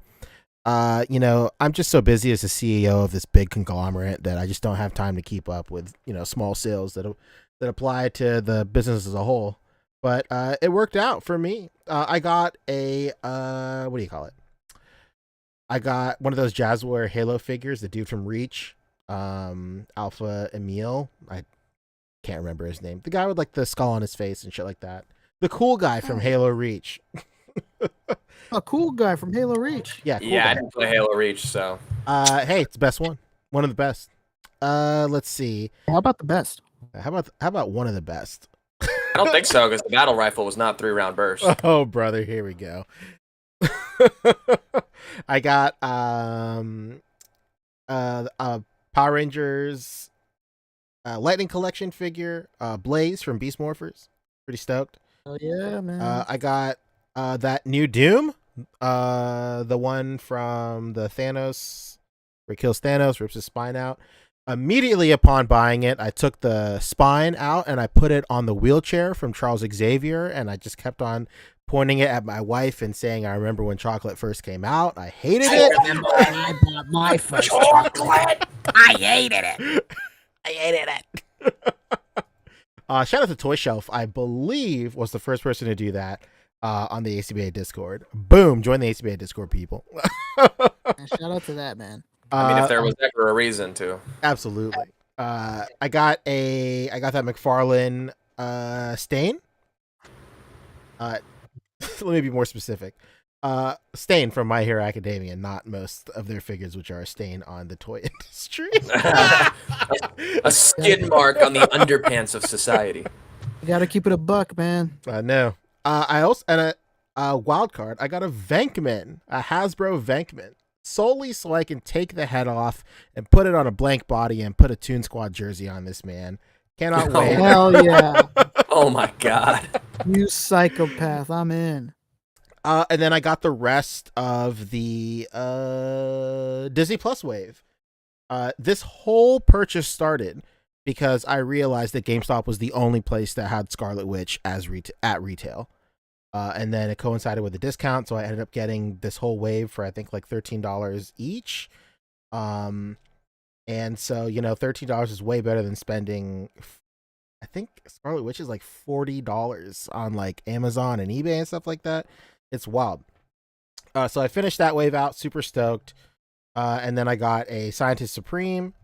And then I got, let's go, Super 7 SpongeBob figures. I got the whole wave. Pretty stoked. He looks those reactions? Yes, these are they reactions. are, man. Yeah, they look a little deep fried in my camera. Pardon. But they're, you know, 5 points for articulation. They're fine enough. Yeah, this is the first time that I've actually wanted to keep something on card. Like, they look so nice on card. And I know I'm barely going to get anything out of them. So I'm just like contemplating, like, do I get another wave? Like after the discount, they ended up being like $11. So like, do I just pull the trigger on another set? I don't know. I think you have to get the MEZCO Nosferatu now to go with him. Oh, Nosferatu. I need that Nosferatu so bad. If you find a good deal on them, please let me know. We're doing you might get lucky. There's a new one coming. I know. They're a colored one, right? That's what it is. Yeah. Sorry, There's a new Rick, we one don't coming. use that language in 2021 anymore. I'm sorry. Melanin plus. This new one is like yeah, he's like a whole different color, right? Yeah, he's like more gray with like blood red eyes. Okay. We haven't seen any more pictures of it, but just on first look. Yeah, I'd want like just the OG Nosferatu. Just black and white. You might get lucky on that one. Hopefully. You know what would be good if Revoltech did a SpongeBob. Now that you mentioned. Oh that. my god, dude, I've wanted a highly articulated SpongeBob for particularly no reason for so long. You have no idea. Talk to them. Yeah, especially ever since that guy did the SpongeBob anime like YouTube series. Like I just really want highly articulated SpongeBob figures. Hell yeah. You remember when David Walton said that to us like last week? Did he say that? Yeah, he sent it to us last week. Oh, did he really? Oh my god. The anime. I was like, oh man, this thing's old. I love that thing, man. It's so good. I love that anime so much. Was that the last year haul? That's it. Yeah, I got some other shit from other places. You know, I don't remember. I have a big ass pile of loot that I keep on meaning to ship out, but you know, I'm stuck in that loop of where like there's so much shit in here. I might as well wait for something else to convert over. But like, do I want to send it now because there's stuff in there I want really bad? I don't know. And I don't blame you whatsoever. Is that our first time getting suspenders on a MEZCO figure? Yeah, right? I think so. Oh no, the Punk Joker had them, but they're like down. But you can put them up. Yeah, they look good. Well, I mean, they legit look like suspenders. Look at that. Mm-hmm. Yeah, top of the plate. before Boog takes us out, finally I edited an outro. Oh, that's right. Yeah. So we're gonna have a new outro. So stick As around much for as that. we I miss guess. seeing the intro twice. I mean, I do, yes, but I have to go back and look at it. But yo, thank you to Russ for coming on and talking about Street Humans. Like I mentioned, we'll bring you guys updates as he releases them, and as we get closer to the time for the Kickstarter to actually launch. Again, friendly reminder: Monday is going to be Fan First Monday for Marvel Legends, so look out for that. Obviously, we'll be talking about that at the end of the week. And yeah, follow us on Instagram. Come join us in the A.C.B.A group. Make sure you follow in each one of our YouTube channels separately, so you could check in on Fabio's streams and P's streams as well, and Rick's clothing line that's coming next year. What's up, man? It's That's called pretty much it. Mexicans Plus. For the plus size boys.